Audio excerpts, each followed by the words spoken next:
We've mostly read stories about weak losers and runts who die and get reincarnated, only to become overpowered powerhouses later on. But this story is about a king who had plenty of achievements under his belt before he died. The reason behind his death remains a mystery. But after his death, he opens his eyes as a baby, and contrary to the lavish room fit for a king that he'd expect, he wakes up in a humble home. His mother's name is Alice, a kind-hearted woman, and his father is Reynolds, a dependable and charismatic man, if you can overlook his occasional childishness. The era the king is reborn into is much more archaic. After observing his surroundings for weeks, the king finally comes to the conclusion that he's learned everything this world has to offer. But that's when he finds out he's wrong. Later, he discovers that this world has magic when his mother uses healing magic to treat a wound inflicted by his father's mischief. It's then that the king realizes there's so much more to this world than he ever imagined. And if he has to be brutally honest, he actually knows nothing about it. Time passes, and once the king is able to crawl, he often sneaks out of his crib to read books and expand his knowledge about this world. Ever since he discovered this place, he's been sneaking out every night to learn more about it. He's found that the world he's been born into is made up of three major kingdoms: Elenoir, the elven kingdom deep in the forest; Darv, the vast underground kingdom and home of the dwarves; and Sapin, the human kingdom, which is also the most populated region.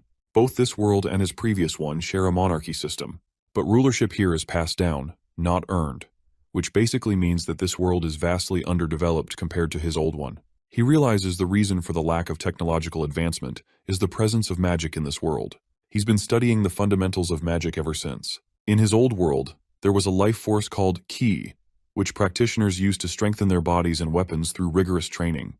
But this world has a similar force called mana.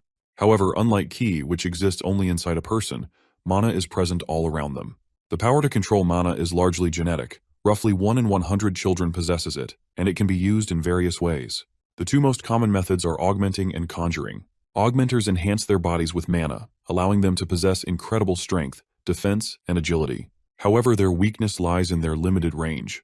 On the other hand, conjurers emit mana into the outside world, bending their surroundings to their will. But to cast a spell, they must supplement their own mana core with mana from the environment. Interestingly, his mother is what they call a deviant, more specifically, an emitter. Deviants are rare types of mages with unique abilities, and emitters, like his mother, specialize in restorative mana. According to the book he read, a mage's first awakening happens between early adolescence and the late teenage years, when their mana core manifests. The concept of a mana core sounded uncannily similar to the Kai Center from his previous life. In his old world, children were taught to meditate and sense the fragments of Kai scattered inside their bodies, gathering them into a single place to form a Ki Center. But when our little king decides to try this technique himself, to his surprise, he nails it on his first attempt.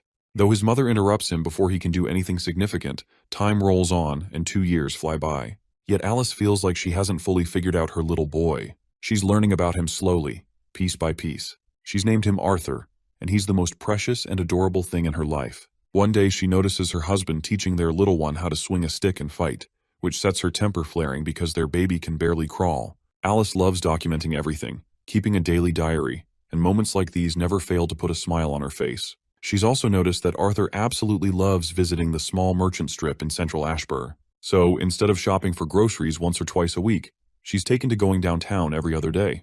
Of course, she tells herself she's not spoiling him by doing this. It's all for educational purposes since Arthur loves learning and seeing new things. And the fresh food she can bring home daily is just a bonus. Watching Arthur grow up so quickly, she sometimes wonders what he'll be like when he's older. With Ray as his father, she's sure he'll have an interest in becoming an adventurer, but she can't help worrying. She only hopes he fares better than the naive young teens dreaming of making it big as adventurers. Now, if only she could do something about his perpetual habit of sneaking into the study. It's even tempted her to move his crib into the study room, though that's a decision for another day. So far, this is the overview of what Alice has learned about her son over the past 2 years. One day, as Arthur peers through the window, he spots his father preparing to perform some magic. Reynolds closes his eyes in order to concentrate. The intensity of his concentration leaves Arthur brimming with curiosity, eager to see what kind of magic his father will perform. Suddenly, the pebbles on the ground began to lift. As his father reaches the peak of his enchantment, the debris floats only a few meters into the sky. Arthur is left utterly disappointed seeing this. While Reynolds looks quite pleased with his achievement, Arthur feels equally unimpressed. Watching his father take 3 minutes of utmost focus just to lift some pebbles a few feet is just ridiculous. He can't help but think doing it physically would have been easier. Just then, Alice joins him by the window.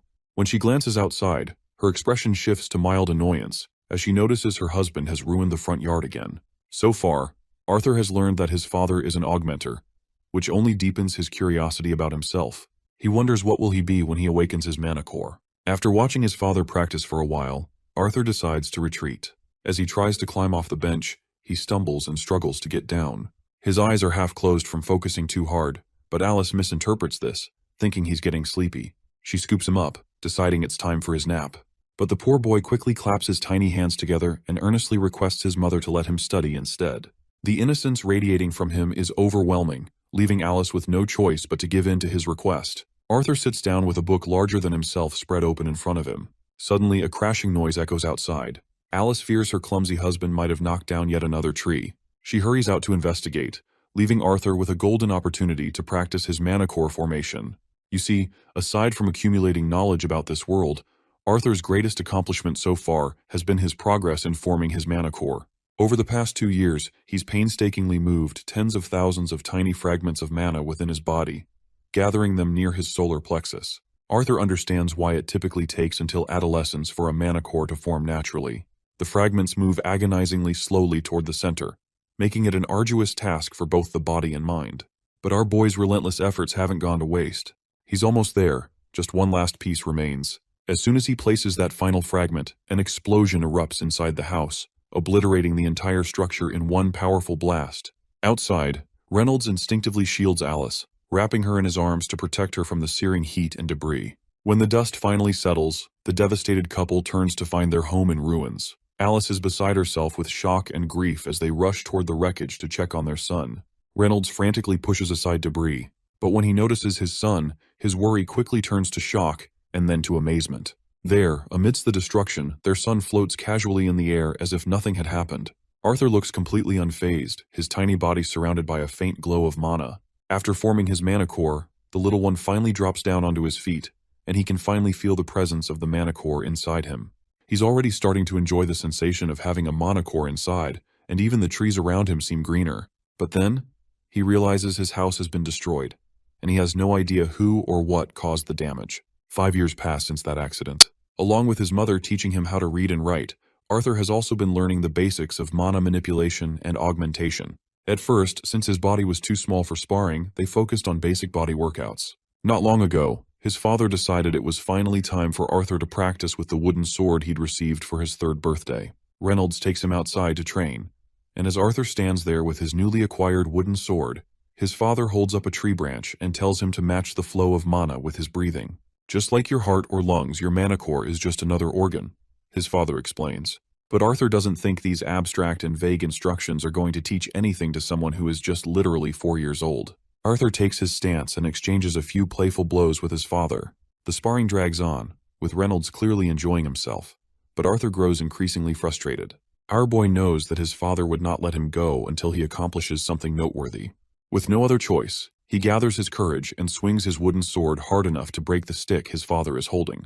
After this significant move, he immediately expresses his desire to return to his studies. Once our boy gets back to his studies about magic, we learn that in this world, strength is measured by the color of a person's mana core. Mana cores start off black, tainted by impurities like blood and other particles within the body. Over time, as these impurities are filtered out, the core's color changes, becoming purer and more powerful.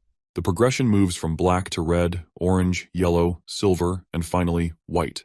Each stage is divided into 3 shades: dark, solid, and light, with lighter shades signifying greater purity and strength.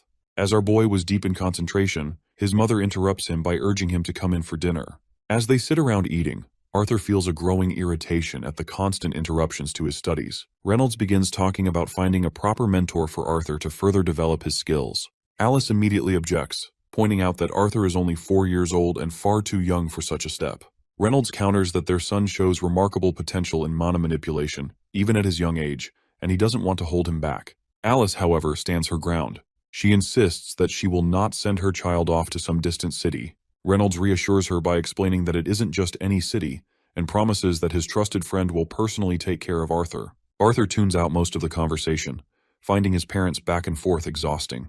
They suddenly turn to him and want his opinion on the matter. His father asks if he has any interest in leaving for the big city to study under a real teacher. My guy can't help but feel unsettled that his father is literally asking the opinion of someone who's only 4 years old. Anyhow, he plays the part of being a kid and meekly asks if his parents can't just go with him together. A sudden silence falls over everyone, but soon they burst into chuckles.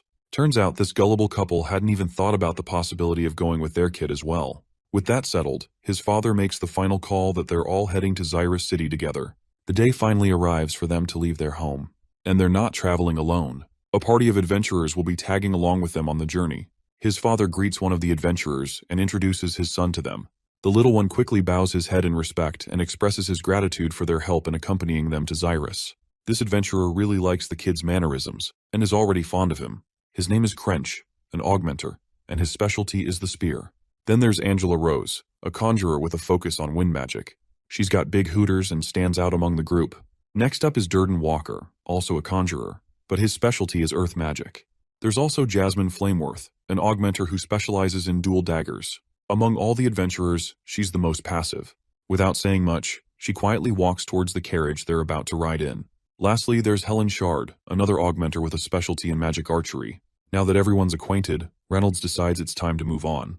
They load the carriages with their things, and the journey begins. The time has finally come for Arthur to explore a world beyond the little village he knew. As their journey continues, dawn breaks, and so do the monsters. The adventurers quickly take care of them, and they set up camp deep in the forest to spend the night. As everyone enjoys the bonfire, Arthur seems a little dejected, feeling the weight of this mundane journey. Helen Shard then turns to our boy and sits beside him to catch up. She's quite curious to learn more about him after hearing his father constantly praise him as a great magician throughout the journey. Meanwhile, Crench notices the two talking and decides he's going to test Reynolds' son for himself.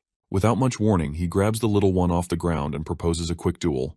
When Arthur finds himself facing off against Crench, he is unsure if he's even supposed to fight an adventurer like this. His pleading eyes dart toward his father, hoping for a way out. But his father only grins and starts egging him to win. Feeling utterly hopeless, Arthur can't believe how his father is literally useless in moments like these.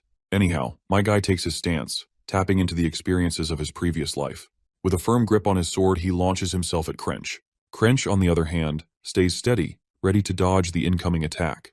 But little does he know, our boy vanishes right before his eyes, and reappears directly behind this bastard's back.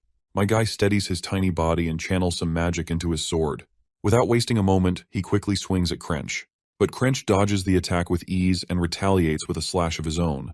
The little guy ducks just in time, letting the stick zip past over his head. He takes advantage of the brief opening, launching himself straight into Crench's ribs and knocking the big guy to the ground. Crench isn't one to go down easily, though. He quickly swings his leg to trip the kid up, but my guy ducks down once again, narrowly avoiding it. Although he dodged the first onslaught, he's not sure if he can handle the next move Crench is already preparing. Sure enough, as soon as Crench's stick connects with him, the impact sends our boy flying. He lands a few feet away, his back aching like hell.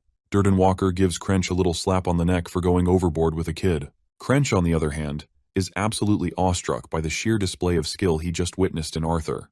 He can't understand how his father claims he hasn't taught him anything. But as usual, the father insists he hasn't taught his son a thing. The doting mother quickly starts healing Arthur while scolding him because she does not like the idea that he had been studying fighting all this time. Arthur tries to brush it off, claiming he just picked up a few moves by watching his father and reading books. But Crench isn't convinced. He's sure those moves couldn't have been learned just from books, and he's eager to learn the techniques Arthur just pulled off. Eventually, Arthur explains how to perform the acrobatic moves he pulled off. But whenever the others try, they fail miserably. Several days pass since they began their journey to Xyrus City. During this time, Arthur's birthday also passed, and he received gifts, not only because it was his birthday, but also for the efforts he put into teaching them those techniques. Surprisingly, the one who gave him a gift was none other than the usually passive Jasmine Flameworth. Meanwhile, the training with Adam, Helen, and his father continued with decent progress. To Arthur's surprise, Jasmine had already succeeded in learning a few techniques. It still amazes him how quickly she managed to grasp his instructions, especially when it came to learning feint step. After some fun near a picturesque waterfall, the group decided to press on with their journey. Eventually, they arrived at a desolate and barren landscape, a stark contrast to the lush greenery they had left behind. As the group shared some lighthearted banter, they joked about Arthur's father being a trouble magnet who always managed to drag everyone into some kind of mess. Meanwhile, Arthur tries to focus on reading a book but finds it nearly impossible to concentrate. The cause of his distress is Jasmine's stares, who just can't stop staring at him for quite a while now. Suddenly, their journey is interrupted by bandits. While everyone gets ready to face them, the looters outside launch a barrage of arrows. Thankfully, Angela Rose's wind magic stops most of them in their tracks, scattering the projectiles harmlessly. The adventurers quickly exude an intense aura as they grab their respective weapons, preparing for the fight. Helen immediately takes her stance, drawing and readying an arrow. But judging by the sheer number of bandits swarming over the hills, it's clear her single arrow won't be enough to deal with the danger. There are a shitload of bandits surrounding them, completely cornering the group from all directions. Finally, we get a glimpse of this disgusting guy, who seems to be the leader of the bandit gang. The bastard wastes no time in barking orders at his goons to leave the women and the kid alive. He does not want any damage inflicted on the two he mentioned. After all, damaged goods wouldn't sell for much. This is the pivotal moment when Arthur realizes that this world isn't so different from the one he left behind. Crime exists here too, and it's just as cruel. Either way, my guy is ready to face the challenge ahead. He grabs his dagger tightly, preparing himself for what's to come. But before he can act, his mother instinctively pulls him into a warm hug, whispering that there's no need to worry because she's here. The bandits release another volley of arrows, but Durden Walker quickly conjures a wall of stone using his earth magic and blocks most of the attack. However, the bandits begin to overwhelm them, charging from every direction. A few arrows manage to slip past the stone wall, heading straight for Arthur and his mother. Thankfully, Angela Rose saves the day by using her wind magic to deflect the incoming projectiles. The leader of the bandit gang finally makes his move, and comes down the hill to confront the party. Helen Shard isn't about to let that happen without a fight. She fires her arrows, managing to take down two of the goons. But the leader deflects her shots with ease. Meanwhile, Reynolds is going all out, cutting down these bastards left and right. With a single dash, he takes out a whole bunch of them in one fell swoop. One sneaky bastard tries to ambush Reynolds from behind, but Helen spots it just in time and drills him with a perfectly aimed arrow. The battle rages on, and we catch a glimpse of Crench in action as well. He's not holding back either. When a fat fuck tries to sneak up on him, Crench dodges the attack right away and counters with a series of devastating stabs. We also notice how fierce Jasmine is with her dual daggers. She's brutalizing these bastards, slashing their necks or gouging their eyes out without hesitation. One creepy bastard in the background cracks a whip, aiming it directly at Jasmine. But instead of hitting her, the whip slices through one of his own men's legs. The blow is fast and devastating, and Jasmine barely avoids it. The bastard is undeterred and cracks his whip again. The speed at which he swings it is insane, but Jasmine matches the pace with her impressive acrobatics, dodging and weaving through his attacks. While she avoids some of the major blows, she still ends up with some nasty grazes. That just goes on to show that even she's not invincible. Meanwhile, Arthur watches the battle happen between Jasmine and the whip-wielding bastard. He takes note of how Jasmine is at a significant disadvantage against her opponent's range attacks, and he realizes he needs to figure out a way to help her. But as much as he wants to assist, he's not sure if he even stands a chance against an adult augmenter with his tiny body. Suddenly, someone crashes into their carriage, and unfortunately, it's Reynolds, and he's severely injured, clearly overpowered by his opponent. And that opponent is none other than the boss of the bandits. Arthur quickly tells his mother to heal Reynolds, but Alice is too devastated by everything happening around her. She's crying uncontrollably instead of using her magic. Reynolds flashes a reassuring smile at her and says his injuries aren't life-threatening, so she doesn't need to worry. The proud father then addresses his son, claiming that he can fend off the leader, but not while worrying about protecting his family. He urges Alice and Arthur to head back down the trail they came from and not stop running, but Arthur refuses. He declares he can fight too. Reynolds gives him a proud pat on the head for his bravery. He acknowledges Arthur's bravery, but reminds him that his real duty is to protect his mother and the baby she's carrying. Before Reynolds can say more, Arthur swears on his life that he'll protect his mother. His father nods and urges him to hurry, pointing out the enemy have got 4 mages backing them up. The bandit leader catches on to their plan and orders his men to capture the healer. Without hesitation, Arthur grabs his mother's hand and starts running, determined to get her. Suddenly, one bastard lunges at the duo, but his path is quickly blocked by Crench, who jumps in to hold down the enemy, giving the mother and son enough time to escape. Another bastard tries to sneakily hit the duo with an arrow. However, it doesn't take Arthur long to sense the arrow coming. He quickly tries to knock it down with his wooden sword. The arrow, though, is so powerful that it even cracks the sword in 2 pieces. The archer is in awe, stunned to see how a kid blocked his mighty arrow. But while he's distracted, his head is drilled by an arrow unleashed by Heron, who quickly tells Arthur to run. As the little one runs with his mother, he notices something peculiar. As far as he remembers, there were supposed to be 4 mages, but he can't seem to spot the 4th one. He even tries counting them, One is engaged with Crench, another with Durden Walker, and the third with Jasmine. That's when Arthur notices the fourth guy, standing atop the hill, conjuring up a giant ball of mana. The bastard quickly throws that ball of energy at the mother and son. Arthur isn't sure what to do in this critical moment. Even if he uses mana to block it, his mother won't be fast enough to avoid it. In a split-second decision, he slams his little feet on the ground, pushes his mother out of harm's way, and through that hazy ball of mana, he throws his dagger with godly speed. The dagger strikes the bastard's leg immediately. The mana ball, however, brutally wounds Arthur, sending him flying toward the cliff's edge. As he begins to fall, he drags the mage down with him. The dagger Arthur threw was attached to a mana string, which is helping him to pull the mage along. But just before they completely fall, the mage clings to the cliff's edge. Unfortunately, the part of the cliff he holds onto crumbles under the weight, and both of them begin to plummet into the abyss. Durden Walker notices the little one falling to his death, so he conjures a massive hand made of earth to save him. But it seems Durden is already too late. Tears well up in Arthur's eyes as he continues to descend. What breaks his heart isn't just the fall, it's the thought that his dream of becoming a big brother is slipping away from his grasp. The scene transitions to the chamber of a man known as Marlorn.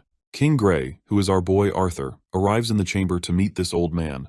Marlorn expresses how grateful he is for being part of the council, but also admits that despite this rewarding position, he sometimes feels envious of the fame and glory kings receive after their victories. Eventually, Marlorn questions the purpose of King Grey's unexpected visit, wondering what brought him here to meet an old man like himself.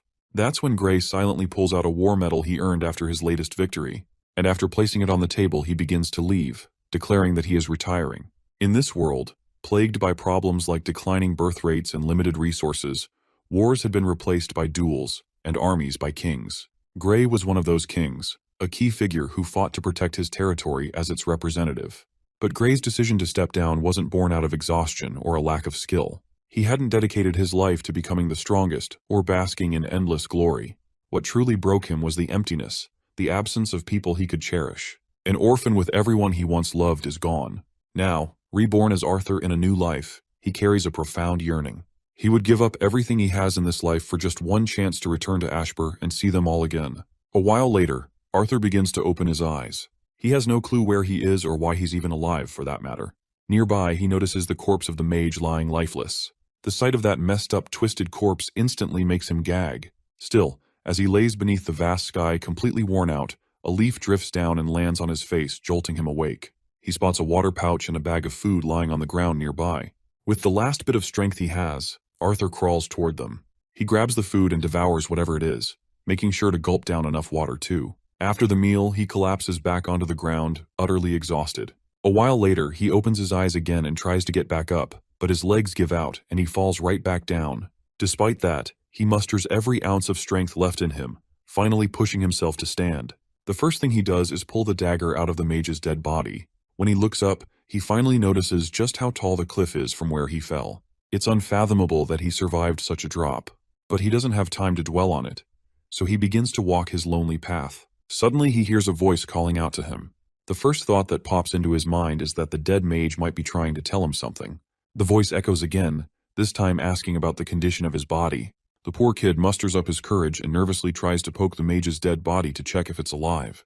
But the voice quickly assures him that this corpse won't be reanimating, so there's nothing to worry about. Arthur heaves a sigh of relief at this unexpected reassurance. However, his guard immediately goes back up, and he questions the mysterious voice, asking if it was the one who saved him from that brutal fall. The voice doesn't hesitate to confirm that it indeed saved him. But when Arthur presses for its identity, the voice cryptically claims that he'll learn about it soon enough. Arthur doesn't like the way this mysterious voice is talking and makes it very clear he isn't buying a single word of it. The voice, however, calmly reminds him that it's the only one capable of getting him home from this place. The mention of home quickly jogs Arthur's memory, and he remembers the parents he left behind, and of course the sibling growing in his mother's belly. He has no idea if they made it to Zyra safely, or if they're even alright. Since there are so many questions he wants answers of, he gets humbled real quick, and politely addresses this mysterious being as Mr. Voice, and asks if he could trouble it for directions to get out of this place. The voice chuckles, amused at how this once arrogant kid has quickly become humble. It admits to liking Arthur for his quick wit, but can't help pointing out its annoyance at being called Mr., when in fact, it's a lady. Still, since Arthur's words were polite enough, the voice decides to guide him. Soon after, Arthur's mind is overwhelmed by this sudden shock, and he begins to see everything around him, even places far off in the distance. With this epiphany, Arthur starts making his way out of the woods. His body is recovering gradually, leaving him with only a few faint aches and pains by the afternoon. But he is still trying to figure out what magic she used to save him. How did she know he was falling? And why did she only save him? The more Arthur tries to come up with plausible explanations, the more questions he seems to end up with. Suddenly, Arthur's ears pick up the sweet sound of water flowing. He climbs up a giant rock blocking his path and literally dives into the river without a second thought. As he enjoys the refreshing moment, the mysterious lady calls out to him for how carefree he seems. She also questions the size of his manhood, expressing disappointment over such a small gun. Arthur feels humiliated and quickly pulls his clothes back on. Before continuing his journey, he makes sure to fill his water pouch and eat enough to keep his strength up. Since he fell off the mountain towards the east, he must be near the elves' domain, but he doesn't see any of the fog that Forest Elshire is known for. His fears about traveling through the beast glades are quelled by the fact that only small animals seem to be present. Although he's surprised he hasn't seen any mana beasts, given how rich the area is in mana, he would love to stay and absorb some mana, but he knows he can't linger. He has no time to waste. Especially, it's more important to get back to his parents. With his mother pregnant, the stress of his potential death could endanger the baby inside her, and if they are still alive, he needs to be there for them. After walking long enough, Arthur finally arrives at the place where the mysterious lady resides. For a moment, he mistakes her for a cluster of rocks and feels relieved to have finally found her. But the lady quickly reminds him that she isn't some sentient pile of rocks, and tells him that if he wants to meet her, he'll have to head into the crevice. Without hesitation, Arthur begins making his way inside this tunnel, which has this arcane faint glow emanating. He swallows his fear and descends further into the passage. As he walks, he suddenly stumbles and falls into an abyss glowing with arcane blue energy, eventually landing hard on solid ground. The crash is brutal, and his jaw aches like hell. Still, Arthur forces himself to get up, but no sooner does he stand than he collapses again. Before him stands a terrifying monster, so imposing it makes him trip over himself in fear. But, as it turns out, this monster is none other than the mysterious lady who had been talking to him all along. As she slowly walks toward him, Arthur panics beyond belief, his jaw hanging wide open in sheer terror. The girl suggests he shut his mouth unless he wants bugs to crawl into it. She then extends her massive hand toward him, which freaks him out a little. Calmly, she explains that it will take her some time to open a dimensional rift strong enough to transport him home. Until then, she suggests he enjoy the nourishment provided by the mysterious plants around them. Arthur bows his head and expresses his gratitude before walking toward the strange glowing fruits nearby. They're so shiny that he can literally see his sad reflection in their surface. He feels sorrow as the fruits remind him of the times he spent eating with his family. As he drifts into these thoughts, the lady monster suddenly startles him from behind. The sudden scare causes Arthur to unintentionally crush the delicate fruit in his hand, splattering its juice all over his face. Later, the both of them settle down to chow down the fruits, and while eating, Arthur finally decides it's time for this creature to introduce herself. The monster promptly reveals her name as Sylvia. With names exchanged, Arthur's initial fear of Sylvia's appearance slowly fades, and he begins asking all the questions that had been on his mind since waking up from the fall. Where was this place? Why was she here all alone? Where did she come from? How did she get that wound? And most importantly, why did she save him? Sylvia starts by answering his first question, explaining that this place is a narrow zone resting between the Beast Glades and the Forest of Elshire.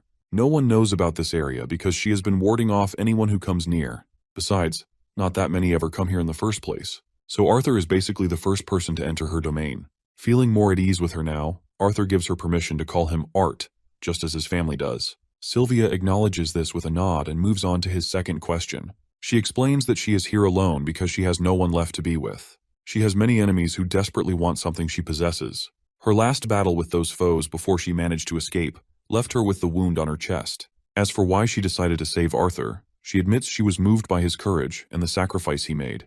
Or perhaps it was simply that she had grown lonely and wanted someone to talk to. Whatever the case, she herself isn't entirely sure why she saved him in the first place. She then apologizes, explaining that she has to excuse herself for the night because her wound is festering, and she needs to be in good condition to work on the dimensional rift tomorrow. Arthur thanks her politely and wishes her a good night. As the imposing figure in dark armor walks away, he can't help but think about how lonely she appears. Before leaving, Sylvia shares one final piece of information with him. While her sight cannot reach the exact location of his family and friends, she assures him that they are all safe. This news leaves Arthur momentarily speechless, but then he feels overwhelmed with emotion, knowing they are safe. Tears of happiness flow as he cracks a smile and thanks her for giving him the good news he had been desperately craving. As time passed, Sylvia and Arthur spent hours talking about all sorts of things whenever she wasn't preparing the portal. Those hours bled into days, and the days into weeks, as they spent nearly every moment in each other's company. While Sylvia never spoke much about her own life, Arthur slowly began to understand what kind of person this mysterious being truly was. After living with this armor-clad mysterious lady, Arthur had come to understand that Sylvia was the living embodiment of the phrase, "Don't judge a book by its cover." Contrary to her trauma-inducing appearance, she was kind, gentle, patient, and warm. The way she cared for him reminded him of his mother, gentle and kind, but little strict when she needed to be, especially when he was wrong. Speaking of being strict, Arthur recalls something unpleasant. There was a time he had expressed his animosity toward the bandits who attacked him and his family. The image of the leader of that despicable gang is burned into his mind, and he knows his thoughts won't be at peace unless he hunts that bastard down. That's when Sylvia suddenly pokes him on the forehead, sending him flying several feet away. While she admits that he is not wrong, and that those bandits deserved death, which was precisely why she didn't save the mage who had fallen alongside him. However, she makes it clear that letting his heart become clouded with hatred and vengeance would only cause harm to himself in the long run. Instead, she tells him to continue living proudly, keeping his gaze forward, free from the weight of vengeance. He will come across misfortunes again, but he shouldn't let grief and rage corrode his mind. Instead, he should learn from them, face the future with a smile, and only then will he truly be victorious. Arthur wasn't expecting a lecture on morals and life from someone who seemed like the epitome of evil, yet her words struck him deeply. Lost in thought, he barely notices when she pulls him out of his contemplation, reminding him to finish the fruit she's given him. As he eats, he notices her wound looks worse. She quickly reassures him that there's nothing to worry about. It's normal for her wound to fester from time to time. Still, she has something else on her mind. According to her understanding, humans usually awaken their mana cores around the age of 12 or 13. So, how has he already formed his core and learned to use mana more efficiently than many fully trained mages? To her query, Arthur proudly explains that he is simply a born genius. If that's the case, she says, she has something to teach him. It's a technique, a way to meditate and absorb mana while moving, and maybe even while fighting if he's skilled enough. When she demonstrates the technique, Arthur is awestruck to see this, and his curiosity shoots through the roof. Sylvia then explains that humans often have a very linear mindset when it comes to mana. To master this technique, he has to start small, with simple mindless movements, and gradually work his way up from there. But these abstract words aren't much help to Arthur, so Sylvia tries to explain that mana beasts learn to do this naturally. However, since humans usually awaken much later, their bodies aren't capable of this kind of multitasking. Considering that this fact doesn't apply to Arthur, if he practices hard enough, he should be able to succeed. These few words of encouragement are enough to fire Arthur up, and he promises to do his best if that's the case. While Sylvia is busy forming a rift, Arthur focuses on practicing diligently. However, his wrong movement causes him to trip. Practicing this skill to its fullest essentially means being able to fight proficiently while maintaining a steady inward flow of mana. But his confidence doesn't waver, and he continues his practice. He keeps swinging and practicing, trying to absorb the mana around him. Eventually, he gets the hang of it and finally masters the art of mana absorption. He happily shares his little achievement with Sylvia, but it looks like she's already exhausted herself and isn't in any condition to respond. Seeing her lifeless there causes Arthur to panic. It looks like her injury has gotten the best of her, and the blood leaking through her massive body is filling the area. He quickly grabs her massive hand, and with every ounce of strength his small body can muster, he successfully turns her massive form over, only to see that her wound is worsening. But when he looks ahead, the rift she has been creating is finally complete and ready for travel. Now that he thinks about it, he realizes how all this time, as she worked on creating the portal, her injuries have been getting worse. The realization devastates him. The thought that she has suffered because she was trying to create this portal for him, and he hadn't even noticed until now, crushes him. That's when Sylvia speaks with her faint voice and assures him that everything is all right. Arthur can do nothing but cling to her, tears streaming down his face as he cries his heart out. He doesn't know how it can possibly be all right when she's about to leave him like this. The thought that she has essentially given up her life for him makes his heart ache even more. In that moment, Arthur cries. He cries longer than he would ever care to admit, and for the first time, he cries like the child he appears to be on the outside. Sylvia reminds him gently that their time together is short, and she would hate for it to be wasted on him blaming himself.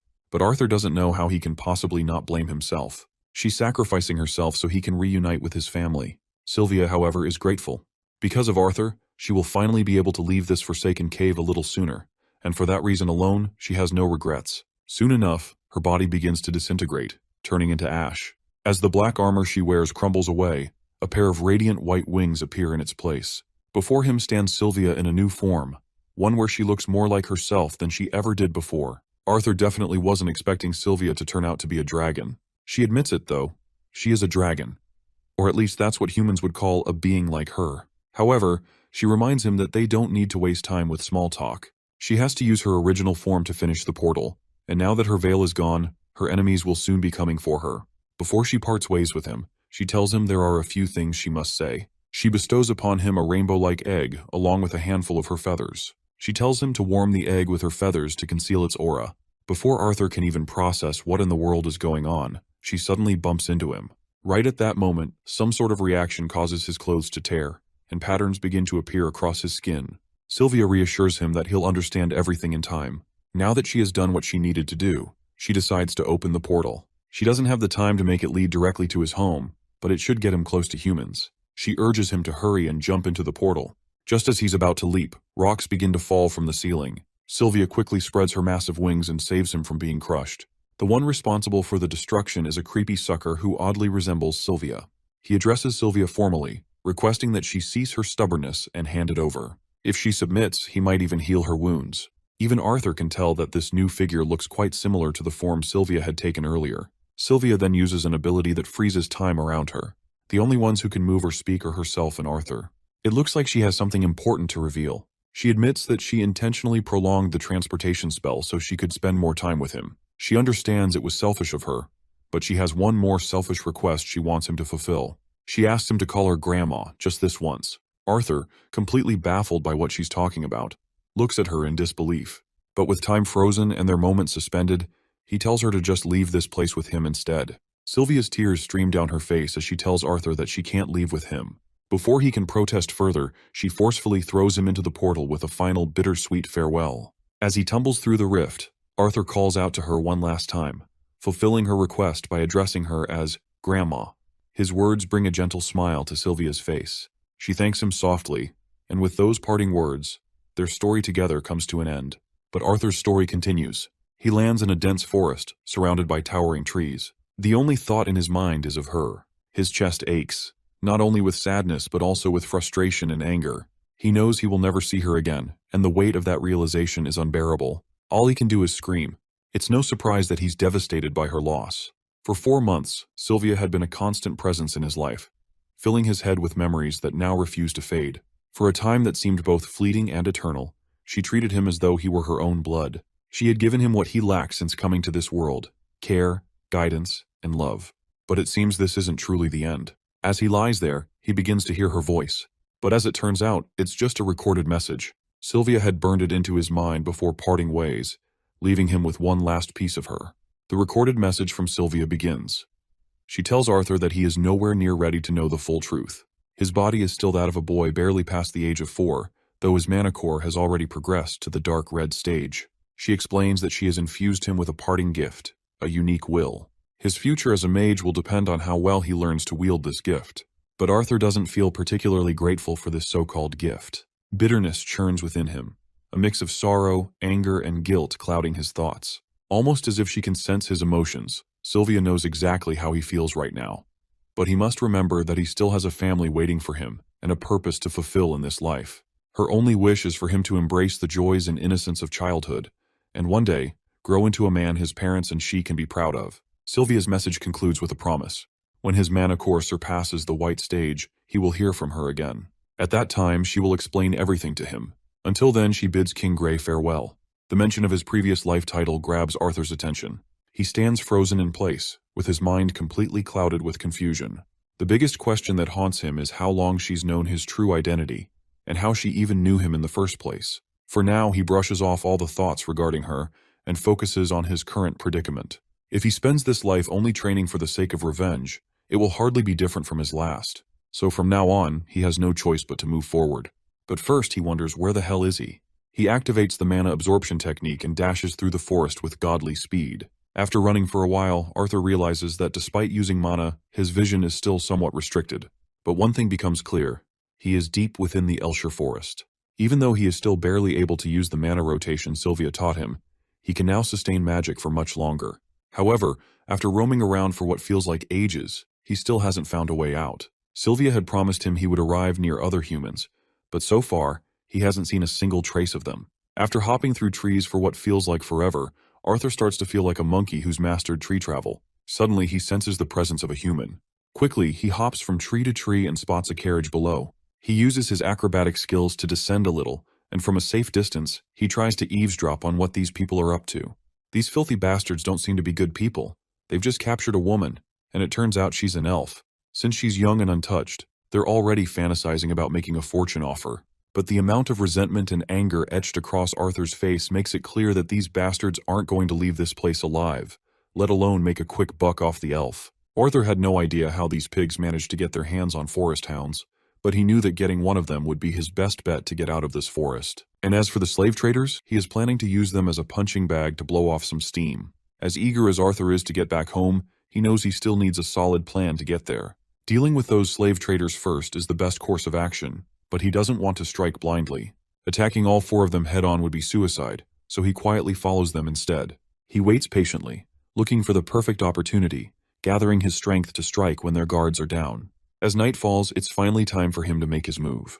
Arthur executes his plan by throwing a nut into a nearby tree, which immediately sets the hounds on high alert. One of the men tells his companion to shut the dogs up before they wake up and attract all the dangers lurking in the forest. While one man is distracted with the hounds, Arthur seizes the opportunity. He makes his move by appearing right in front of the bastard, and with a quick slash from his mana-infused hand, he slices through the man's throat in one clean strike. After taking that bastard down, Arthur makes sure to loot his corpse, grabbing a decent-looking dagger from the man's belongings. Meanwhile, the other fat guy, who had sent his friend to silence the hounds, begins wondering why it's taking so long, especially since the dogs have gone quiet. When he goes to check, Arthur ambushes him as well, delivering a precise strike that slits his throat just like the first.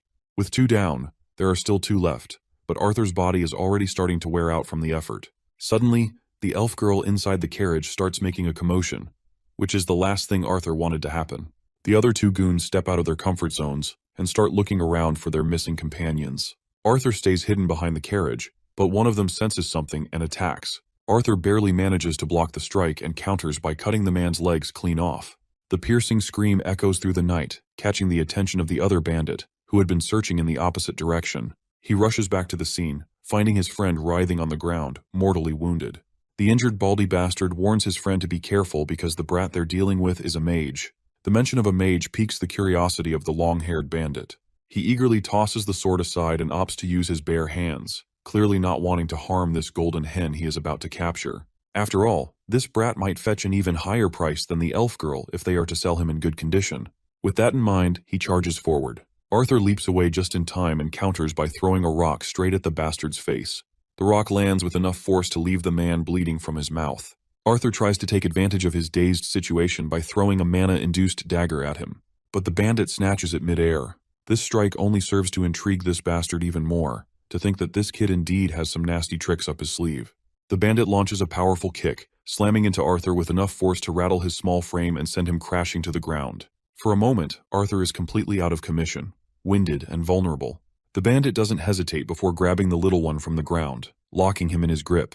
But Arthur isn't one to go down quietly. He quickly grabs this bastard's wrist and begins condensing mana into his hand. At one particular moment, the technique causes an explosion, big enough to leave the bandit's hand scorched and utterly useless. The bandit screams in pain because of his fried hand. This is a clear chance for our boy to strike, and he does not hesitate to redeem it. He throws his knife and slits the man's throat, ending him on the spot. Now only the bald man remains, who is already writhing on the ground, begging for mercy as his severed legs leave him completely immobilized. But Arthur abandoned the concept of mercy a long time ago for scumbags like these. So it goes without saying that he finishes the job, ensuring none of them leave the forest alive. With these scumbags taken care of, he turns to the timid elf girl whose first instinct upon seeing our boy is to cower in fear. He gently tries to sway all of her fear with some sweet talk and comforting words, and once she calms down, he pulls the cloth tied over her mouth. Now that he has saved her, he decides to walk his own path, but the thought of being left alone terrifies the girl, so she quickly clings to him with her cute, pleading eyes. Arthur tries to reason with her that since he has taken care of those bad guys, They won't be able to chase her anymore. Besides, elves are generally safe in this forest anyway. But the girl quickly shakes her head and reminds him that beasts are only scared of adults, and her parents said that kids will get eaten by hounds or golem trees. The thought of being a babysitter does not sit well with Arthur, but since he has no choice, he just reluctantly asks her how far her home is, to which the girl nonchalantly responds that she does not know. He lets out a sigh and begins to walk away, assuring her that he is simply going to gather some supplies for them. Although he salvaged what he could for the journey ahead, neither of them knew how long it would take, and he also had to think about the journey back. He feels quite sad to see that they can't take this carriage in use as it would have been way faster, but if he did, they would just stick out like a sore thumb. He is looking forward to finding the elves as they might have something that can take him back to the human kingdom. During his supply hunting, he found some clothes in the carriage and presents them to the little elf, and tells her to wear this cloak as it will probably get cold. The little lady is glad for his kind gesture, and he gives her a pat on the head in response. With that, they are ready to make their way to their homes. As they walked in the vague direction she pointed to, Arthur got to know more about the elf child. Her name is Tessia Aerolith, and she got separated from her family and left out in the forest. She questions him if he is from the human kingdom. Whenever she remembers the human kingdom, all she thinks of are the rumors that say all male humans are perverts and have more than one wife. In their journey, they spend their time like this, with back and forth banter and teasing. Night settled, and they set up their camp in the thick of the woods. Arthur decided to keep watch outside and suggested she have some sleep in the meantime. Once Tessia Aerolith got inside the camp to have some well-deserved rest, Arthur sat alone under the expanse of brightly lit stars. As he reflects on his situation, we learn that his initial plan to utilize his time to figure out what this will Sylvia left for him was all about. But it looks like he will have to wait to unravel this secret until he escorts the elf girl to her home. The girl gets out and suggests he have some rest as well. Although her grandmother has prohibited her from sharing her bed with boys, she says she will make an exception once. But Arthur tells her that he is not sleepy. Before retreating back into the camp, the girl reminds him that beasts are more likely to appear if they notice him. Therefore, she wants him to get inside even if he is on guard duty, as it's safer for both of them. Eventually, Arthur gives in to her wishes, and they both get into the same bedding. The next day arrives, and after their well-deserved naps, they continued their journey with unfamiliar surroundings and time quickly passing as the only indicators of their progress. Arthur admits that worries of family and impatience to get back home did not leave him in the best of moods. But what made the journey almost unbearable were the agonizing pains coming from his monocore that struck unpredictably from time to time, and his pain has become an everyday occurrence.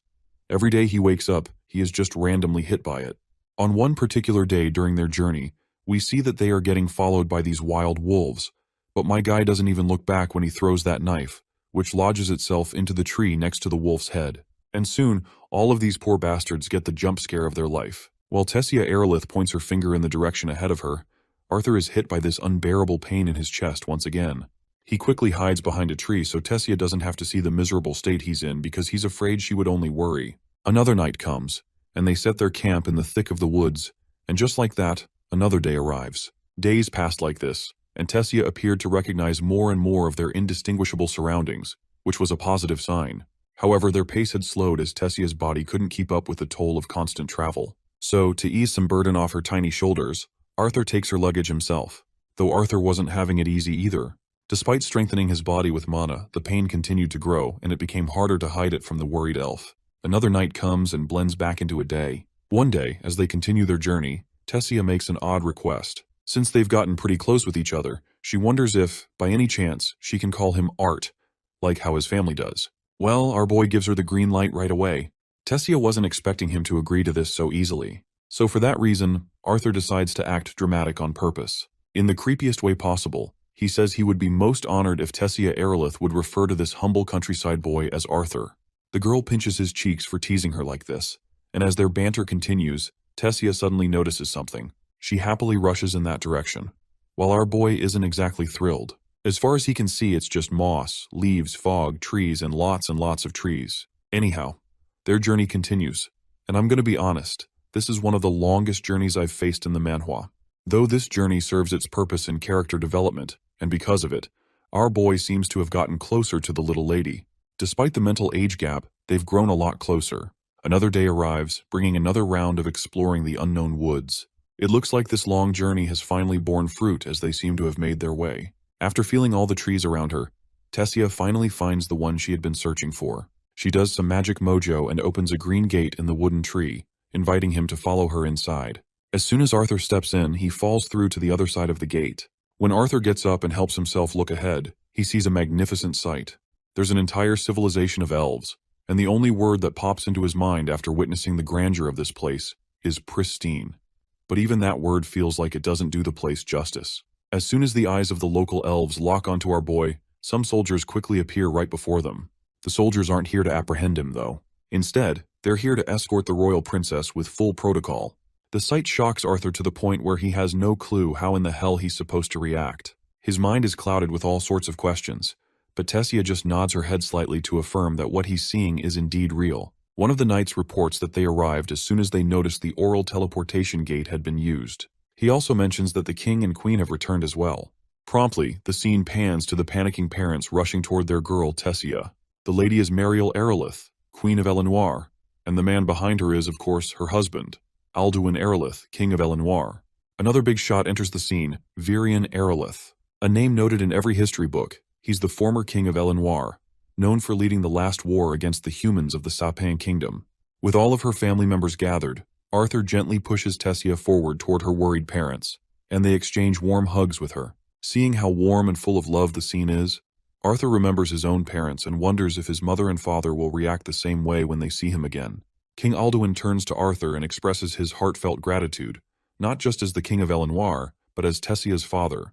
As a small gesture of thanks for helping Tessia arrive home safely, he invites Arthur to accompany them to their home. Arthur is free to rest for a few days, and in the meantime, the king is eagerly looking forward to hearing the tale of their journey. Arthur can sense how firm and gentle the man's tone is, but his eyes clearly betray that feeling. From the look in his eyes, it's clear that what he requested isn't an offer, it's an order. Arthur reciprocates the gesture by expressing his gratitude for the offer, but he's suddenly yanked away when Tessia grabs him by the hand and starts dragging him along. Even the onlookers are startled to see this.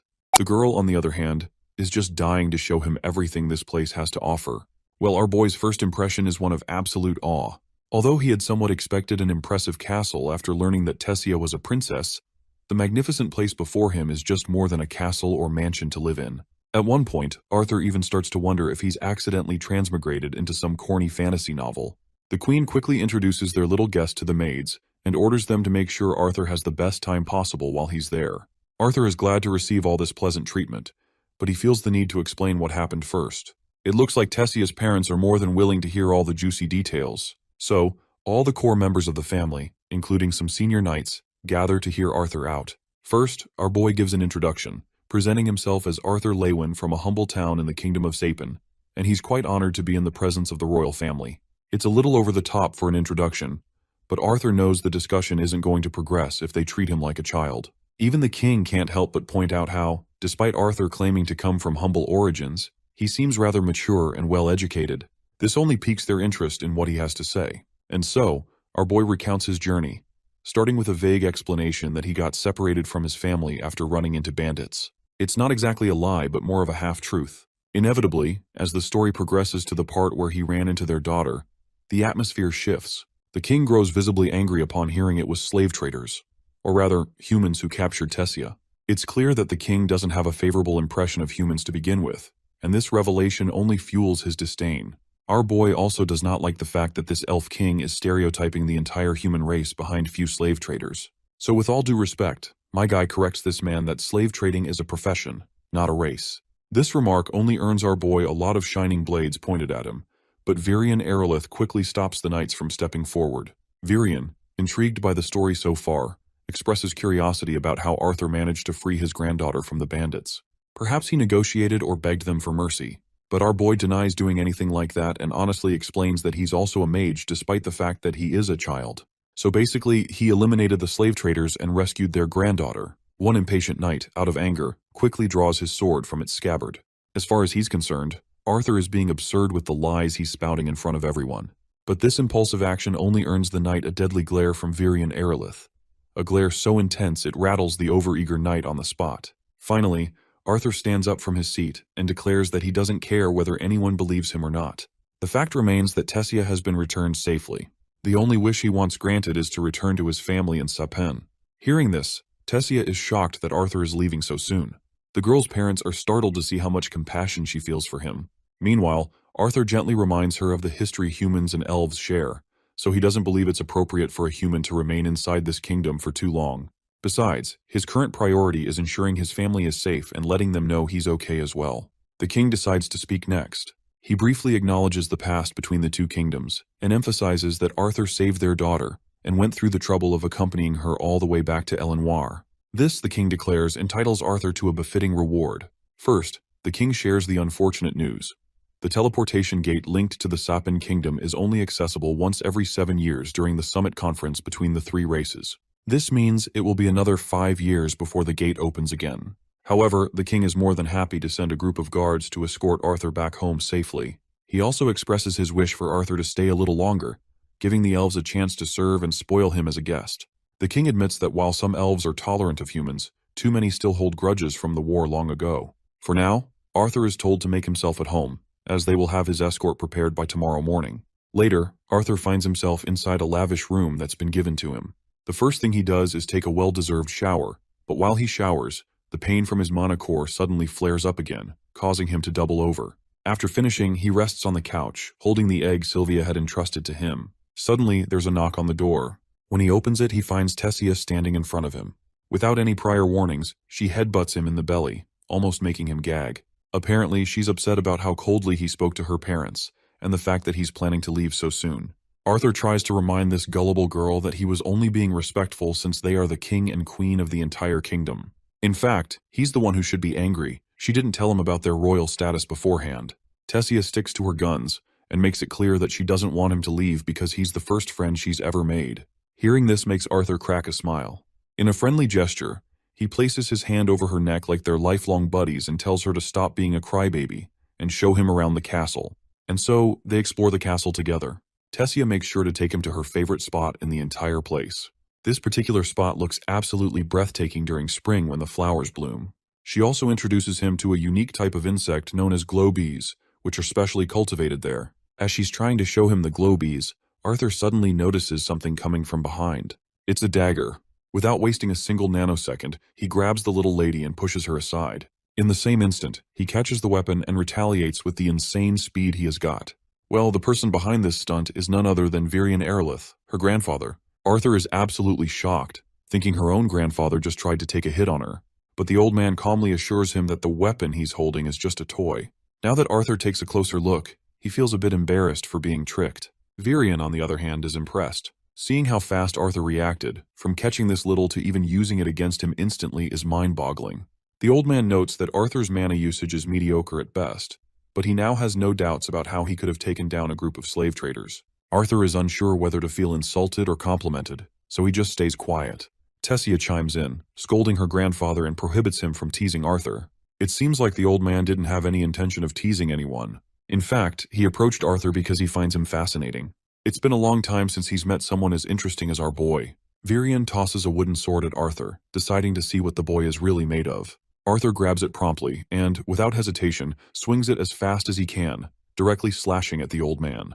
But what he strikes turns out to be a mana illusion. Virion, however, is impressed by the guts of this little brat. Not backing down, Arthur charges again and strikes with his wooden sword. This time too, what he hits is only a decoy. This moment of vulnerability leaves Arthur wide open, and the old man takes the chance to swing back. Arthur dodges just in time, jumping out of his initial position to safeguard himself. Despite his agility, Arthur still ends up taking a nasty elbow smash. But that's not enough to faze him. Without holding back, Arthur charges right back, wooden sword in hand. His speed is remarkable, but it's clear he's barely holding his own against this old coot, who isn't even breaking a sweat. Eventually, Arthur finds himself wide open once more, and gets knocked back by the old man, tumbling away. Tessia quickly rushes to check on him. It looks like the old man has not gone off without taking damage either. Arthur has finally managed to graze this old man with his blade. Well, this old man deserves this hit, considering how full of himself he looked, as if there is no better fighter than him. While Virion is eager for another round, Tessia firmly puts her foot down. She refuses to let it happen, and playfully pinches her grandfather for thinking about bullying Arthur for more than he already has. The old man simply smiles back and admits that if he had gone easier on Arthur, he'd be the one at the mercy of someone decades his junior. Our boy, on the other hand, feels honored to see how highly Virion thinks of him. But Arthur's reaction seems to get to the old man, and he quickly shifts from smiling to serious. As far as he's concerned, if Arthur truly sees him as his esteemed and honorable senior, then he invites him to become his disciple. This unexpected offer leaves Arthur absolutely bewildered, and he questions whether the elder is actually serious. The old man, of course, confirms that he is. However, Arthur reminds him that he's just a human, and he's not even sure if it's allowed for humans to stay in this kingdom. But Virion promises that no one will dare kick him out while he's under his tutelage. He vows to teach Arthur something far more valuable than even the most capable mages in Sapin could offer. Still, despite the tempting offer, Arthur politely declines. He has no intention of wasting time here until he reunites with his parents. Hearing this, the old man makes another promise: to let Arthur communicate with his parents so they'll know he's alive and well. Before elaborating further, the old man orders the maids to take Tessia to bathe and get some rest. Once they're alone, the old man claims to know about Arthur's condition, like how he's been experiencing bouts of searing pain right where his mana core is located, and how those bouts are becoming more frequent. Naturally, Arthur is curious about how the old man knows so much, but Virion brushes off the question, saying it's pointless. Instead, Arthur should be asking what the real problem behind his illness is. Before elaborating anything, he asks Arthur if he knows anything about beast wills. Although this term is completely unfamiliar to Arthur, his mind immediately drifts back to the moment Sylvia struck his mana core. Before continuing the conversation, the old man assumes that Arthur has at least encountered a few mana beasts by now. He then explains that a beast powerful enough to be categorized as Class A or higher gains the ability to pass on their will, or inherent ability, to another, either to their offspring or to someone they choose to bond with. He promises not to pry into how Arthur stumbled upon such a powerful beast will, but warns him that, at this stage, the power within him is doing more harm than good. The fact that the old man knows all this makes Arthur assume that Virion also possesses a beast will too.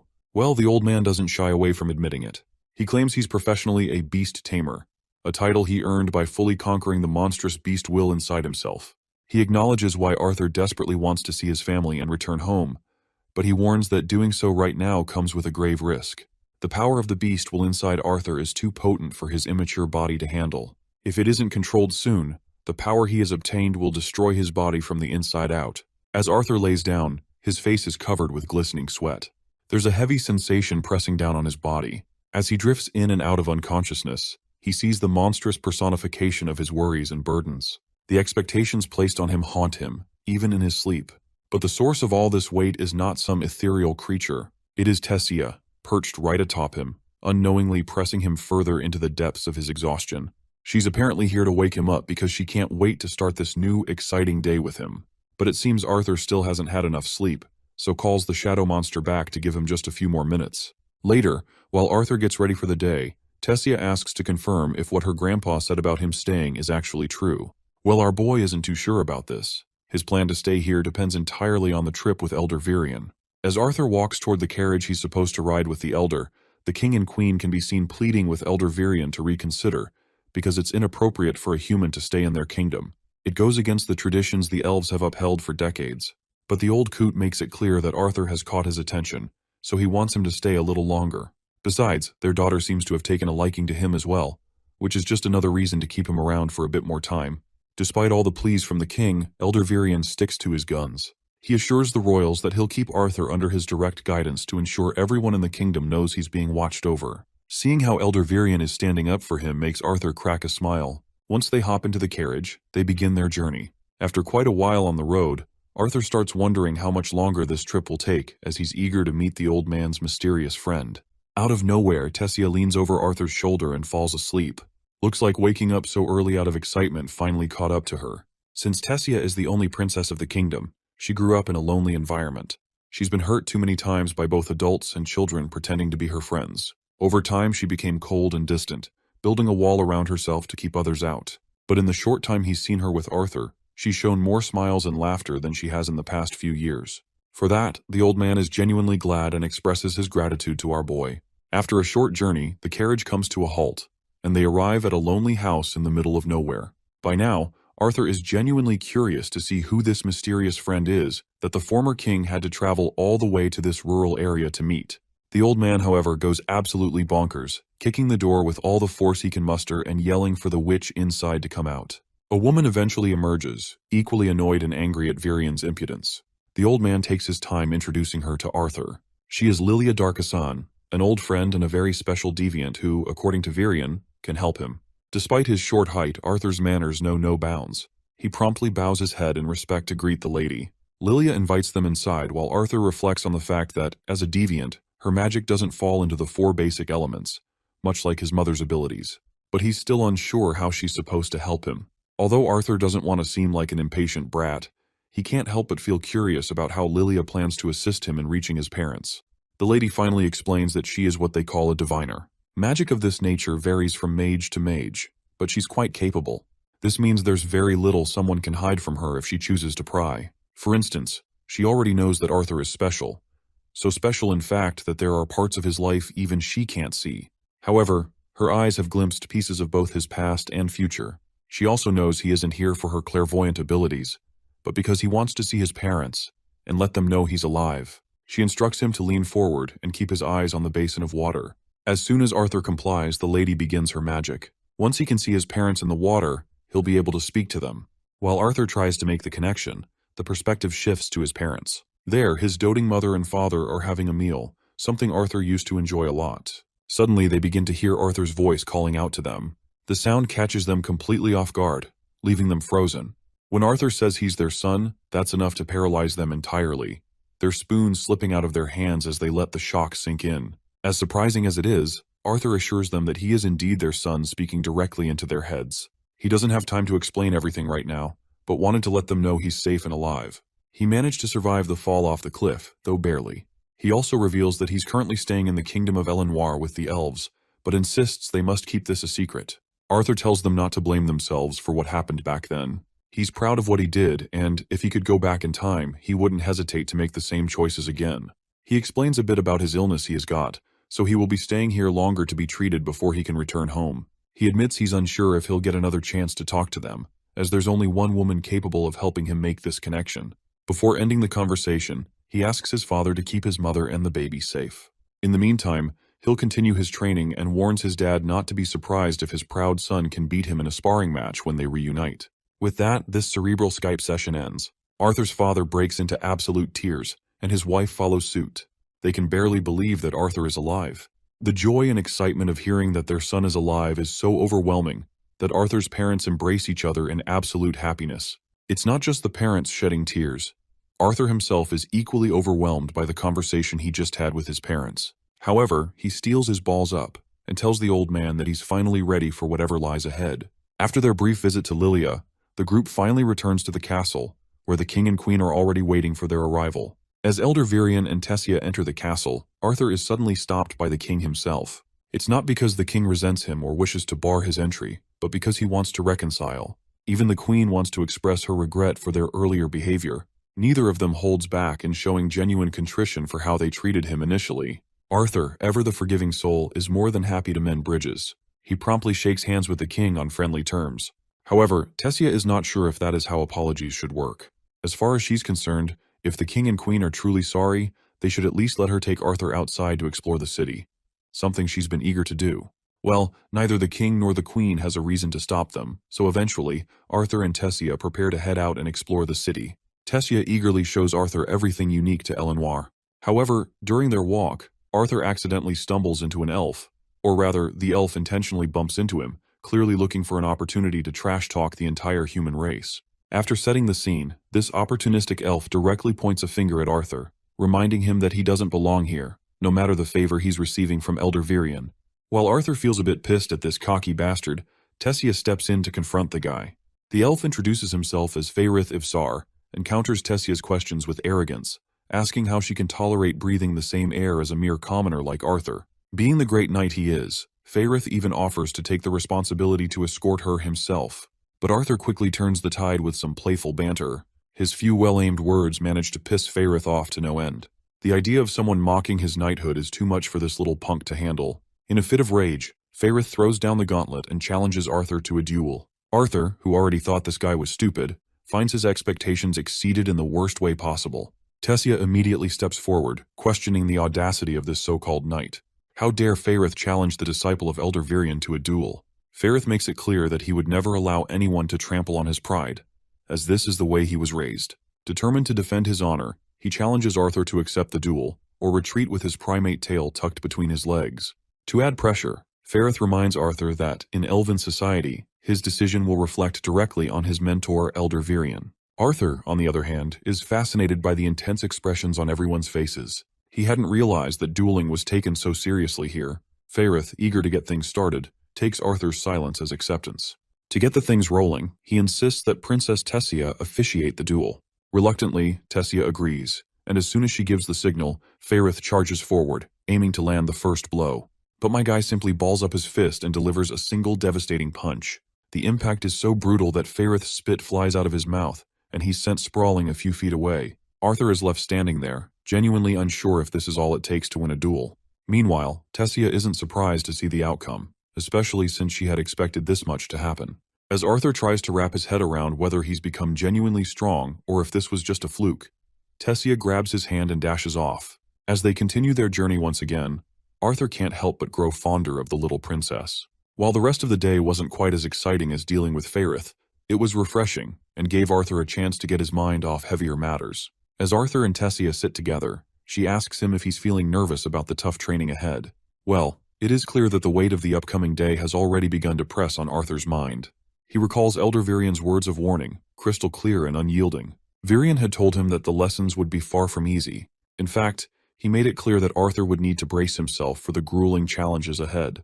The pain from his mana core's assimilation process would be excruciating, and if you want a little perspective how grueling it would be, it's the same as submerging one's body in boiling tar. Arthur would be stuck in this foreign land, away from the comfort of his family. Even the simplest aspects of daily life would feel arduous. But Virion had also promised that, if Arthur could endure the trials, the rewards awaiting him at the end would be extraordinary. In the present, Arthur breaks out of his thoughts and responds to Tessia with a determined smile. He tells her that he's excited, not nervous. He's come a long way to get to where he is now. Training, seeing his parents again, and growing stronger are all things he looks forward to. He can't wait to see what the future holds for him. And with that, the first season wraps up, leaving Arthur ready to face whatever challenges come his way. The years fly by in the blink of an eye, and the first thing we see is a more mature Tessia. She's here to wake our boy up, who has also grown a lot since the last time we saw him. It looks like their relationship has evolved a lot. And just as they're bickering, the old man cuts them off, telling them to get ready for their lessons ahead. Before we get into the action, here's a quick lore drop. There are 4 basic elements, and then there are higher forms. The higher elements, ice, gravity, lightning, and sound, can only be controlled by mages who have mastered their foundational elements. These people are known as deviants. Dwarves are limited to manipulating earth and fire, but they have a much higher affinity for these elements. Their special trait is their ability to mold and bend metal, and the most skilled among them can control fire and earth to the point where they can summon and manipulate magma. Elves can manipulate water, wind, and earth, but with much higher affinity than humans. In rare cases, elves can also produce a special type of deviant mage capable of controlling plants.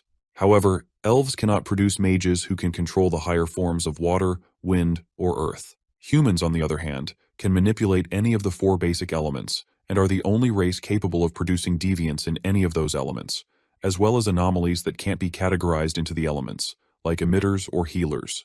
There's a delicate power balance between the 3 races, taking into account their populations, overall affinity to elements, and the diversity of their mages. At least, this is all Arthur knows, and he asks his master if this level of explanation is plausible for the audience. Virion takes a moment to think before giving it a pass. It seems Tessia has something to say. While she understands that the assimilation process is meant to prepare Arthur's body for his beast will, she believes it would be even better for him to train his body physically, just as she does, using magic in the process. Arthur understands the reasoning behind her response. Over these 3 years, the differences in their races have really stood out to him. While humans are considered talented if they awaken in their late preteen years, it's not surprising for elves to awaken by the age of 10. For Tessia, it happened even earlier, at the tender age of 9, and since then, she's been training her magic under a tutor while also learning to fight from her grandfather. The old man playfully questions her if she's perhaps angry that she's the only one getting beaten up during her training, to which the poor girl quickly admits. As grueling as these exercises seem, Arthur knows Tessia is going to be a monster in the future. The old man takes a moment to elaborate further for Tessia. He explains that what Arthur has been doing over the past 3 years is essentially fusing his bones, muscles, and organs with his mana. While he hasn't been physically training like her, the old man assures her that once this process is complete, Arthur's body will be stronger and more resilient than even a veteran warrior. Now shifting back to Arthur, the old man notes that 3 years of mana fusion hasn't been enough to drain his energy entirely. So he decides to help him a little. After today, Arthur will become a true beast tamer, unlike those lucky adventurers who treat their beast wills as mere tools. Apparently, Virion plans to ignite Arthur's mana core by transferring a large amount of his own mana into him. He reassures his junior that it might feel a bit warm, but it shouldn't be too bad. As soon as the old man begins the process, Arthur quickly learns the hard way that it's far more than just warm, it's downright hellish. The searing pain courses through him, and the light emanating from his chest grows ever brighter, intensifying to an almost blinding level. Then, without warning, a powerful wave of energy hits everything in its range, throwing both the old man and Tessia across the hall. When the procedure finally concludes, Tessia and the old man rush to our boy's side, and thankfully, he seems to be okay. He's dazed but intact. After witnessing such a terrifying display of power, the old man's curiosity reaches its peak. He finally decides to confront Arthur about the origin of the beast will he inherited. The boy earnestly responds, claiming that this was given by a female dragon. The mention of a dragon hits the old man like a thunderclap. He goes into a frenzy of excitement and disbelief. The realization that he has been training a bona fide dragon tamer is driving him crazy. A while later, our boy opens his eyes in the bed. The old man feels relieved that nothing major has happened. Meanwhile, our boy asks if they're going to keep his abilities a secret even if he leaves. The old man promises they will, but then unexpectedly drops a bombshell. Apparently, Arthur's departure has been set for just 4 months from now. Of course, this news shakes our boy to his core. He had been under the impression he'd be stuck here for another 2 years. The old man goes on to explain that an inter-kingdom tournament for the youths of the 3 kingdoms has finally been confirmed. The portal in Zyra City, within the Sapin Kingdom, will soon open to allow travel between Elenoir and Darv. This is also why Tessia isn't around. She'd have gone absolutely bonkers upon hearing that he is leaving. It's finally time for Arthur to be united back with his family. Although Arthur looks forward to reuniting with his family, he still feels that 4 months is far too soon. This is when the old man assures him that these 4 months will be so excruciating that he'll end up begging for them to pass quickly. Now that his assimilation is complete, his training is about to get even tougher. With that said, the old man leaves. Right at that moment, Arthur's eyes catch sight of his egg, which has fallen down from the couch for some mysterious reason. It's beginning to show cracks, as if it's about to hatch. Not long after, the shell starts to shatter, and out comes a tiny dragon. The first thing the little creature does is let out a yawn, then promptly falls over, leaving Arthur completely baffled about what just happened. Later, Arthur finds himself staring at the little cutie pie. It's clear the dragon has taken a liking to him, and it's equally obvious that Arthur finds the little one irresistible. Honestly, it's just too damn cute. But it seems I spoke too soon. The dragon suddenly bites him, and the only reason it releases its grip is because the little one doesn't like how Arthur's sweaty, salty skin tastes. The bite burns Arthur a little, and the burn leaves a permanent mark on his arm. The little cutie happily calls him Mama after the attack. Arthur, on the other hand, has no idea who's talking to him, but soon he realizes it's the dragon, and she's literally speaking directly into his mind. Arthur corrects her, telling her he's a boy, so she should at least call him Papa. As for her name, he decides to call her Sylvie, after her mother. While playing with the little one, Arthur suddenly notices that the burn mark from the bite isn't just a random lesion. It feels like the burn is actually connecting him to the dragon somehow. As he relaxes with Sylvie, Arthur drifts off to sleep. He suddenly wakes up in the dead of night. He looks around and sees Tessia, holding the little dragon so tightly that it's literally screaming for help. It seems Tessia has become quite attached to the little one. Morning arrives, and as Arthur walks through the corridor, he notices that Tessia is still completely smitten by the little creature he has. However, it's clear that Sylvie doesn't quite share the same affection for her. When they meet the old man, Tessia excitedly reveals to him that Arthur has a new pet. Elder Virion shoots the little dragon a curious glance, completely baffled by the sight of such a pet. By now, he's convinced that he's going to die from the sheer number of shocks Arthur has given him. Eventually, Arthur takes the time to explain to Virion what happened and where Sylvie came from. Virion reveals that beings like Sylvie usually only hatch in the presence of their kin. When Arthur wonders why she hatched in front of him, the only reason they can come up with is that he had fully activated Sylvia's will the day before. Arthur then questions the old man, asking if it's really necessary to hide the little one. As far as he's concerned, most people won't realize she's such a powerful being. The old man acknowledges his point, but reminds him that he should be more concerned about other things. Their progress in strengthening his mana core had been delayed during the assimilation, but now that he is fully awakened, it's time for him to start training both his core and his new dragon will. Arthur inquires about the next course of action. To which the old man responds that the best way to access the first stage of beast will is by strengthening his mana core and engaging in constant combat. With the instructions now clear, Arthur is ready for action. But the old man adds one more thing.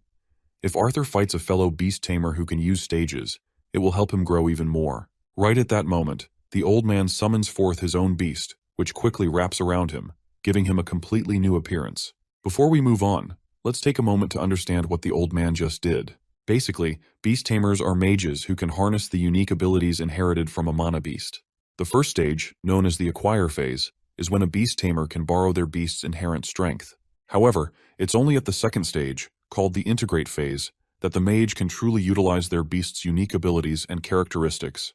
For Elder Virion, who had unlocked the second stage only after decades of studying his beast will, the transformation allows him to wield the deadly prowess of a shadow panther.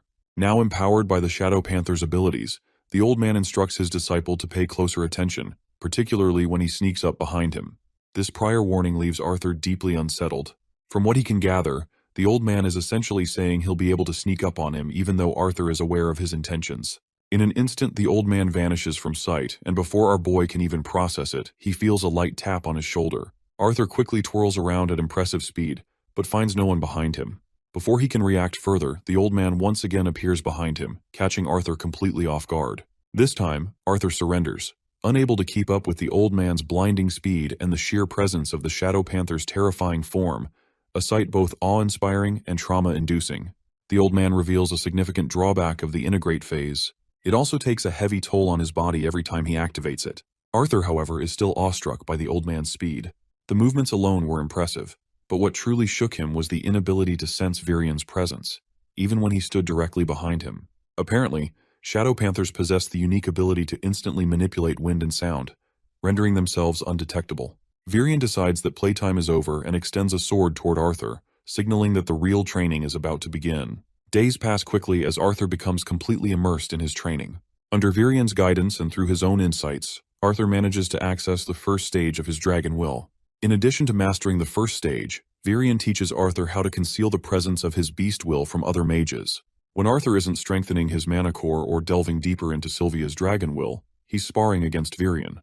Fortunately, the assimilation process has made his body resilient enough to endure the relentless training and conditioning. In his downtime, Arthur makes a point to embrace the joys and innocence of childhood, just as Sylvia had wished for him. He cherishes these moments, especially as his time grows short. Finally, the day of his departure arrives. Tessia is devastated, to say the least. After spending every day together over the last few years, breaking the news of his imminent departure was especially hard on her. Now Arthur is ready to leave, his bag fully packed. He also makes sure to hide the mark Sylvie gave him by covering it through those feathers Sylvia gave him. The carriage is ready to take Arthur off, and as a parting gesture, the old man hands him a pendant adorned with the Aerolith house crest. The pendant is meant to help him navigate the forest. Now it's Tessia's turn to say her parting words to Arthur, but instead of speaking, she simply nods her head in a dejected manner. However, her sadness is quickly melted away when Arthur pulls her into a tight hug. The warmth of the embrace overwhelms her, and she begins to cry uncontrollably. After exchanging their goodbyes, Arthur steps into the carriage, only to find Faerith and a few escorting knights accompanying him on the journey. Faerith immediately recognizes Arthur, but our boy has no clue who this person is. Faerith starts yelling and reminding Arthur of the time they dueled, when this lowly human had supposedly won unfairly. As soon as Arthur remembers Faerith's name, he greets him politely, which helps to ease Faerith's anger. However, Faerith's embarrassment quickly returns when one of his friends casually exposes his nickname, Fei, in front of a lowly human. Despite the rocky start, the group spends the journey in as lively a mood as possible. Soon, the carriage crosses through the portal, and they enter the floating city of Xyrus. Xyrus is buzzing with life, a city teeming with people from all professions and walks of life. The carriage finally stops in front of a grand mansion where his family is staying. Standing before the towering doors, Arthur feels his chest tighten. As he knocks, the memories from the past 3 years flood his mind. He recalls the terrifying fall from the hill that nearly claimed his life, the devastating loss of someone dear to him, the blood on his hands, and the grueling training that shaped him into who he is now. Yet, none of those experiences seem as daunting as this moment. He gulps down his anxiety and awaits for the response to his knock. A maid quickly answers his knocks and opens the doors. Right behind her stands a little girl, no older than 3, her bright eyes curious and full of life. Then, after what feels like an eternity, we finally catch sight of Alice, his mother, chasing after the little one, Eleanor Lewin. But the moment Alice's gaze lands on her son, she freezes on the spot. Even the bowl of food she was holding slips from her hands. The boy, on the other hand, is equally overwhelmed with emotions to think that this little one is his sister. He gathers his thoughts, flashes a smile, and greets his mother in the most heartfelt moment possible. His mother comes running in response and hugs him tightly. The tears of the mother just cannot stop falling, and even the little one gets overwhelmed and begins to sob, seeing her mother in a condition like this. Let's not forget about Reynolds, who is just as eager to meet his son. As the mansion doors remain open, he follows suit, joining the hugging spree with his wife. The family of four spends this heartfelt moment together, relishing the reunion. The moment is so touching that even the maid begins to cry. Once everyone settles down, they bombard Arthur with all sorts of questions. Meanwhile, little Ellie sits right next to them, clearly annoyed by the lack of attention she is receiving. Alice notices her daughter's sulking expression and quickly calls her out, encouraging her to greet her big brother. It's not surprising that the little one doesn't fully grasp the concept of a big brother, but after a moment of hesitation, she eventually walks toward Arthur. Her mother gently reminds her that he is the same brother she has heard about in all those bedtime stories. The adorable little one calls her big brother with a title he deserves, and Arthur warmly reciprocates as well. Once everyone is settled, Arthur takes some time to explain everything from the beginning.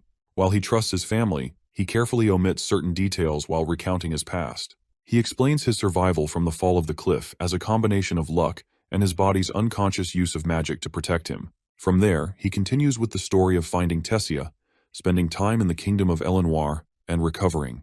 What Arthur says makes sense to his parents, but Reynolds' attention is drawn to the small creature perched on Arthur's head. Curiosity gets the better of him, and he asks about it. Arthur responds honestly, explaining that he stumbled upon a mana beast's den where Sylvie's mother was dying from an injury. While he could do nothing to save the mother, he chose to take care of Sylvie from that point on.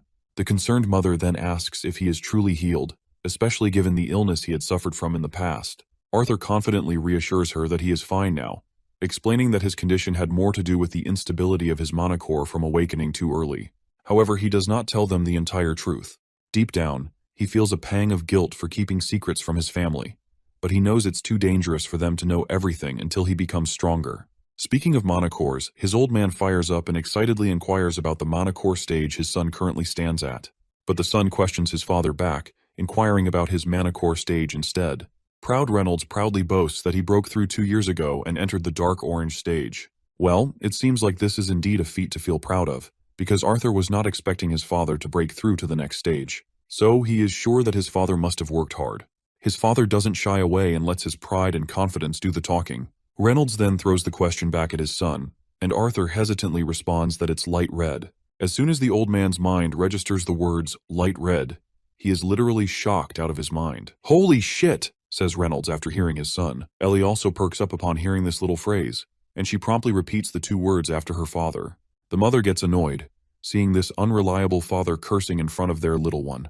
Reynolds quickly commands his son to come outside with him for a spar in the backyard. Seeing this usual sight of his father puts a big smile on Arthur's face. He finally starts to feel like he has truly come back. Suddenly, someone comes barging into the mansion after receiving the report that Arthur is alive. It's a family of 3, and it looks like these are the people who had been taking care of Arthur's family.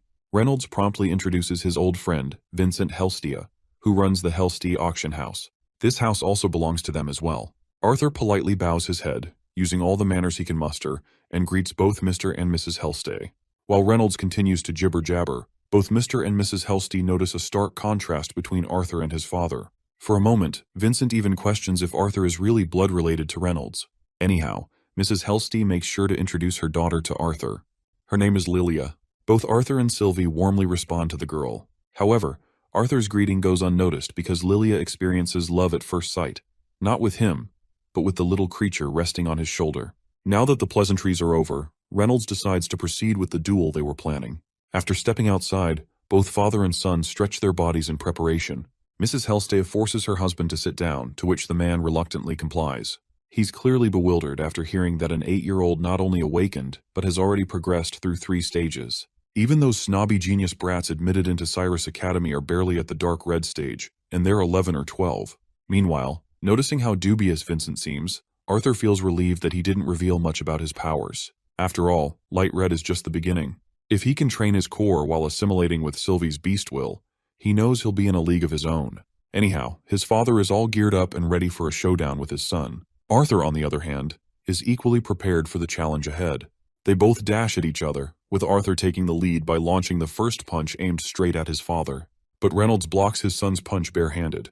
However, Arthur quickly turns the tide by executing a completely unexpected move that his father didn't even see coming. Still, Reynolds isn't a one-trick pony. He quickly reads through his son's intentions and sidesteps just enough to avoid the direct hit aimed at him. Arthur, though, manages to seize the upper hand and grabs his father in an attempt to throw him forward. Reynolds, however, regains his balance mid-motion and lands back on his feet with finesse. After a few blows are exchanged, Reynolds is forced to acknowledge his son's growing prowess. Though he makes it clear that he's been holding back so far, he warns Arthur that from this point onward, things won't be so easy. The father clenches his fists and ignites the fire within him, quite literally and figuratively. This is a little trick he picked up after breaking through to the dark orange stage. To understand the new trick Reynolds just pulled off, a bit of lore is needed. Mages, starting from their awakening, always have affinities or strengths in terms of which elements they can best control. Parents often seek out professionals for expensive tests on their children, so they can learn early on which path to push their newborn mage toward. In this world, conjurers have the innate advantage of being able to manifest and manipulate the element of their affinity right from the start. On the other hand, augmenters have a more subtle affinity for elements, with actual manifestation of the elements coming only after they've crossed a certain threshold. For his father, who had been fighting and training hard since an early age without formal training, it took him until the orange core stage to turn his explosive mana usage into actual fire. But from the world Arthur has come from, elements weren't something you were born with. They were a path one took willingly. You see, talent played a large part in it, but since no one was restricted to just one affinity, hard work also played a significant role. So for Arthur, who had so many advantages after coming to this world, has learned a trick or two as well. My guy also releases this crackling power he has under his sleeve. As both contestants stand face to face, ready to give it their all, Vincent is left with his jaw hanging. The fact that Arthur is a deviant is a feat in itself. Even his father, who was full of confidence just moments ago, seems to have taken a hit after witnessing this. Arthur quickly dashes at his father, and their back and forth ensues. As they continue trading blows, the intensity of their strikes escalates, and at one point, they generate an explosion so massive that people miles away can't help but take notice. It's clear that neither is willing to give up easily, and the fight only continues to intensify.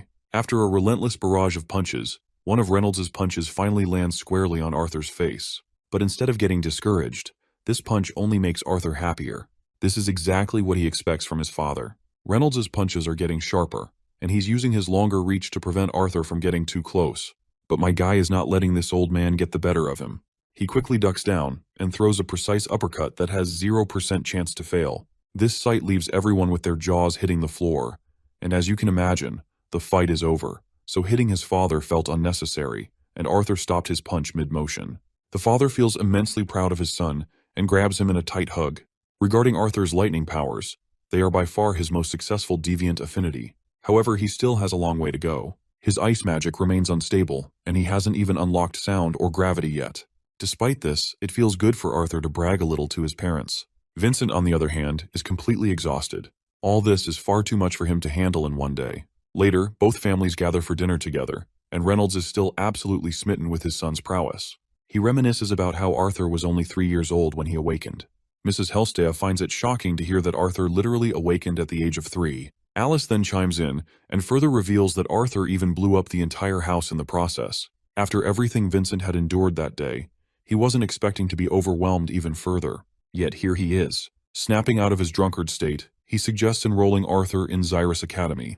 However, Arthur doesn't seem particularly thrilled by the idea. His father, too, is unsure about this decision. As far as Reynolds is concerned, Arthur is only 8, and Xyrus Academy is the most prestigious magic institution on the continent. Mrs. Helstea, however, supports her somewhat tipsy husband's suggestion. With Arthur's level of talent, she believes it would even be worthwhile for their family to sponsor him, so he wouldn't have to worry about tuition costs. But Alice firmly refuses to accept yet another favor, especially after all the Helstea family has already done for them. Vincent assures her that it wouldn't be a burden since he does a lot of business with the famed director of Xyrus Academy herself, and he can speak to her directly. That's when the man in question finally speaks up. He doesn't seem to appreciate the fact that everyone is discussing his future and making decisions for him without even asking for his input. Later, it's time for everyone to head to bed. Before going to sleep, Both parents once again express how grateful they are that Arthur has returned. They are overjoyed to see him grown up and thriving. The idea that their son is a deviant with the potential to become one of the strongest mages in the future is news of an extraordinary scale. His mother also acknowledges this, but seems a little sad as she remarks that Arthur can't give her goodnight kisses anymore now that he has grown up so much. Seeing how earnestly his mother is pleading, Arthur relents and gives her a sweet smooch on the cheek. With that, the parents decide to head out. However, Reynolds stops once again to address his son. He reminds Arthur not to hold it against Vincent for being so excited earlier, as Vincent harbors no ill intentions toward them. The scene then transitions back to when Vincent was suggesting that Arthur join the academy. In response, Arthur made it clear that he had just reunited with his family today and would like to spend some time with them before deciding whether to leave them again to attend the academy. With those words, Arthur left the dining area respectfully. Later, as Arthur is walking to his room, Lilia spooks him. She points out that he's heading in the wrong direction and invites him to a better place where they can talk. Eventually, they arrive at the servants' quarters, where it becomes apparent that Lilia gets along with the staff remarkably well. The servants respectfully give them a place to sit. Lilia even enjoys some food while there, her high spirits causing the servants to crack smiles. One of the maids reveals to Arthur that Lady Lilia often sneaks into the servants' quarters when she feels stressed. At that moment, Arthur realizes something he hadn't noticed earlier, that the Helstia family truly has good hearts. In the present moment, Arthur responds to his parents accordingly, clearing their doubts by revealing that he holds no animosity toward the Helstia family. In fact, he acknowledges how kind and genuine they are as a family. The next day arrives, and Arthur is woken up by his little companion Sylvie. The tiny creature looks excited for the day ahead, and seeing Sylvie's eagerness, Arthur suddenly remembers Tessia out of the blue. But he quickly snaps out of his melancholy when his nose catches a whiff of the foul odor Sylvie is giving off. Well, it seems like Arthur isn't the only one who's going to take a shower today. As soon as they approach the bathtub, the stinky Sylvie starts cowering at the sight of the water. A while later, both of them are freshened up. Just as they're done, someone knocks on the door, and it's Arthur's little sister, here to greet her big brother a good morning. Apparently, their mother has promised to take both of them shopping today so they can bond and learn more about each other. The little one is already bouncing with excitement at the thought of spending time with her big brother. They race through the corridor toward the dining hall to join the family for breakfast. After a while, we find ourselves in the bustling marketplace, where merchants eagerly peddle their goods to passers-by. Arthur finds himself quite fascinated to finally see Xyrus City in person. The marketplace is filled with various intriguing items, and one particular shop catches his attention.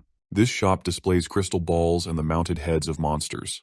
Curious, Arthur asks his mother what kind of shop it is. Mrs. Helsty quickly explains that those crystal balls are known as beast cores. They are magical cores extracted from mana beasts and are used to enhance one's power. However, she adds that the effects of these cores can vary greatly depending on their type and the mana beast they came from. Purchasing beast cores is a bit of a gamble, as they can cost hundreds of gold if not thousands.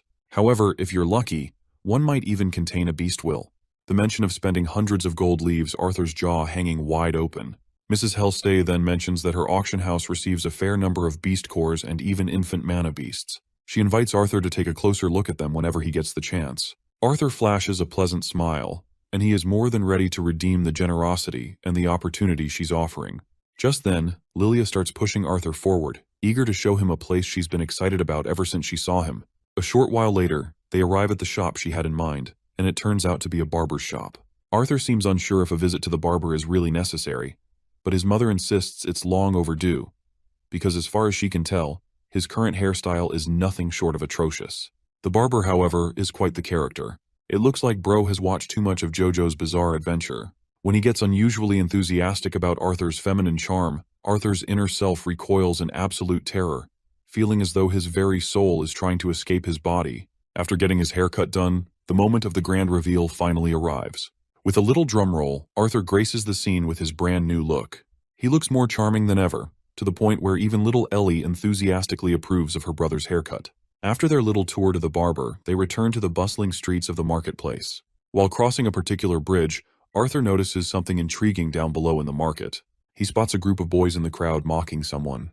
Ellie quickly fills him in, explaining that those boys are students from Xyrus Academy. She adds that wearing the Academy's uniform is considered a major status symbol. Arthur doesn't need a closer look to tell that these guys are complete jerks. Their arrogance is apparent even from a distance. Ellie seems to share the same opinion and highlights that since these students are treated almost like royalty, they feel entitled to act as they please. Their mothers soon catch up to the duo, and as soon as Alice asks what they're discussing, Arthur suddenly bolts ahead like an excited puppy. Although the reason behind Arthur's sudden excitement remains a mystery, his mother finds herself smiling. She's just happy to see her son acting like a normal kid again. Mrs. Helstay also feels relieved to see him acting like a kid, especially after the dramatic events of the previous night that she still finds hard to forget. Later, they enter a shop fully equipped with an impressive array of weaponry and armor. While Arthur is enthusiastically checking every nook and cranny of the shop owner shows up and reminds him that this isn't the place for a kid to hang out. So, while asking him nicely, the owner suggests he better leave. There's also this cocky rich dipshit hanging around, feeling full of himself. He can't resist reminding Arthur that these aren't toys for a kid like him. This smug guy even dares to put a hand on Arthur's shoulder, but my guy just flings it off without a second thought, showing zero respect for a cocky sucker like him. After tossing out a sharp verbal jab, Arthur begins to walk away. But of course, this idiot can't stomach being humiliated by a kid, so he tries to make a comeback. Before this bastard can start flaunting his title or bragging about how rich and influential he is, Mrs. Helstea walks into the shop, and just like that, the cocky bastard is humbled. Mrs. Helstea recognizes the man as Agastus, from the branch family of House Ravenpour operates. She doesn't hold back and threatens to revoke his family's participation in the Helstea auction house if he doesn't back off. As soon as the bastard hears the threat, his knees buckle, and he starts begging like the cowardly dog he is. After that little scene in the shop, the group continues their tour through the town. Arthur expresses his gratitude to the lady, and she reciprocates, saying she was more afraid of what Arthur would do to that man. Meanwhile, a shady guy is keeping an eye on our family, his eyes particularly fixated on our little dragon fella. Finally, the dawn descends over the city of Xyrus, and the party returns to their mansion after their shopping spree. As they enter, the first thing they see is Vincent and Arthur's father, Reynolds, sitting together. It looks like Vincent had been waiting for Arthur to arrive, as he has a special guest who wants to meet him. It turns out to be Cynthia Goodsky, the founder and director of Xyrus Academy. She is genuinely pleased to meet Arthur in person, the boy Vincent has spoken so much about. Before we dive further, let's take a moment to appreciate the prestige of this institution. Xyrus Academy is hailed as the most exalted sanctuary for any aspiring mage fortunate enough to possess both the talent and the background to gain entry. It is a breeding ground for acclaimed scholars, guild members, leaders, royal guards, and military powerhouses. Anyone who has made a significant impact on this world has, at some point, been tied to Xyrus Academy. That's the level of fame this school commands. An insurmountable titan compared to the countless other academies scattered across the continent. And standing at the helm of it all is none other than the Academy's director, Cynthia Goodsky. It's Arthur's first time meeting her in person, and all he can do is stare at her for a solid few moments. The intensity of the silent staring contest is so fierce that even the onlookers begin to feel awkward. Finally, the older woman breaks the silence by extending her hand as a gesture of goodwill, greeting Arthur warmly and sincerely. Arthur, on the other hand, can only stare at her hand, completely clueless about the proper social convention in a situation like this. Should he kiss her hand? Shake it? He has absolutely no idea. Eventually, he decides to shake her hand, but his mother quickly steps in, shoves his head down in frustration, and apologizes for her son's rude behavior. She explains to the director that Arthur has just returned home and is still ignorant of formal customs. The woman, however, seems like a remarkably chill person. She doesn't mind at all. In fact, she's the one who apologizes for intruding unexpectedly. She admits that she couldn't refuse a favor from Vincent, given all his great efforts and contributions to Xyrus Academy. Meanwhile, we shift our focus to Lilia, standing quietly in the back with her mood noticeably sulking. It seems she isn't a fan of all the attention Arthur is getting. Or perhaps she simply doesn't want him to leave for the academy like this. Regardless, we shift to this old hag, who reveals something intriguing, mentioning that it's not often she takes a trip to someone's house to visit a potential student. But Vincent had piqued her interest when he insisted that a prodigy of the highest caliber was currently staying in his home. She then turns to Mrs. Helstea and requests her to lead them to an open space so she can catch a glimpse of what this boy is capable of. Arthur, meanwhile, tries to bail out of the scene, making the excuse that he's hungry. Unfortunately for him, his mother doesn't allow him to act on that thought. Eventually, Vincent and Mrs. Helstea proceed to escort their esteemed guest to the mansion's beautifully paved courtyard. As for Arthur, it seems he wasn't lying. He really is hungry, and he looks even more defeated to see that he won't be able to eat dinner anytime soon. Little Sylvie, equally hungry, has no choice but to follow her papa, looking just as dejected about this whole ordeal. This is the moment when the old hag notices the little one, finding the mana beast quite adorable. She asks if it's his father's contracted beast. Arthur quickly clarifies that Sylvie is his bond and that she hatched just a few months ago. The old woman finds this fascinating.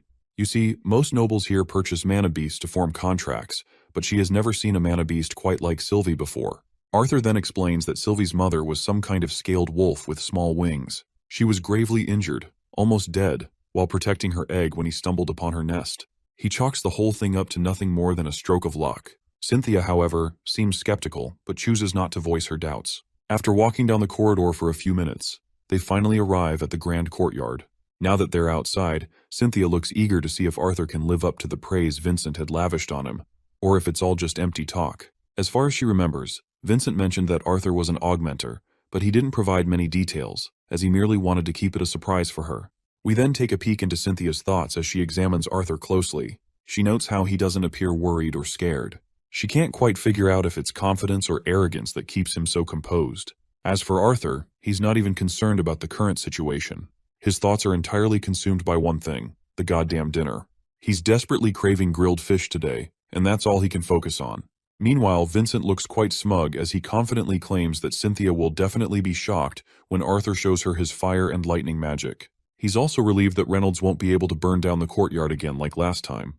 Before Arthur begins, Cynthia questions whether he doesn't plan to arm himself with a weapon at the very least. In response, Arthur casually remarks that he can tell she has no intention of using the wand at her waistband, so he'll go barehanded as well. This causes Cynthia to pause for a moment, realizing he's right, and her unexpected response makes her crack a smile. With that, they decide to begin the match. During his training with Virion, the explosive power of fire and the adaptive nature of water were the first key arts from Arthur's world to manifest as actual elements here. After that, the earth and wind-style martial arts techniques from his previous life also culminated, allowing him to control the mixture of internal and ambient mana to shape it into the desired effect. Unlike counters, these are the fundamental steps augmenters take to manifest an elemental attack. Of course, he faced some limitations due to his past knowledge. After mixing fire and earth spells together, Arthur kicks the ground beneath him, shattering it like it's nobody's business. Although Vincent expected Arthur to surprise everyone, he is still absolutely rocked to his core by the display. Among all the stunned onlookers, the proud sister and Sylvie are the only ones genuinely thrilled to see Arthur rocking the stage. With the next kick, he sends all that shattered debris at the lady. The lady smiles as she sees that this boy is indeed some good shit. She quickly blocks all of the debris. Arthur then braces himself, generating a massive blast from the ground that propels him forward. He breaks through the barrier of air surrounding her and attempts to strike her over the face, but she counters effortlessly, throwing him back with a burst of her power. Arthur quickly reacts, using earth and wind spells to conjure a floating stone that supports his body, preventing him from careening aimlessly. He grits his teeth, frustrated by how difficult it still is to use earth and wind spells simultaneously. Even after all his training with Virion, it feels far more challenging compared to his fire and water techniques. He launches himself at her once again, but she effortlessly uses her wind magic to push him back, not even allowing him to get close, let alone cause any real damage. Amidst the swirling winds around her, she chants an unusual spell, summoning 3 or 4 tornadoes. Arthur, however, has a clear plan to counter this. He conjures wind around his hand, spinning in the opposite direction of the tornadoes. As soon as his winds clash with them, the tornadoes are dispersed completely. Though his reckless move left him with some nasty cuts and bruises, Arthur successfully accomplishes what he set out to do. He eventually earns a compliment from the old hag for his efforts alone. She is genuinely impressed by his skills and precision, but she also believes he's a bit overconfident in his ability to face opponents head-on. All in all, his display of magical and combat prowess is exceptional. For his final test, an extra challenge of sorts, she quickly enchants him with a spell and informs him that his only task is to stay conscious. Whatever she did feels like his brain is being split apart. It's actually sound magic she's using, a clear indication that she's a deviant. Despite the excruciating pain, Arthur braves through the test. When it's over, the woman happily announces that he's passed with flying colors. Given the aptitude Arthur has shown in wind magic, she admits she's tempted to teach him personally. The father, on the other hand, is still confused. Since when did Arthur learn to use earth and wind magic as well? The mention of as well catches the lady off guard. What she understands, Arthur might even be able to use more elements. Shocked, Vincent quickly responds, explaining that Arthur used fire magic just yesterday and lightning magic as well. He brought him to the paved courtyard because the boy had burned down part of the lawn. The old hag finds herself utterly boggled when she learns that this little boy can control not only 2, but at least 3 elements, none of which are at a deviance level. Arthur, however, quickly corrects them, clarifying that he can actually use 4 elements. He makes sure to demonstrate by conjuring some water. The woman literally recoils in utter bewilderment, and Reynolds makes sure to support her. Seeing how strongly Cynthia has reacted, The little girl asks if her brother is strong. While her mother doesn't respond, Cynthia laughs softly and agrees that he is indeed very strong and will be even stronger in the future. After everyone settles down, Arthur apologizes to his family for keeping his powers a secret from them. His chest tightens as he sees his mother so worried about him. Realizing that her son had been hiding something, she hopes that, from this point onward, there will be no more secrets. As much as Arthur wishes to promise her that, he knows he cannot. Once the apologies are done, Cynthia decides to have a private conversation with our boy. She encloses them both in a bubble that appears soundproof, ensuring no sound can get in or out. Now that they can't be overheard, the old lady assures him that he can speak freely. With no other choice, Arthur begins to explain. He reveals that he only showed her his abilities because there are two things she possesses that he needs, which are power and influence. He wants her to keep his family safe until he becomes strong enough to protect them himself. Not only will he attend her academy, but he will also consider her his benefactor. Cynthia Goodsky is quite moved, though not in the usual way. To see this brat have the audacity to demand something like this from her is almost laughable. Not even the king and queen of Sapan would dare propose such a one-sided deal. And yet, Arthur seems to think she'll bend to establish a relationship with a mere child. But my guy just smiles in response, fully aware of how much potential and value he holds compared to the rulers of Sapin. Although his part of the deal will have to wait until he actually attends her academy, he's confident in his position. You see, Arthur has made a promise to someone important, to live his life to the fullest, and he believes attending Xyrus Academy at a more normal age will help him honor that promise. Cynthia is once again a little rattled to hear this. To think that she will have to wait for 3 years until he joins unsettles her. She presses him to explain what he plans to do during this gap. Well, Arthur doesn't hesitate. He speaks his mind and reveals his plan to become an adventurer. Later, Arthur's parents take him aside for a private conversation, as they are absolutely against his idea. His mother is distraught the most and begins to berate him. After everything they've endured, after thinking he was dead for years, he now says he wants to put himself in danger again. It's a thought she simply cannot bear. The little girl also starts tearing up, unable to handle her mother's outburst. Reynolds steps up in order to calm her down and suggests that they at least hear Arthur out and listen to his reasoning. But his mother does not relent. She continues lashing out, questioning how he could even consider such a thing after everything they've been through to get to this point. Eventually, her emotions overwhelm her. Her thoughts spiral, clouded by worry and pain, until she can no longer discern what is right or wrong. It's then that Arthur speaks up. His voice is calm but resolute as he explains that he isn't planning on leaving anytime soon. In fact, he's looking forward to spending several months at home with everyone. He admits that while he's only just returned, spending over 3 years in the Elven Kingdom has left him feeling disconnected from Sapin and the rest of Dicathan. He wants to experience the same thrill and excitement his parents had when they were adventurers. It's not just about seeking danger, it's about truly living, understanding his world, and growing stronger in ways he can't within the safety of their home. His father acknowledges Arthur's point, understanding exactly what his son is talking about. He even admits that, as an awakened teenager, he himself had been eager to experience the adventurous life. However, he also recognizes that Alice's concerns are entirely valid. No matter how strong or prepared Arthur thinks he is, the life of an adventurer is both dangerous and unpredictable. Arthur then suggests having some sort of guard or supervisor accompany him on his journeys, but Alice remains unconvinced. That's when Reynolds startles his wife by approving Arthur's plan. She immediately turns on her husband, practically strangling him in frustration. She can't believe he would even consider such a thing, let alone agree to it. There's no way she's letting her son leave again, not after just getting him back. Things begin to settle down when Arthur clarifies that he isn't planning to be away for 3 full years. He explains that he intends to come back every few months, or even more frequently between missions. Even so, Alice remains skeptical and is not sure how to proceed with this. At that moment, Ellie approaches her brother with her eyes filled with tears. The thought of him leaving already is too much for her. Seeing his little sister crying causes Arthur to panic. He quickly clarifies to her that he'll be seeing her a lot and won't be gone for long stretches of time. Alice, however, is still unwilling to give her consent. She demands an answer. Why does he want to become an adventurer now? What drives him to take this path so soon after returning home? As far as she is concerned, it makes far more sense for her son to go to school before setting out as an adventurer.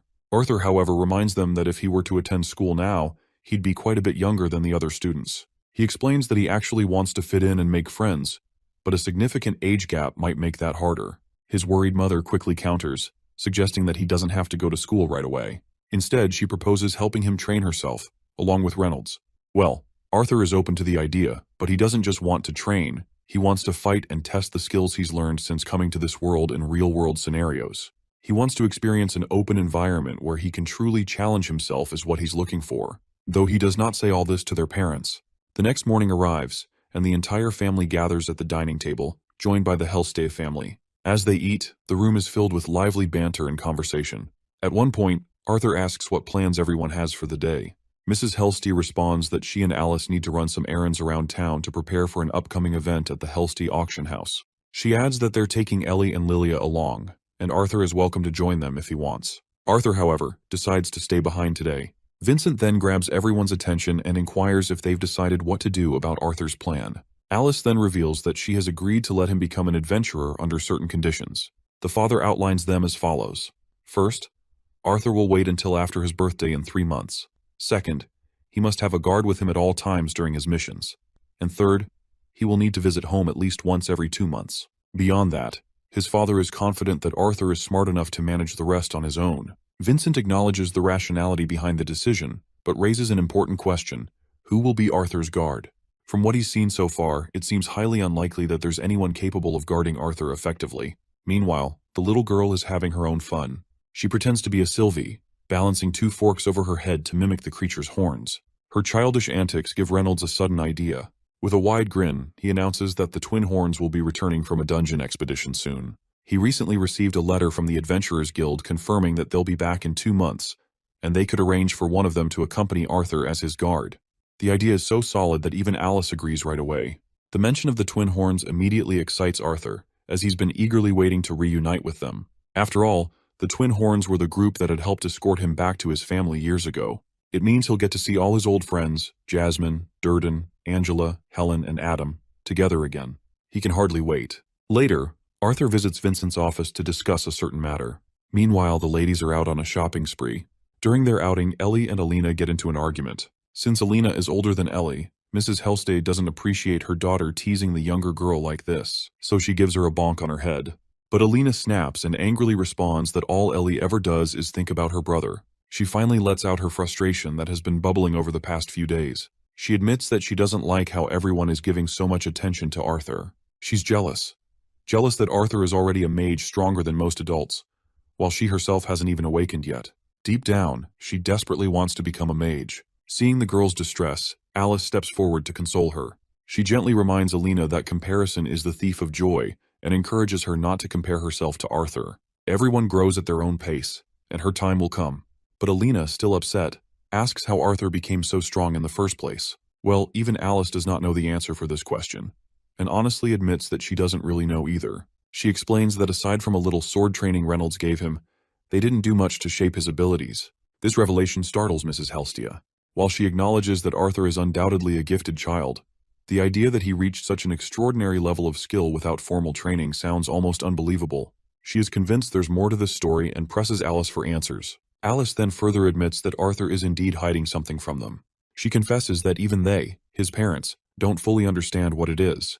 Mrs. Hellstay advises her to just ask Arthur directly as his mother, like how he became so strong while he was away, and how, even before the bandit attack, he was already so skilled with the sword. She is sure that both Reynolds and Alice must be dying to know the truth. Of course, as a doting mother, Alice does want to know everything her son is hiding and why he hasn't shared it with them yet. But she explains that giving him the space and support to open up when he's ready is what being a good parent means to her.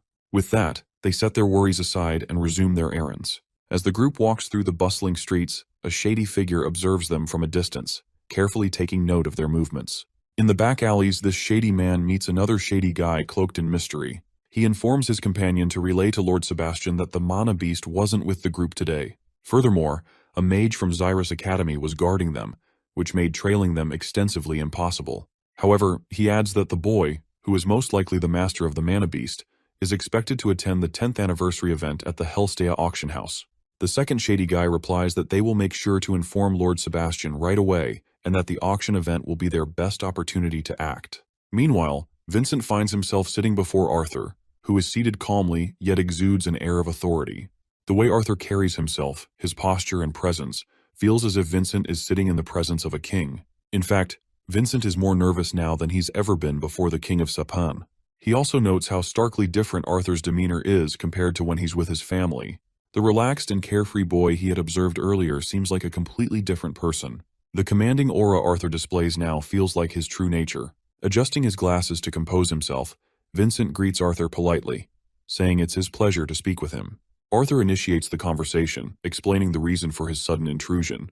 He requests Vincent's help in procuring a few items. Specifically, he asks for a protective cloak, preferably one with a hood, a decent sword suited to his size, and a mask capable of altering his voice. Vincent assures him that a cloak shouldn't be a problem to acquire. However, crafting a voice-altering mask would require an artificer with expertise in sound magic, likely a divination mage. Vincent suddenly pauses, questioning himself internally. With the anniversary event already burying him in work, why is he going out of his way to accommodate this child? Yet, even as the thought crosses his mind, he knows he can't bring himself to refuse Arthur's request. Something about the boy demands compliance. Arthur, on the other hand, is truly grateful for Vincent's help.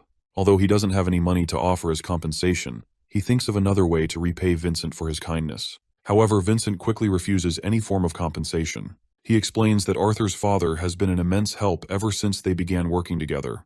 Thanks to Reynolds and the training he's provided for their guards, thefts and fights in the auction house have reached their lowest point ever. But our boy still insists that he still wants to offer something in return. Apparently, he has recently discovered a method that might aid his sister hasten her awakening, and while he is going to help his sister, he can also help Lilia in awakening. This revelation startles Vincent, as neither he nor his wife is a mage. However, Arthur confidently assures him that he can help their daughter awaken as a mage and eventually attend Xyrus Academy. Later, Arthur is seen practicing his beast will. Despite his efforts, he can only wield it for a few seconds before it dissipates. Frustration begins to creep in as he feels his efforts are insufficient. Whether it's his past life or this one, he knows he needs strength to protect the people he loves. His mind drifts to memories from his past life, where he lost someone dear to him and was powerless to stop it. This time, he vows to gain strength, not for revenge, but to ensure the safety of those he holds dear. As Arthur heads back downstairs, he encounters his mother, who has just returned from her errands. She seems angry because she thinks he is making fake promises of helping Lilia in her magic awakening. Mrs. Helsty is equally frustrated, visibly annoyed at the idea that Arthur might be playing pranks on them. Arthur makes it clear that he would never joke about something as serious as this. He reminds them that he made a deal with Mr. Helstia. Later, as they all settle down, Arthur sits between his two sisters, ready to demonstrate something no one expected. He begins explaining that mana is best sensed during slow and deep breaths that follow a precise rhythmic pattern. He strives to keep the explanation simple and clear as he prepares to demonstrate the technique. Arthur first instructs them on the first step, to breathe in a special way. He even closes his eyes to demonstrate the proper technique. As soon as both ladies try to follow, there are many hurdles to overcome to get their breathing right. But once he sets the stage, Arthur decides to check if his theory is working. He warns them that their bodies might feel a little hot, but they should continue breathing the way he instructed. As they persist in their rhythmic breathing, they begin to see small artifacts with their own eyes. Arthur then tells them to focus on gathering the white sparks together, because these little lights are their friends and need to be united in order to be happy. After the training session, the three of them are exhausted. Vincent has a lot of questions, particularly about how this method will help his daughter become a mage. Arthur explains that it will take a few years, but if he can help them with the first few months of training, Lila should have no trouble awakening as a mage.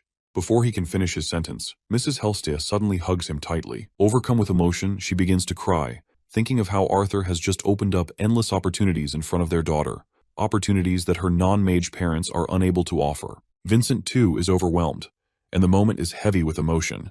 From that point on, Arthur's life falls into a comfortable rhythm. Every morning he trains, then helps his sister and Lila get closer to awakening. Even with his impatience to grow stronger, he makes sure to spend time with everyone, knowing that there wouldn't be many more opportunities like this in the future.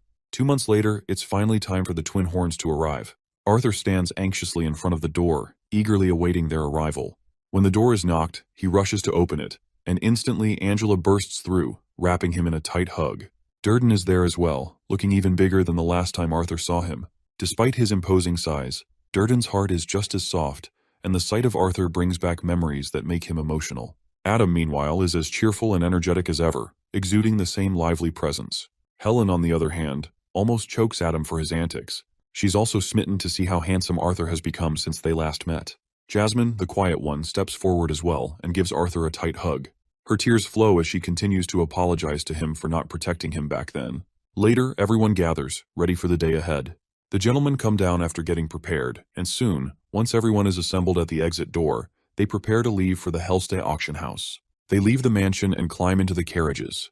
The vehicles zoom through the bustling streets of the city. As they sit together, Arthur begins to reveal the entire backstory of how he ended up back with them, sharing the details of his journey and everything that led him to this moment. Adam expresses his apologies for all the trouble Arthur had to endure after he fell from the cliff, though they are glad that at least Arthur was able to form a bond, which is something even seasoned adventurers and nobles rarely achieve. Suddenly, the carriage screeches to a halt, and two servants step forward to welcome and escort our party. Arthur is awestruck when he actually sees the Hellstay auction house for the first time. The 10th anniversary of the Hellstay auction house is an event that nobles and adventurers alike have been eagerly anticipating. It won't just be a celebration, but also a chance to see, and perhaps buy, priceless artifacts that have been kept locked away and guarded for this particular event. As soon as Arthur lays his eyes on the magnificence of this place, he's struck with awe. The exterior of the building is amazing, but the inside holds up just as well. Vincent then addresses everyone, reminding them that since today is a big day, they should get their heads together and make sure no mistakes are made. Reynolds also takes charge, instructing and assigning soldiers to their respective posts. Arthur, Mrs. Hellstay, and Alice make their way into the grand auditorium before everyone else. The place is so massive that it could easily house more than 10,000 people. Arthur, who had been a king and lived among the royal family of the Elenoir kingdom, finds what he's currently seeing jaw-dropping, even for him. Mrs. Hellstay inquires about Arthur's opinion on the auction house, to which he responds that calling it a house would be an understatement. Lilia then assures Arthur to wait until he sees the private viewing rooms at the top, as he's going to be even more awestruck. And as expected, the private viewing room is nothing short of magnificent. It even has its own bar, with a bartender ready to serve them delicious drinks. Lilia and Island then peek through the windows and notice that people have already started to arrive, and the place is already bustling with life. Suddenly, a servant arrives and informs Mrs. Hellstay that the VIP guests have arrived and will be here soon. Our family members stand respectfully as the knights ensure the esteemed guests are escorted inside. The guests are none other than the king's family: King Blaine Glider, Queen Priscilla Glider, Prince Curtis Glider, and Princess Kathleen Glider. Seeing the other guests, the king inquires of Vincent why he must share the space with them. Vincent quickly reminds His Majesty that this is his family. He brought them here because he remembers that His Majesty had explicitly wished to see his family. Vincent introduces his wife, Tabitha, and his daughter, Lilia. He then introduces Alice Lewin, his close friend's wife, along with their children, Arthur and Eleanor Lewin. The king seems to be a very laid-back person, and happily tells Alice and her children to stand up because Vincent's friends are his friends as well. After all, they are all here to congratulate the Hellstays on the 10th anniversary of this wonderful place, and to enjoy the event. Queen Glider suddenly notices the little mana beast Arthur has acquired. Arthur quickly responds to the queen that she just hatched several months ago and introduces her as Sylvie. This also catches the attention of the king himself, who quickly asks if perhaps this mana beast is his bond. Arthur doesn't shy away from claiming that it is. The king seems so fond of this little creature that he even tickles her. He can tell Arthur is fortunate to have her, as even infant beasts are not easy to tame, yet she seems very obedient. Arthur quickly states that he can communicate mentally with the beast, so it's more like a mutual agreement rather than simple obedience. That's when a shady old man grabs everyone's attention by questioning if Arthur is implying that he's under an equal contract with the mana beast. Arthur hesitates briefly before affirming, claiming that Sylvie was the one who initiated the contract. The old man then quickly puts his hand over Arthur's to check what kind of bond he has. But before this shady old man can succeed in his intention, the king stops him, reminding him that this is neither the time nor the place to study someone's pet. The man stumbles over his feet and apologizes heartily. To diffuse the tension, Mrs. Hellstay quickly chimes in and requests the king that the event is about to start, and requests that he take a seat. It seems like this old man might be behind those hooded bastards who had been trailing Arthur and his family for quite some time. Lo and behold, the Hellstay auction event is underway. The host welcomes the esteemed audience for their most anticipated event, their chance to obtain the rarest items in their collection. Excited more than ever, the guests roar in celebration and excitement, and a round of applause follows afterwards. The host instructs the audience to turn south before they can officially start. Special mention is given to the most important figures of the land of Sapan, the royal family. The audience respectfully pays them the deserving respect, and with that, the honors have concluded. The host finally addresses the man who made the entirety of the event possible. Vincent Hellstay makes his presence known as Arthur, and the others clap for him. The scene is nostalgic of his previous life as a king, but he tries to shake those memories off instead of reliving the past. After, the kid hasn't even hit his growth spurt, and he's already thinking about being king again. Arthur manages to sneak in some alcohol while no one was paying attention while Lilia is busy with Ellie. Just up ahead, he sees his mother talking to the queen. Observing her wand, he instantly concludes that she's a conjurer-magician. There's also the fact that he's yet to sense her presence, which means the woman must be actively using a concealment artifact to hide it, or she's so powerful that he merely can't even sense it. She gives him a good look, causing him to feel slightly embarrassed. Arthur thinks it's rather strange that he doesn't really fancy any of the older women as his romantic interests, even though they're about the same age he died. He thinks it's possible due to his mother being in the same age group, but at the same time, Arthur doesn't find himself attracted to those younger than him either. He's in a weird situation and thinks his dating life is temporarily ruined for good. His train of thought is disrupted by the man himself, who knows about Arthur's ambitions to purchase a good sword. Vincent drops him the offer of a lifetime to place a bid on the sword, and he's even ready to cover the costs for the kid. The short sword coming up for display is made by a legendary mastersmith, and it's got notable qualities. For example, just reinforcing the sword with a slight hint of mana will produce electricity around the edges of the blade. This adds to the cutting power and even releases a paralysis effect on the victim. Arthur's interest has peaked and the bidding quickly kicks in. For such a weapon, many of the guests are competitive and keep raising prices upwards of 50 gold coins. Let's compare how the currency works in comparison to a modern house. 1 gold coin is enough to purchase it, and even an average family can easily live on a few copper coins without any trouble. That means, just the opening bid for this expensive blade could easily sustain a family for a quarter of a millennia. Vincent is out here acting like Elon Musk's fictional son and simply asks the kid if he likes the weapon or not. Arthur confirms that he does like the blade, but he isn't looking for something so bold and unique. That's just the way Vincent expected the boy to react, however. He thinks it's okay for the boy to choose something else. As for the rest of the items he requested, they've already been arranged. Arthur is excited because he's expecting the voice-altering mask to be one of the items on the list. Vincent acts like a hotshot who could fetch any artifact from any corner of the world. He acted urgently and got what the kid wanted. Arthur is the happiest he's ever been. But like a responsible adult, Vincent advises the kid to use the item wisely, or he'll be the one to catch trouble from his family. In the end, Vincent was proven correctly. The sword was nothing compared to the rarer items that followed. There were a few weapons and beast cores that even the king found himself interested in. He placed extremely high bids and won himself an A-class beast core. But of course, he has yet to manifest the powers of the core to find out if it has a beast will or not. Arthur finds himself stretching to ward off the laziness, and finds himself confused when he sees Sylvie missing. He asks Lilia, who also doesn't know, so he starts inspecting the furniture to see where she went. Suddenly he hears the cute little beast hiss in fear, as if it was being threatened by someone. The ugly bastard Sebastian is trying to get his dirty hands on her, making Sylvie weep in fear. Arthur sees this, and just like any pet owner getting their best friend harassed, he wants to slap the shit out of this frickface. But he tolerates himself, knowing that this asshole is a royal mage. He simply calls Sylvie to his side and prepares to leave. Instead of facing humility, Sebastian tells him that a commoner like him shouldn't be in possession of a creature so special. Arthur questions to confirm if he didn't mishear just now. With a sinister smile, the evil mage confirms that the beast will soon be under her control. This makes the boy's blood boil with anger as he shoots him a murderous look, challenging the mage to utter those words again. Let's revisit what happened before this went down. Vincent was slightly disappointed that he couldn't get the boy anything he liked. Arthur was searching for a good sword as his only requirement, which makes the auction house owner wonder if they can find something in the storage. His thought is disrupted by the king, who is glad to have acquired the A-class beast core from their collection. As long as the beast's will is intact, he's in good hands. Vincent is glad that he was able to please the king with his measly little event. Their conversation takes a sudden dark turn as Vincent detects a bloodlust so powerful that it brings him to his knees. This causes the royal knights to spring into action, alerted by the presence of a threat. With an urgency to act, the king brings out his sword and demands the attacker to reveal themselves at once. We then catch the royal mage Sebastian collapsed on the floor, afraid of Arthur's wrath. Vincent still doesn't understand what happened, and the entire auction house is in chaos.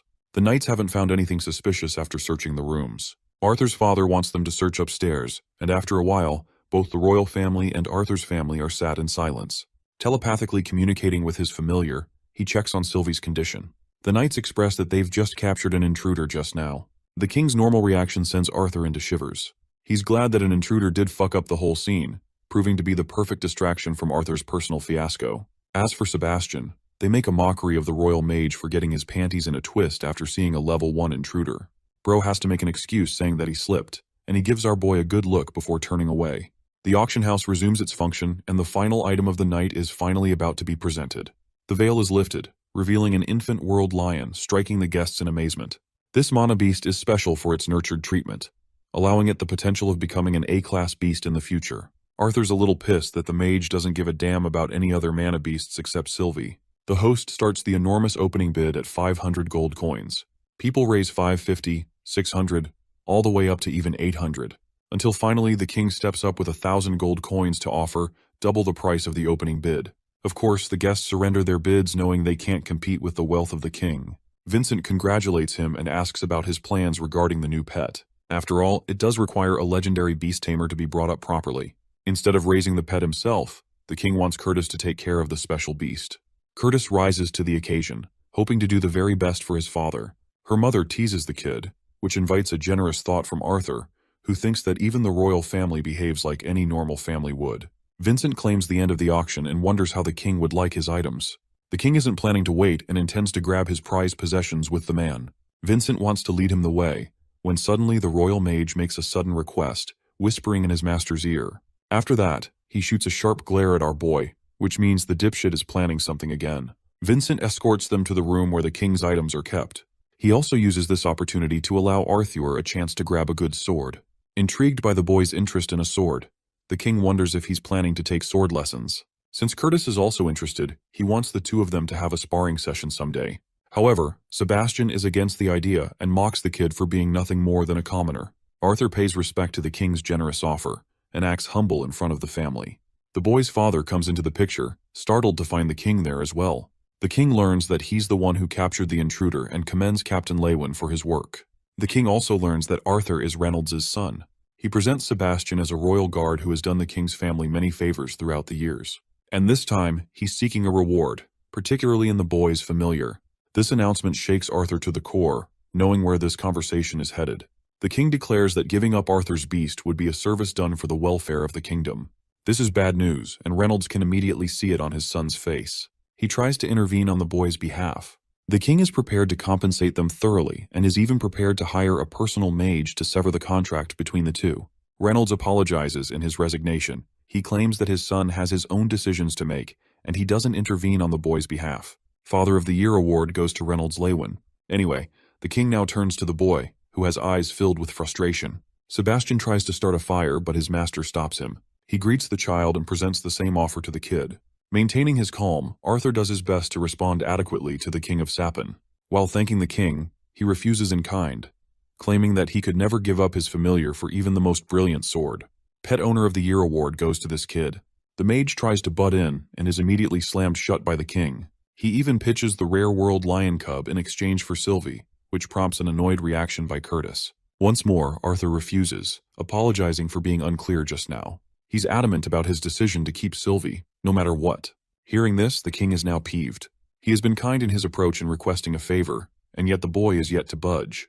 The king asks once again, this time warning Arthur of his thin patience. Controlling his anger, Arthur asks a counter-question to the King of Sapin. Boldly and shockingly, he asks for a price on the king's children. Then, he follows up by reasoning that even though he's declined 3 times, the king's pride refuses to budge.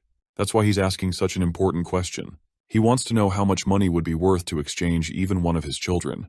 The atmosphere turns tense and silent. Sebastian gestures to the knight to act immediately. The royal knight furiously advances to cut down the boy who insulted the royal family. Sensing mana concentrated inside the blade, Arthur realizes the knight is going for a kill. Remaining calm with his own mana, he evades both strikes and throws the knight off balance. Then he grabs the knight's fist and releases every single ounce of his momentum into an uppercut. This knocks the knight out instantly, gaining shock from even the royal mage who ordered to kill him. Sebastian is done playing around and decides to act on his own, ready to accept any punishment. He knows that Sylvie's potential with Arthur actually triumphs that of an A-class beast, which is why he's so greedy and stubborn about the bond. Sebastian prepares a beam strike to vaporize Arthur as his family swoops in. All of a sudden, something happens as time stops, freezing the spectators around them. Confused, the mage finds himself perplexed where his charged attack went. One boy's voice echoes and gains his attention. He deems Sebastian's efforts meaningless. After all, each spell that requires ambient mana won't work against him. He shoots Sebastian a resolute glare and instantly appears next to his body. The royal mage's overconfidence has been used against him. One move is enough to break Sebastian's leg, causing him to wail in agony. He begs for someone to come and help him, failing to understand why everyone has frozen still. Arthur's voice and embrace is the only loudness he feels and hears. The boy offers a bone-chilling announcement, reminding him that no one will come to help him. Traumatized to the bone, the pathetic mage begs to be spared as the royal conjurer. Arthur simply gets up and confirms his statement. He only says 3 words, reminding the mage to know his place like the dog he is. Let's go back to the uppercut from a moment ago. As you can expect, even the king was shocked to find a commoner child overwhelming a trained royal guard. So much so that he wonders if his own guard made a mistake. Seconds after, Arthur's body is seen collapsed in a different location on the ground, causing Lilia to panic. What's even more brutal is when she and the others come to notice Sebastian's twisted leg. The man's face is bawling with tears and sweat, with a frightened cry for help. Even the king is terrified to see him in this state, while the queen orders the guards to check Sebastian's vitals at once. A while later, Reynolds checks on his son's unconscious body. The boy's mother is worried sick. She does her best to use her healing magic, but eventually gives up, realizing that nothing can be done. Vincent's family weeps alongside him, seeing the boy's loss. Arthur's fading consciousness is brought back into reality a while later. He finds himself on a bed with a ringing headache, wondering how he got back here. He remembers painfully torturing Sebastian using static void, but it messed with his brain. It's only thanks to Sylvia that he was able to use the ability. Thanks to that, he could momentarily disconnect himself from the string of time. It's a godly ability that only he has possession of due to being a legacy tamer. At the same time, it comes at a cost. He's done years of training until now, and still can't use the ability for more than a few seconds without enduring the painful backlash. He went over the time limit and suffered great consequences. This was also his first experience using it on another person, adding to his list of troubles. He rests on the bed, grateful that the worst was just him falling unconscious. The door opens with Sylvie curious as heck to see her master. The boy's mother is shocked to find him awake at last.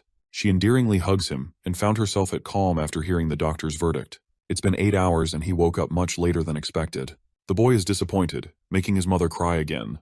He experiences a sharp ache, startling his mother. Instead of addressing it, Arthur asks what followed after he passed out. It turns out that the king's family left early. They sent a representative of the king to discuss matters with the boy's father. Arthur is curious and wants to go see what's up. He tells his mother that he's doing splendidly okay and that he wants her to get some rest instead. He also orders Sylvie to stay with her. Arthur is managing his way downstairs, hearing Reynolds' speech about how his son was nearly killed. The boy interrupts their talk, causing his father to come rushing to his aid. He reveals that the representative of the king is here to spend a few gold coins on them for the small incident they caused. You can tell Reynolds gives very little fucks about royalty and places his family first. The king's representative greets the boy as Jasper Cogwright. He shows him a pouch of gold coins. In this situation, Arthur thinks it's best to act like a victim who was wronged. He greets the man with respect and learns from Jasper that both guards who tried attacking the boy were suspended at once. Reynolds is still frustrated that the king thinks this will undo the unjustified treatment. Jasper and Reynolds are in a strong conflict with one another, so Arthur decides to be the one to resolve things. He admits that he acted out of line and claims that he's not hurt, so there's no need to escalate things anymore. Acting guilty, the boy inquires about the royal mage who had his knee twisted to the bone. It turns out that even Sebastian didn't escape the king's wrath and was suspended from his rank. Arthur curiously asks if they were able to figure out what happened to his leg. To that, the representative mentions that they learned from the mage that the boy inflicted him such an injury. Reynolds finds himself in utter disbelief and lashes out. Jasper expresses that they didn't believe in him and simply suspected the knight who concentrated mana and interfered with the mage's spell. It sounds confusing, but it's the ideal situation Arthur was looking for. With the conclusion of the meeting, Jasper leaves the family with the pouch of gold. Reynolds doesn't want anything to do with it and lets his son handle the coins. After all, it's his life that was put on the line earlier. Arthur appreciates his father's generosity and goes to sleep. Before leaving, he praises the boy for his splendid uppercut. How can this man win 2 Father of the Year awards in one story? Amazing. Arthur places the coin bag in a drawer and finds himself relieved that the situation died down before any commotion. It reminded him of his great limitations as a child just observing the world. However, he's looking forward to great things once he becomes an adventurer. Arthur inspects the voice-altering mask that he acquired and thinks that he can attain some liberty now. Sharing a table with his friends at a bar, Reynolds asks for an opinion on his offer. Crazy hair redhead doesn't really like the fact that he's got to babysit Arthur, and with his shitty personality, he's certain that Arthur might just kill him. Everyone agrees with his own opinion, causing Arthur to smile. Reynolds expresses that he was originally expecting Durden or Helen to help take care of his son. As humble parents, they are ready to reward them for the trouble. Durden assures his friend that they're all family and would be willing to help out with Arthur's development. Even Helen agrees with the idea, and they're not looking for any money in return, especially since they acquired enough from their last raid. One more person raises their hand to volunteer, catching everyone by surprise. This person happens to be Jasmine, who usually despises escort missions. It's really surprising that she's okay with joining, reasoning that it's Arthur. Helen argues that Jasmine is the most fitting person to take care of the boy. Durden's area of expertise is AoE-focused spells with larger groups, so he won't be much help. As for herself, she isn't the best at defense or protection. The boy's mother questions if Jasmine is truly okay with the idea, and she responds with a thumbs up like it's no big deal. The redhead agrees that they should allow Jasmine to shine as she's the only augmenter among them possessing an elemental affinity. She's the best candidate to protect a guy like him. Durden agrees, even though he wanted to personally accompany the boy, but reasons that it doesn't fit for him to go. Reynolds comforts him and tells him to look forward to next time, while Arthur feels safe journeying with Jasmine. Fast-forwarding to the boy's family visiting Vincent's place. Lilia is seen practicing meditation according to Arthur's teachings, instead of relying on him completely. Arthur believes that even Ellie should be capable of awakening at age 7 or more if she can meditate. But he's also hoping that she doesn't awaken too soon, or else there will be too much attention. Excited, the boy requests his father to visit the auction house, since he's been meaning to pick out a sword. Arthur's mother decides to cook dinner while they're away.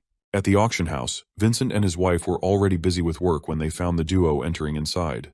It was Arthur's first encounter with them after the incident, so obviously they had a list of questions to ask him. The boy played it calmly, assuring them that he was in top-tier condition. However, they seemed very upset about the king's way of handling things. Vincent is hoping for the worst to happen to the guards who jumped in and caused trouble. Even Reynolds shares the same sentiment. Arthur decides to change topics and focuses on getting a new sword before his application test. Vincent is delighted to show him the way, and he invites the boy to look around plentifully to see what he likes. Arthur scouts the storage room, filled with hundreds of spaces with artifacts all around. It's kind of like an adventurer's heaven dreamland. The boy can't contain his excitement at first. But only seconds later, his excitement is reduced to sheer disappointment. He's tried so many different types of swords, but nothing comes natural to him. He tosses away another sword and observes that it's probably due to the rise of augmenters in this world. There's so many dual-handed swords or larger weapons that just don't fit the boy's size. All his efforts to search for a capable weapon were in vain. The boy fiddled around and found Batman's batarangs. What a cameo. He also tried channeling his inner Bruce Lee with those nunchucks, only to feel stupider by the end. Strangely, Sylvie is interested in something as she's searching around. She manages to drag out a scabbard, excited for him to try this blade. Arthur is pleasantly surprised because he wasn't really expecting a stick to be his weapon. He places his hand on the so-called stick, only to become shocked at how heavy it is. Then it hits him. The weapon he's holding isn't a stick, but rather a sword. Arthur tries unsheathing it, but it doesn't work, which makes him wonder if it requires mana to realize its effects. He tries pulling that off, but that doesn't work either. Testing his theory even more, he tried to cast electricity, wondering if it reacted to an elemental affinity. In the end, a mere stick sword got the best of him as he couldn't learn how to use it.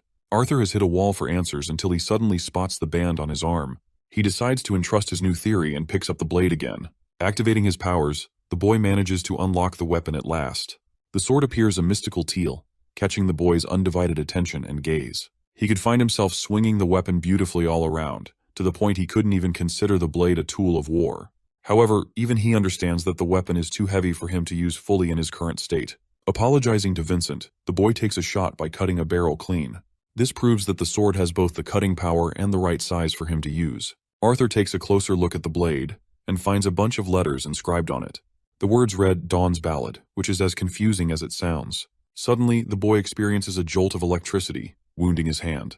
He assures his little pet that he's all good, but strangely can't find an explanation for why the sword reacted this way. The bloodstains on the sword vanished moments after. He picks up the blade again, only to find himself astonished how light it feels. It turns out the weapon adjusted its weight and balance according to the needs of the user. This time Arthur tests it out, only to perform his swings flawlessly without any trouble. Even the length and handle have shortened to accommodate for the boy's stature. It's the perfect kind of weapon. In his past life, he's had many invaluable swords, but none could compare to the synchronicity he feels with this one. Arthur decides to take another swing at the barrel, this time cutting it clean with a precise slash. The barrel is sliced in two instead of getting smashed from the sheer weight the previous time. It's a rare case for master artificers to create wands having the ability to bond with their user. The weapon in that example would adjust to the needs of the user, allowing for better mana manipulation.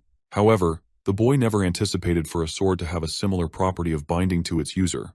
This makes him question the sword's previous owner, Right then, his father and Vincent come along searching for the boy. They want to leave since it's getting late. Arthur rushes to their sword while picking up another sword. He's happy that Sylvie picked out the best weapon for him. Even his father is impressed that he was able to scavenge something to his liking. Arthur claims that he finds this weapon to be perfect. Vincent isn't really impressed since the boy chose a common sword that would never sell at any stall. Unsheathing the blade, Reynolds tests out the weapon to get a good feel of it. Vincent asks for his opinion. Reynolds points out the flaws of the weapon rooted in its weight distribution. At the same time, he thinks it's the perfect weapon for the boy. He returns the blade to his son and questions the stick he's got attached to his belt. As much as Arthur wanted to play it cool, things have just messed up. Maintaining composure, he tells them that he liked the stick to be a good practice tool. Vincent is surprised because he's never found this thing laying around. Inspecting the cane for himself, he asks his assistant if they've got any records around. James explains that one of the merchants sold them with a story about a crazy old man. They tried using multiple inspectors to check the weapon, but it only turns out to be a mere cane. They wonder if they should fetch a master artificer to check it for them. Arthur apologizes if he's overstepping his boundaries. Dude gives him the most puppy-eyed look imaginable with his pet dragon. Vincent obviously can't keep the cane after that and returns it easily. The mission is a glaring success for our protagonist, who now has a special blade no one knows about. It's that time of the year. Arthur's birthday is celebrated with a roar, and he thanks the group for always supporting him. They can't believe that he's reached the age of 9 so quickly. Vincent has brought out premium treatment for the boy with special waiters and food serving them all around. They share a table to celebrate the joyous occasion. I know you guys are salivating seeing the food, but I advise you against eating pixels on the screen. Anyway, they got a lot of great memories that day, securing them in memorable frames for everyone to remember. The redhead freak is out here drunk as a mess, snitching Durden's horrific story of his pants getting caught on fire. Embarrassed as hell, Durden covers his face. Next up is Jasmine, who takes a dig at Adam and reminds him of the time he got scared so bad he pissed himself in the dungeon. Yeah, that's a story not even Batman could beat the shit out of me for. Jasmine's story got the whole party laughing in uproar, including Arthur and our favorite little reptilian. After wrapping up the dinner party, it was finally time to get to the presents. Coming up first, Reynolds and Alice prepared a special gift for a boy. Arthur invited his cute little sister to come open the gift with him. He lifted the top and found a special glove. These gloves were specially prepared by hunting monsters and imbuing magical gems on top of them. The 3 gems could provide a one-time healing effect when needed. It's the perfect gift for Arthur who wants to gear up for missions. He embraces his parents with endearment and love. Next up is Vincent's gift, who presents the boy with a mystical pair of rings. His wife slaps the shit out of him for unnecessarily teasing the kid. Vincent is out here getting on his knees for a 9-year-old, so I can get why she's worried. Anyway, one of the rings is for Arthur, while the other is for his mother. The ring's purpose is to inform Alice of Arthur's mana levels dropping down to a dangerous level. It's the right kind of artifact for someone like Alice who worries too much for her son. She hugs her dear friend for presenting them with such a wonderful gift. As for our boy, he sees the ring in both a positive and negative light. It may help his family to stop worrying about him, but at the same time, they would be in constant tension whenever the ring would fire off. Next up is Adam and Jasmine's pair, who are ready to one-up both their presents. They wanted to follow Vincent's train of thought and already knew about the boy's monstrous strength. That's why they got something for the entire family to enjoy. It's a sound transmission scroll, and they cost quite a damn bit. Jasmine kicks the idiot for ruining the mood. Getting back to his speech, the redhead explains the usage of the scroll. It allows for a one-way communication path which would go along well with the rings. Infusing mana into the scroll and then recording a message is the only requirement. Then, as soon as Alice gets the message, she can reply one time. After the message reaches Arthur, the scrolls will unfortunately vanish into thin air. Have you ever thought about our phones being a blessing to our world? Arthur has to go through so much for just one message. Arthur's application test is just one day ahead. His father is excited while his mother only wants her son to be safe, no matter his rank or status. She kisses him with tear-filled eyes. His parents have so much love for him that he can't help but promise them of his return. The party ends with the group leaving. Jasmine in particular catches Arthur's attention as she waves him goodbye. That night, he found himself wide awake, despite trying his best to sleep. He had come to the realization that he possessed an invaluable family, people who treasured him and supported him through thick and thin.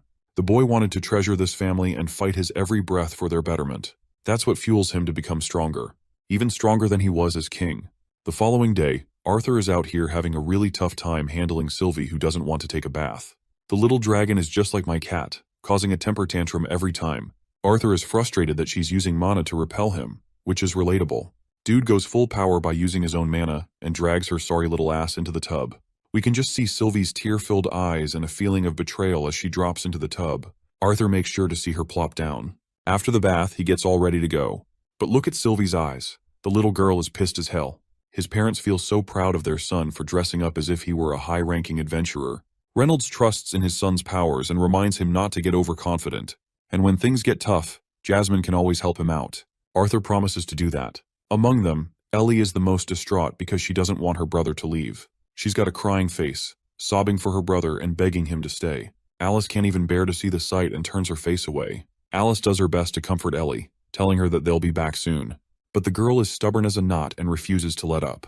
The boy gets on his knee, leaving a very important job for Ellie to do in his absence. He wants her to protect his parents while he's away. In response, she meets him with a tender hug, crying her eyes out. She tells him about the fruits of her practice, and how she can see the little lights he was talking about. Ellie is prepared to protect their parents for him. Reflecting on the moment, Arthur expresses that he had been absent in a large part of his sister's life. While it kills him to leave, he wants to become stronger for the greater benefit of his family. Alice hugs him with a worried look as well, promising him that they'll all be okay so he doesn't have anything to worry about. The sentimental moment draws to an end with Alice reminding her son to keep the ring on at all times. As Arthur grips the door handle, his parents see him off sharing their undying support for their son. The moment the door closes, Alice is seen breaking into tears. Outside, Jasmine was waiting for the boy. She asks if he's good to go at last. Arthur puts on his voice-altering mask, donning his iconic look, and the real adventures begin. They arrive at the Adventurers Guild, where a whole bunch of people are scouting for conjurers and augmenters. Sylvie is already exhausted, and the journey hasn't even begun. Jasmine observes the beast and claims that she looks different from last time. The boy expresses that Sylvie is actually capable of altering her appearance to a certain extent. Currently, she's modeling a black lizard instead of a dragon. They come across the receptionist's desk, where the lady welcomes them to the guild hall. Arthur wants to speak, but Jasmine merely slaps a note on the desk, expressing her request to sponsor the boy for his rank examination. The receptionist lady is seen pressing a button before exiting her quarters. She leads the way, sharing how they've got a bunch of examinations taking place today. As for sponsors, they're ready to bump them at the front of the queue to cut out the waiting time. They follow her into another room. Arthur is seen catching a bunch of people staring at him. Jasmine tells him to just keep up for now. They enter a second hall where Jasmine's request as an A-rank adventurer is expressed for a rank examination. The gentleman knows enough about Jasmine and is ready to accommodate them. He asks about her father, but apparently, Jasmine doesn't seem to take a liking to the guy. Caspian introduces himself as the manager of the branch. He tells them about the application process that is usually accompanied with an inspection and then a practical test. However, with Jasmine's special request as an A-rank adventurer, he's ready to skip those steps to make it easier for the boy. Arthur observes her reaction and wonders if the Flamesworth family really carries that much weight. With the extra steps gone, the only test remaining for Arthur is to face off in a mock duel against one of the examiners. Caspian judges the boy to be a fighter or augmenter type. While he's usually uninterested in knowing about people's names, he's interested in learning Arthur's identity because of the boy's connection to Jasmine. The boy remembers observing the mark on his mask, which reminded him of a half note on a music sheet. So now he introduces himself as Note and shakes Caspian's hand. Their first contact is a mutual reaction for both of them, judging the other as a strong fighter. With that settled, the branchmaster tells Mary to handle things from here and take the boy to the exam hall. He shoots Caspian a glance before going away. As they're walking along, the boy has come to an understanding. He now knows about the weight of the Flamesworth household, which also makes him wonder if that was the reason Jasmine volunteered to come with him. At the same time, he could tell her to be annoyed at the mention of her father. There's no telling about her goal for now. Mary introduces both of them to the route that leads them to the level where the testing will occur. The boy blocks a strong shimmer of light as he enters the testing hall. Here, one examiner is adequately dodging a warrior's repeated strikes. Arthur observes Egghead's fight over here. The dude thinks he's in a comic and announces his attack right before using them. Even the kid thinks he's a little lame for that. Conjurers are supposed to use incantations, so in this case, Arthur thinks that augmenters also chant the names of their attacks. Still, it's stupid to do that for simple moves. Egghead finds his spear tossed and loses the fight, much to his surprise. The examiner is really annoyed and tells him that even grannies could swing his weapon better than him. Yeah, this examiner just verbally murdered this man. He critiques his strength to mana reinforcement ratio and his open attacks that anyone could dodge. The dude ends up whining like a child despite being in his mid-30s. He's a Saitama copy who thought 100 push-ups, sit-ups, and squats would be enough.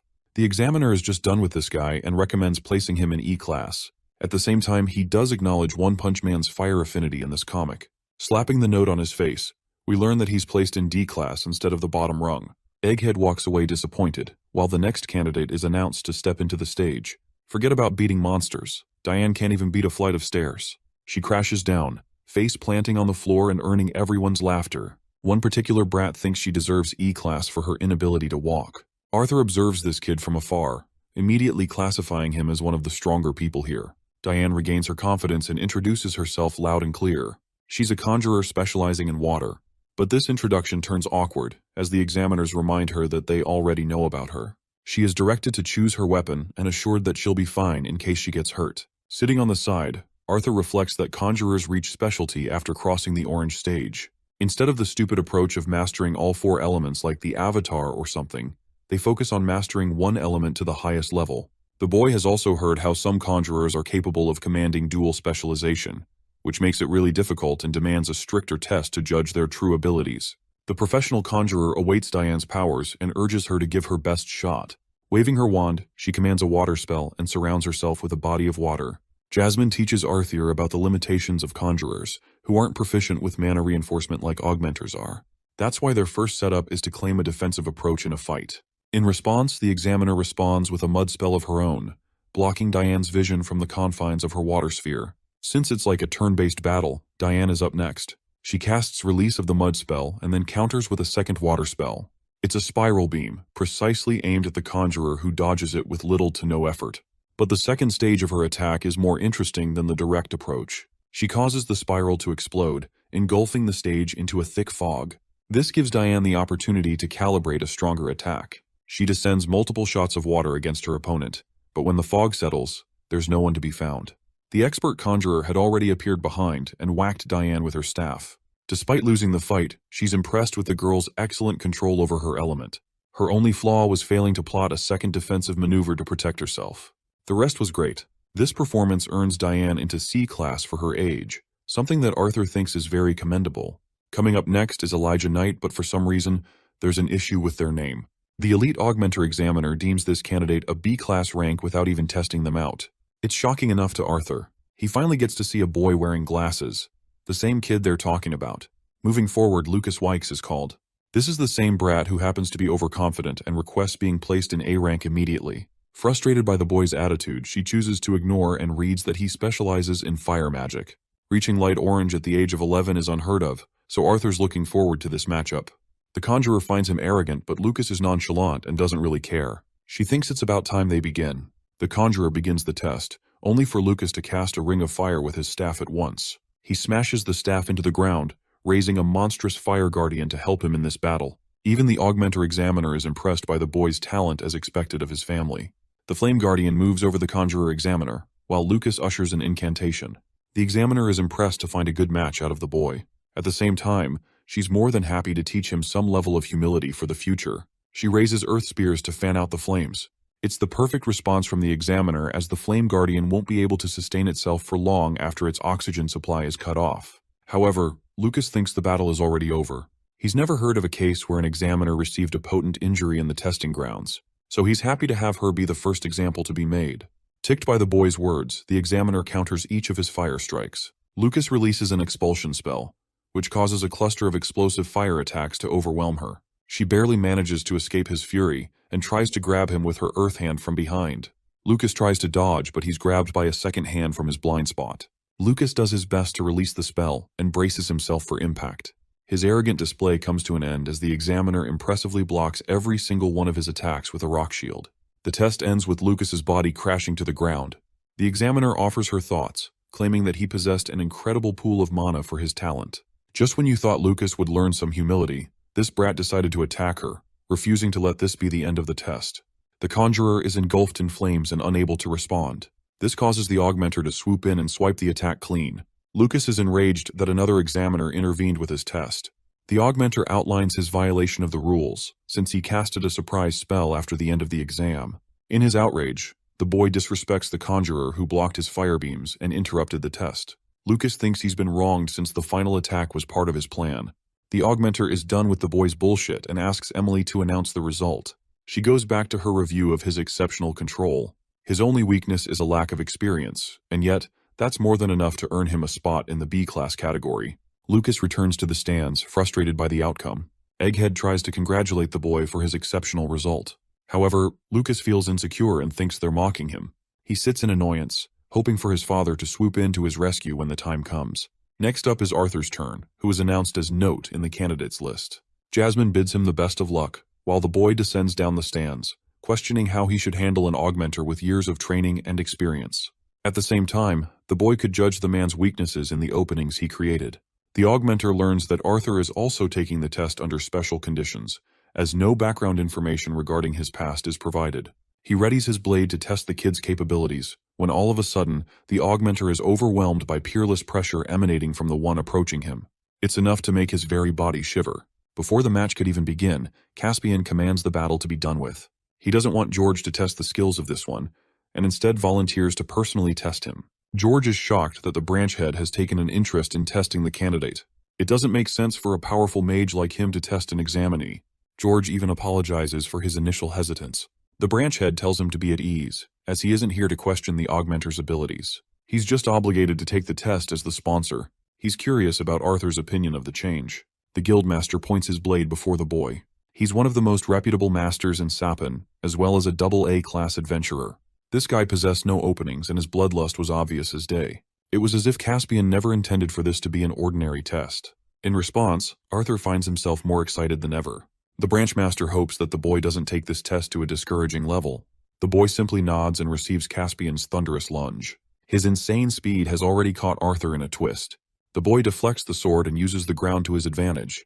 Caspian tries to swipe him with the swing of his blade, only for Arthur to roll and duck his attacks. Each time Arthur turns to take a swing at him, Caspian vanishes and blitzes from behind. Arthur manages to surprise his opponent by ducking the strike and following a counterattack that even shocks the branch head for a moment. He takes his distance before assessing the kid's remarkable talent. Caspian swoops in again as both warriors clash their swords against the other. Arthur swipes and Caspian dodges. The guildmaster grazes the boy's face, before bolting from behind and attacking Arthur with the hilt of his blade. As the battle raged on, Arthur was starting to understand his disadvantages. Since he had a lower physical strength and stature than his opponent, he is constantly on edge than when he was at his prime. Caspian relentlessly attacks him, while Arthur is busy thinking about his body's weaknesses against an advanced fighter who had exceptional control over his mana. Gaining an opening to stroke, Arthur lunges with a swing of his blade. Both swords deflect the other as they gain distance again. He finds his current body trembling due to inexperience, despite his skill. Caspian decides that it's best to take things up a notch and imbues his body with mana. It was at that precise moment that every fiber of his being demanded Arthur to move. Faced against this version of the guildmaster, his body could only activate the flight response of running away, so that's what he did as his only option. Caspian is repeatedly impressed by Arthur's ability to dodge his attack. The wind bullets are so fast that it's impossible for him to dodge them. It's only thanks to their predictable trajectories that he's managing in this fight.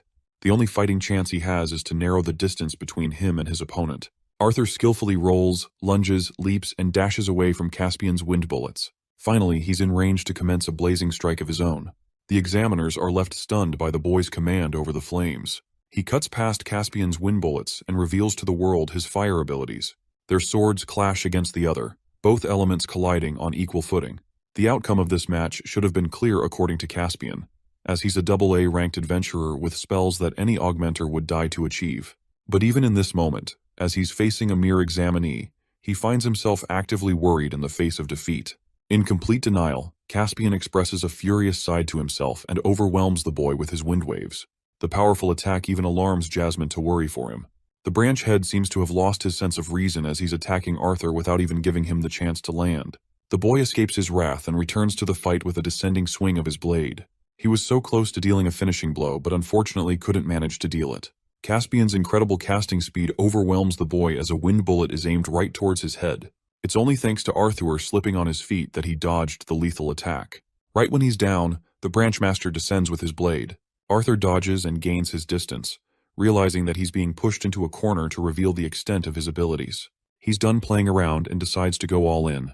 He'd already shown the branchmaster the use of piston stamp, but this next spell is something of a masterpiece that goes in tandem with the previous attack. Arthur uses piston stamp's explosiveness and gets right up in the man's face, ready to deal the finishing blow against his opponent.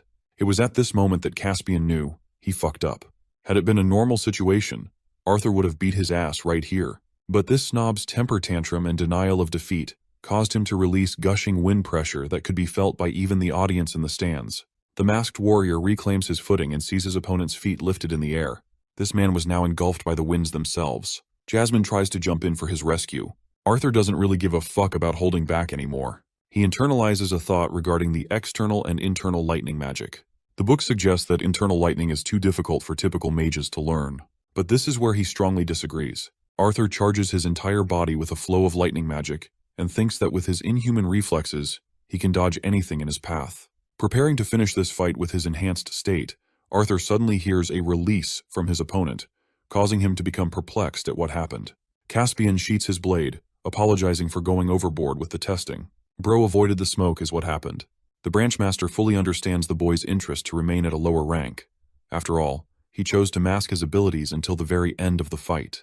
It's the right assessment, as Arthur is looking for that too.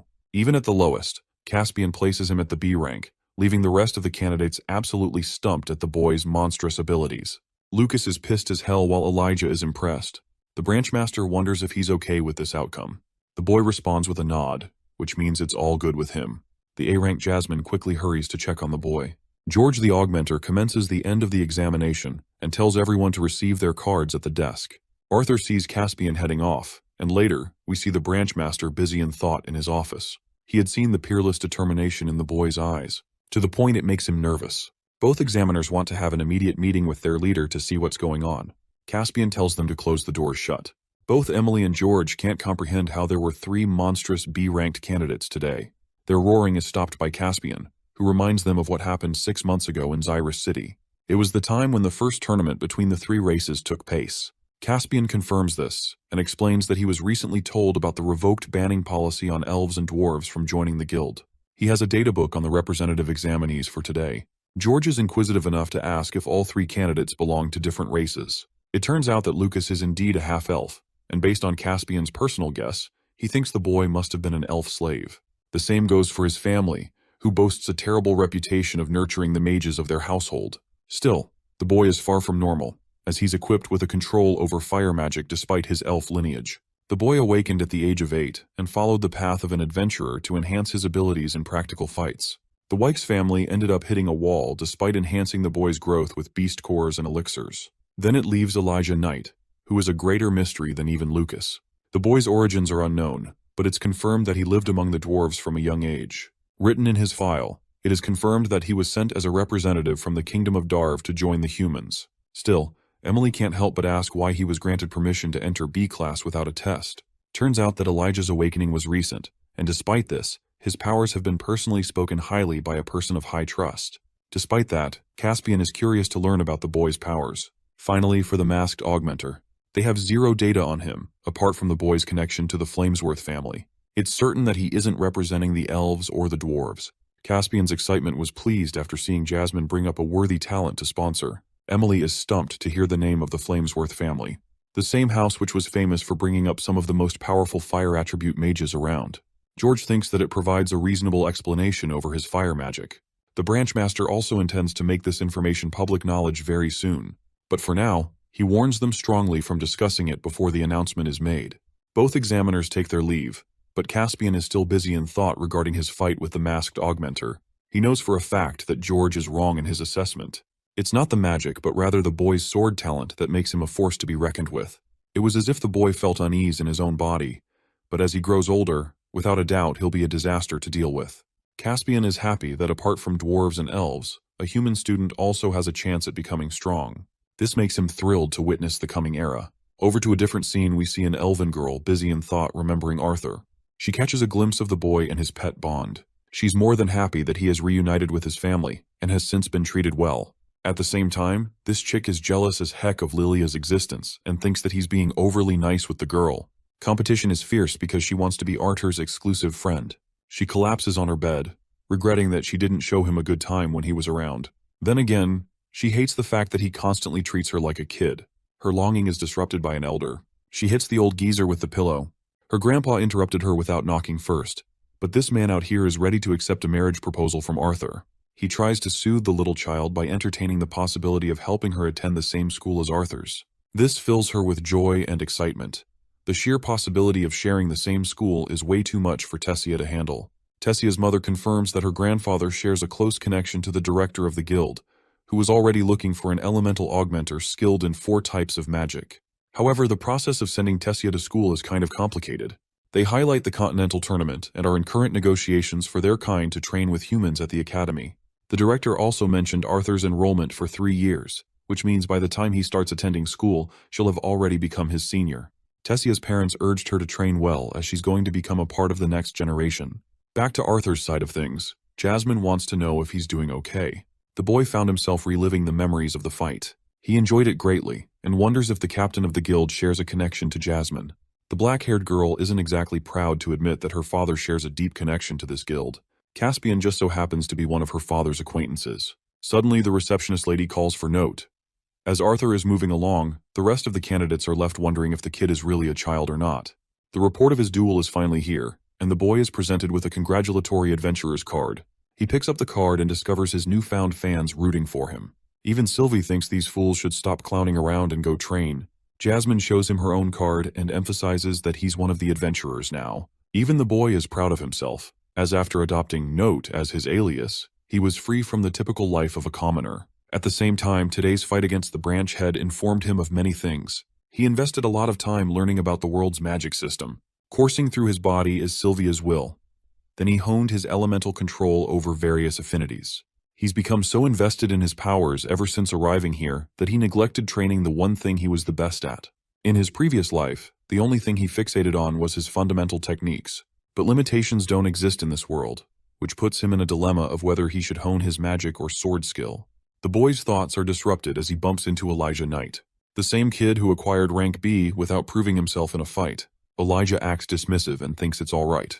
Lucas joins the party of 2 and wonders if there's something he's missing out on as a B ranker. Arthur provokes him with his question regarding his temperament. Lucas reminds the boy not to get arrogant that they share the same class, as even among the ranks, there are levels. He grossly underestimates Arthur's abilities and places him at the bottom of the levels. Before leaving, Lucas even bumps into him to add to the injury. Arthur considers this dude a cliché side character with seriously nothing new to add. As for Elijah, the kid is Batman with how fast he disappeared. Arthur asks Jasmine if they should go and pick up his first quest from the board. Assessing his capabilities, even Jasmine thinks it's an absolute waste of time doing that. So she's got something else planned. She takes him to a portal leading to Beast Glades. It requires a permit which both adventurers showcase to the guards. Arthur's got everything planned in terms of luggage, so they just step inside the portal without any worries. Now inside, they're met with a scenic view of nature. Beast Glades is way too peaceful for his expectations, but that's only because they're in the explored area at the base of the mountains. Jasmine shares that lower-class adventurers are known to use this area for simple training and gathering quests. The lower-level monsters release liquids which could be used in brewing potions and elixirs, so there are countless quests for them. Poor guy got annihilated by a skunk. As they're moving past, Sylvie notices a fox-like beast and leaps from his body. Sylvie wants to eat the creature and starts chasing the beast. Jasmine considers it normal and explains that mana levels are denser in this area, which means their connection is easier than before. She urges them to hurry as the first stop will take them a full day, and they also need to manage through the night. Jasmine enhances her body and hopes for the boy to keep up. Arthur experiences a unique emotion, wondering if this is the same feeling that parents experience after seeing their child leave for school. He's had so many lovable memories with this little baby that it's hard to say goodbye for a while. Arthur hopes for Sylvie to be safe while they're busy. Takes a while, but Arthur collapses in exhaustion. He never would have been able to match Jasmine's endurance if not for Sylvia's mana rotation technique. She's quite impressed by the boys' physical abilities, as she expected them to stop and take lots of rest in between. She adjusts the sticks and uses the kid's fire attribute to light them on fire. By the night, Jasmine wonders if Sylvie is alright. Turns out that Arthur is keeping in touch with his bond, and nothing serious has happened yet. Jasmine thinks it's reasonable that his bond felt suffocated inside their chambers. That's why she's having so much fun now. A while passes until Arthur decides to ask an important question. He wants to know what made Jasmine turn to the path of an adventurer. Observing her reaction in silence, the boy wonders if he accidentally said too much. In response, she reveals that it was her desire to escape her family. This makes sense, and adds to the weight of Arthur's assumption. Jasmine's sharp enough to know that he's already observed her reaction. The Flamesworth house is a major contributor in the massive war led against the elves. Their house is responsible for raising incredible mages of both types, and possesses command over the flames unlike any other. Fire is often boasted as the most powerful of all the elements. So when Jasmine awakened her powers sooner than the rest, she was hailed with high expectations from all fronts. That is until the tests revealed her lacking any control over the fire attribute.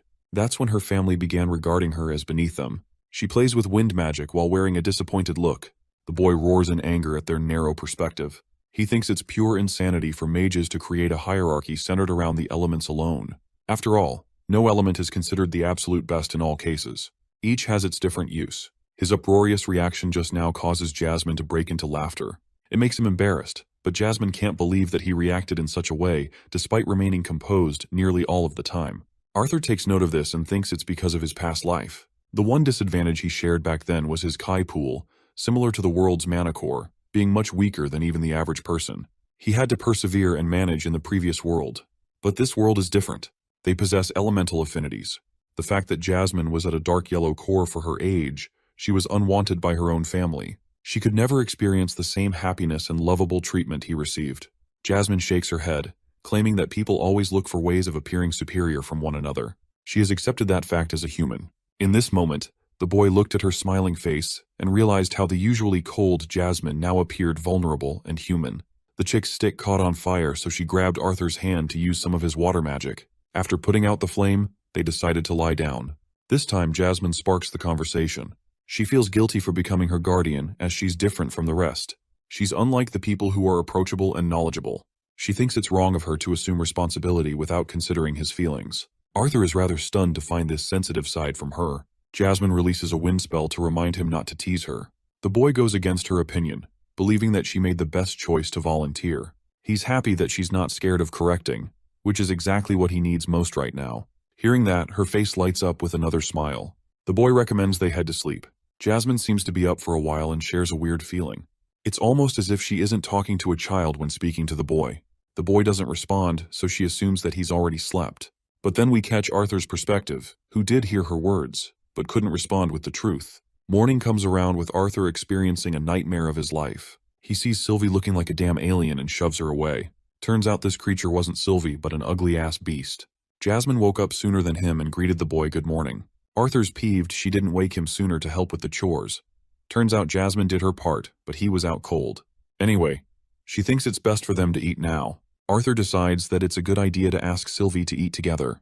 What's really funny is that she hunted the same ugly beast from earlier and secured food for herself. Since she's fine on her own, they share breakfast and get ready to go. Jasmine explains that she brought him to this place to fight against him. Arthur hadn't considered that. She wants to fight him to help mitigate the stance issues with his fighting style, almost as if his body isn't listening properly. She could see that in his fight against Caspian. Arthur knows she's right and asks what they're going to be focusing on. Jasmine draws her blade and explains that she wants to test his physical prowess before jumping into missions. That's why she wants him to focus his mana only on his weapon. Arthur reaches for the sword, only for Jasmine to shockingly instruct him to use his real sword. The boy is stunned that she knew, but Jasmine found out judging by his personality and use of practical equipment. He grabs the stick and follows Jasmine's lead. Arriving at last, the boy unsheathes his blade, surprising her greatly. He gets into stance to take her on, so she responds the same. Both fighters are ready to fight, and it's been quite some time since Arthur fought without reinforcing mana. The fight begins with him being aggressive. Jasmine blocks his attack with her twin blades and responds critically to each attack. Arthur goes for a forward thrust, which is also conveniently dodged by her. This fight experience has confirmed his fears from his previous fight. He could barely keep up with Jasmine with her overwhelming flurry of attacks. Arthur gains his distance, only to find her advancing with her blade again. He realized his mistake with being obsessed with magic only. Arthur quickly found himself on the extreme defensive as a swordsman, and Jasmine was exploiting this side of him to an extreme extent. He faced much difficulty without relying on magic, to the point he was nearing exhaustion. It was as if the magic he had been using became a crutch to rely on. By the end, his exhausted state couldn't continue. Arthur conceded the match, leading to Jasmine's verdict. She values his techniques but finds his movements jarring and unnatural. She also praises his intuitive talent.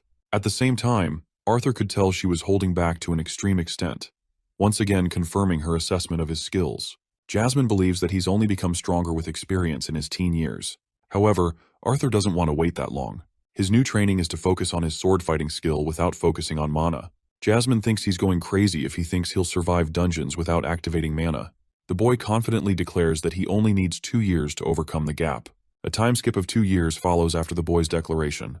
In one of the guild gatherings, talks of a famous masked swordsman are circling about. One guy confirms that the rumor is true as his friend managed to team up with him once.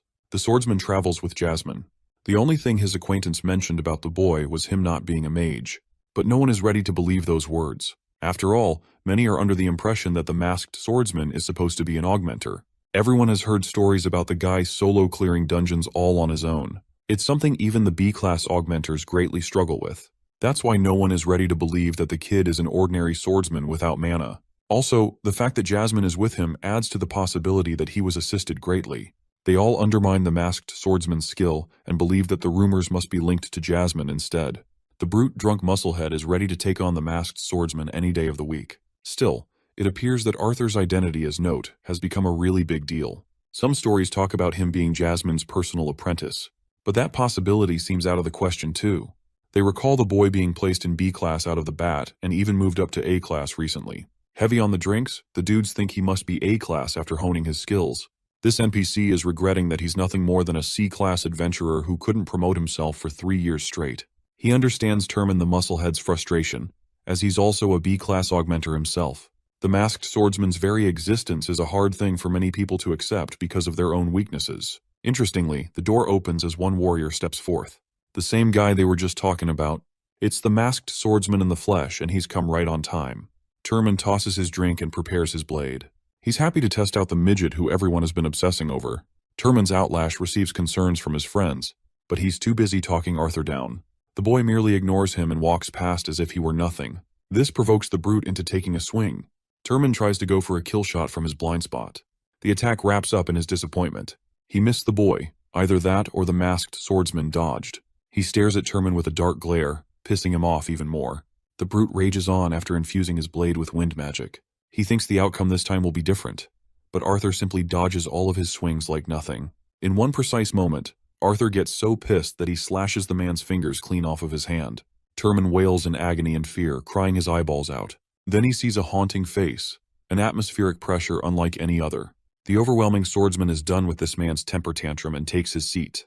The rest of them are intimidated by his mere presence. Arthur wants the waitress to fetch him a sack of rations. He takes what he came here for and goes back to Jasmine, who wonders what took him so long. Choosing not to divulge into the truth, he blames it on the waitress, but Jasmine can tell something went down with blood on his mask. Arthur lifts his mask and confirms that he didn't cause irreversible damage to his victim. The same day, Arthur decides to write a heartfelt letter to his parents, mentioning his forthcoming experience in the dungeon. He apologizes for his lack of visits and glosses over the past 2 years. His excitement over Lilia is uncontainable, and hopes for Vincent to have an easy hand on his daughter. He wants Lilia to train on her own for a while before heading to the academy. The boy finds it strange to think that she'll be his senior. He talks about becoming even stronger than last time, when he challenged his pops in an arm wrestling match. And recently, the boy broke through the light orange stage. Jasmine, on the other hand, is helping him lots with training and expertise on wind magic. At the same time, he is coaching her on techniques, so they're learning from each other. As promised, this is going to be his last trip before he starts his school life. He closes the letter with an endearing confession of love. After writing, Arthur expresses that the letter will be mailed soon. Jasmine thinks there's nothing to worry about now, because a letter is better than his family waiting outside a dangerous dungeon. Jasmine asks if the little Bond will be accompanying them today, but Arthur tells her that Sylvie has only been communicating telepathically. She's also grown smarter and talks in detail now. She doesn't want to engage with him until she's fully ready. Arthur doesn't get what she's implying by that either. The black-haired girl suspects that she wants to become stronger before they start school together. With that settled, she places emphasis on their current mission. They both hurry ahead and find themselves stuck with Lucas's annoying group. Yeah, that bratty kid who got on our boys' nerves last time. The beefy guy with a mustache seems to be the leader of the group and wants to introduce them to his party. He's also glad to meet the masked swordsman in all his glory. This guy is Reginald Bastion, an A-class warrior. He mentions Lucas's specialties, but they don't need an introduction on that since they're already aware. There's also Creole, a water specialist augmenter acting as their line of defense. Then there's another in their group, Elijah, who is currently recruited as an A-class warrior with a specialization in Earth. Oliver the Conjurer also makes his presence known as an A-class mage. He specializes in healing magic, but judging from his words, he sounds arrogant. Then there's Samantha Tempest, a pretty girl who is also an A-class conjurer specializing in water. Like the others, she's heard plenty of rumors regarding the masked swordsman and hopes to be in his care. Brawled Landon is the Prince Charming of the group, who has recently transcended to the AA class. He's the guy who's going to lead them in the dungeon raid today. Brauld offers both Jasmine and her friend to introduce themselves. She mentions her rank as a AA class augmenter specializing in wind magic. Now they've got 2 reliable warriors among them. Lastly, there's our boy Note, an A-ranker specializing in fire attributes. Hearing this, Samantha is astonished to learn that he's capable of using an elemental affinity. The boy reveals that he's been holding back on using his magic for a while for a personal reason. Brauld seems intrigued by him and wonders if the 2 of them don't have dimensional rings to take care of the luggage. Both of them shake in disapproval, so Brauld turns to Lucas for help, who rejects immediately. Oliver is already full in his inventory carrying Samantha's stuff. But Elijah's storage seems free, so he's happy to assist. Using his dimensional ring, he absorbs their luggage. Arthur is rather surprised to see Elijah in possession of this ring. It's a kind of ancient technology built by the same mages who made the floating city of Cyrus. As expected, they cost a lot of money, and I'm talking thousands to get even one. Arthur expresses his gratitude with a smile, which causes Glasses Boy to get flushed. With their preparations finally ready, the group collectively heads inside the dungeon's entrance. The party's inside the drenched dungeon. Their leader, Brauld, instructs the group to remain cautious since they've finally reached the first level. Lucas is surprised that they've yet to discover a monster in a supposedly monstrous dungeon. They've yet to find anything in this silent cavern. That is until one tiny rock catches the group's attention. Brauld's attention draws towards the ceiling as he is horrified to see the terrifying creatures eyeing them from above. These are the vicious bat runners, and these creepy bastards are not one to leave you alone until you're dead. Jasmine quickly saves Oliver's life while their tank sets up his shield to block off the creepy crawlies.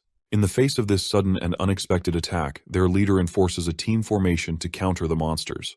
The healer among them casts his healing spell to make sure no one gets injured for long. The Batrunners are unsuccessful in their attempts to take them all down, as even Elijah displays his talents with earth spears. Brauld is cutting the sons of bitches down when he realizes there's no point wasting their energy here. On the other hand, Lucas, being defiant as always, casts an enormous fire cyclone that incinerates these uglies in one single attack. But the leader is extremely displeased with his personal decision on the matter, especially since they are needed to conserve their mana for now. He wonders if the kid even knows the kind of dungeon he's stepped into. Lucas is narrow-minded and reasons that he wanted to prevent everyone else from wasting their mana. The leader leaves him alone and recommends they hurry up ahead unless they want Batman's cousins here to get back up again. Arthur notes that this dungeon is infamously known for mysterious undead and immortal creatures. This made it impossible to recover mana cores by other adventurers. It was just an endless amount of fighting to no avail. There's a solid reason why the first raiders of the dungeon decided to call this hellhole the Dire Tombs. Traversing up ahead in the dark dungeon, Brauld recalls the location he marked last time he came here. This assures Arthur of the reason they stepped into the dungeon in the first place. The leader wants Elijah to cast some handholds for them to use as a climbing mechanism. The rest of the group decides to assist each other with the use of the handholds, and eventually all of them are up at the top. The leader recalls how he made it to the second floor before deciding to opt out.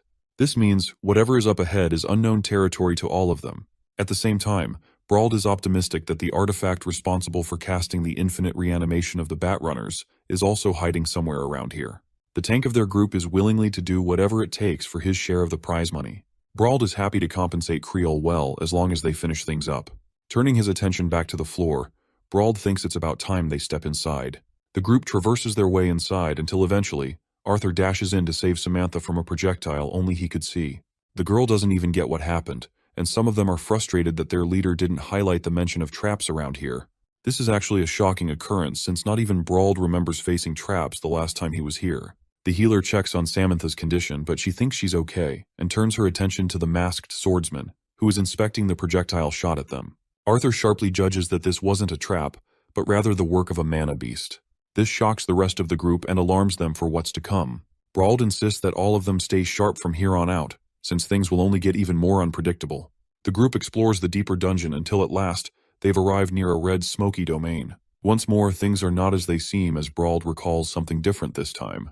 It's not the steam emanating from the cave, but rather something else. Even Arthur picks up on the same sensation. It's not the heat they're feeling, it's the powerful pressure cruising past them. Entering the volcanic room, they come across a bunch of geysers layered all over and across. In suddenness, the entire group experiences sudden collapse and questions what's happening.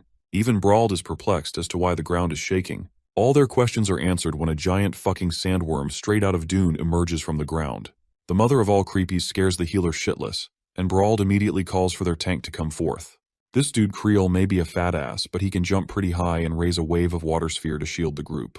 Now the sandworm is blocked out momentarily, allowing them enough time to form a counterattack. Brawl doesn't recall encountering a giant mana beast like this, while Creole is dumbfounded how a new kind of monster species suddenly spawned inside this dungeon. Their discussion matters very little to the creature who's about to launch its first wrathful attack. But astonishing everyone's expectations, it chooses not to attack and traverses underground instead. This makes it seem like the creature has stopped targeting them. The healer arrogantly recommends they check on the artifact instead of worrying about the worm. He stupidly goes up ahead while defying the leader's orders. Even Samantha thinks he's being an idiot, but this guy has balls of titanium for a healer and walks away from the team anyway.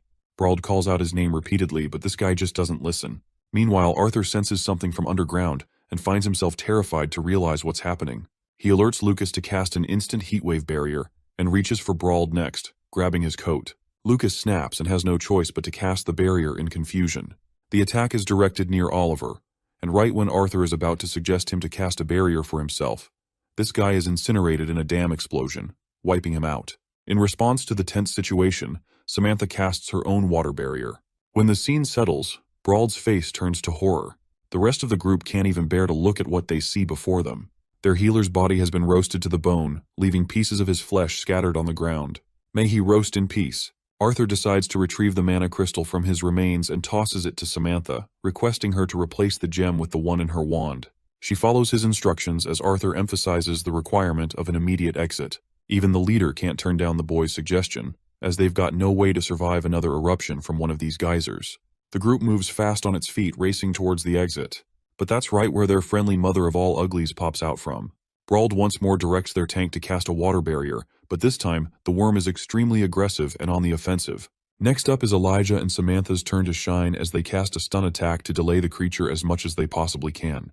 Elijah casts his stone serpent's grasp to restrain the monster, but it can only do so much. Even the leader is surprised that both their spells were ineffective. Then he directs both Jasmine and Reginald to cast a combined attack with him. Brawl's body is enforced by the flames, and he directs Jasmine to distract the creature, allowing their final assailant to deal the actual blow between the monster's eyes. If this plan of attack fails, then Lucas and Arthur will jump in to ramp up the offense. Brawl is the first to strike the creature with his fiery slashes. Then up next is Jasmine's windcutter slashes, both of them injuring the worm a bit. The final and main attacker is Reginald, who hammers down on his target, busting the monster's head. The scene leaves Lucas out of the picture, who is frozen solid in place and refuses to act in fear. That's because none of the fire spells are proving effective against this monster so far. Arthur thinks that he has to ramp up the intensity of his flames to an extreme amount to challenge the worm's durability. He coats his weapon in an orange hue and leaps away to land the first critical hit on the monster, severing some of its teeth. He alerts Jasmine to follow through with her side of the attack, and she does the same by rupturing the other side of the monster's face. The worm is now wailing in agony as blood pours out of its crevices. The leader alerts Lucas to act immediately, but before he's able to jump in for the attack, the worm finds itself retreating. They're safe for the time being, and their leader is grateful of the group's performance. Jasmine emphasizes them to hurry, while Lucas is already acting boastful that the worm was scared away easily. Bro is easily humbled as the ground shakes uncontrollably, this time even worse than last time. Arthur realizes that the worm's goal was never to kill them directly, but to wait for another eruption that would wipe them all out. The entire team sets up its defensive barriers to avoid the same fate that happened to Oliver. Jasmine could have saved Arthur, but then Lucas would be undefended. Our boy risks his life just to save his ass and casts an incredible wall of flame, becoming his savior. The eruption ends, but Lucas's temper tantrum doesn't. He swipes Arthur away, which really makes me want to root for Arthur chucking his ass in a volcano. I mean, come on. Arthur turns his attention to their injured leader, who did his best to protect their teammate, but lost his limb in the process. Samantha can't even bear to look at the horrific sight. The man wails in unrelenting agony, screaming his lungs out as his companions hold him together to seal off the wound. Arthur's doing his best with his sword, while Brawl is experiencing so much pain that he's crying his eyeballs out. After Arthur was done, Samantha took over to heal the man. This was a tedious job for the masked swordsman. Creole, being a hardy fellow, decided to share some of his sandwiches with the boy in an effort to cheer him up. He sat next to the kid talking about his emergency sandwiches whenever he felt sad. The boy is grateful for his consideration. Using his instructions, Arthur roasts the inside of the sandwich, making it smell steamy and delicious, so much so that even Creole wants some of it. They both enjoy the delicious sandwiches that Creole's fiancée made. The boy thinks he's one hell of a lucky man to have scored such a chef of a wife. He wants Creole to send his regards, but from his hesitant reaction, we can assume the worst for his wife. Aside from these guys, the group is in shambles because Lucas is fucking around pointing fingers at their leader. He's pissed that their leader is effectively useless now, and their main healer is also no more. A seriously annoyed Brauld roars at the arrogant child who got saved by Arthur at the last second. The leader wanted to save a teammate, that being Samantha, which is why he sacrificed his limb for the job. Brauld roars at Lucas for failing to set up a proper defense barrier in time.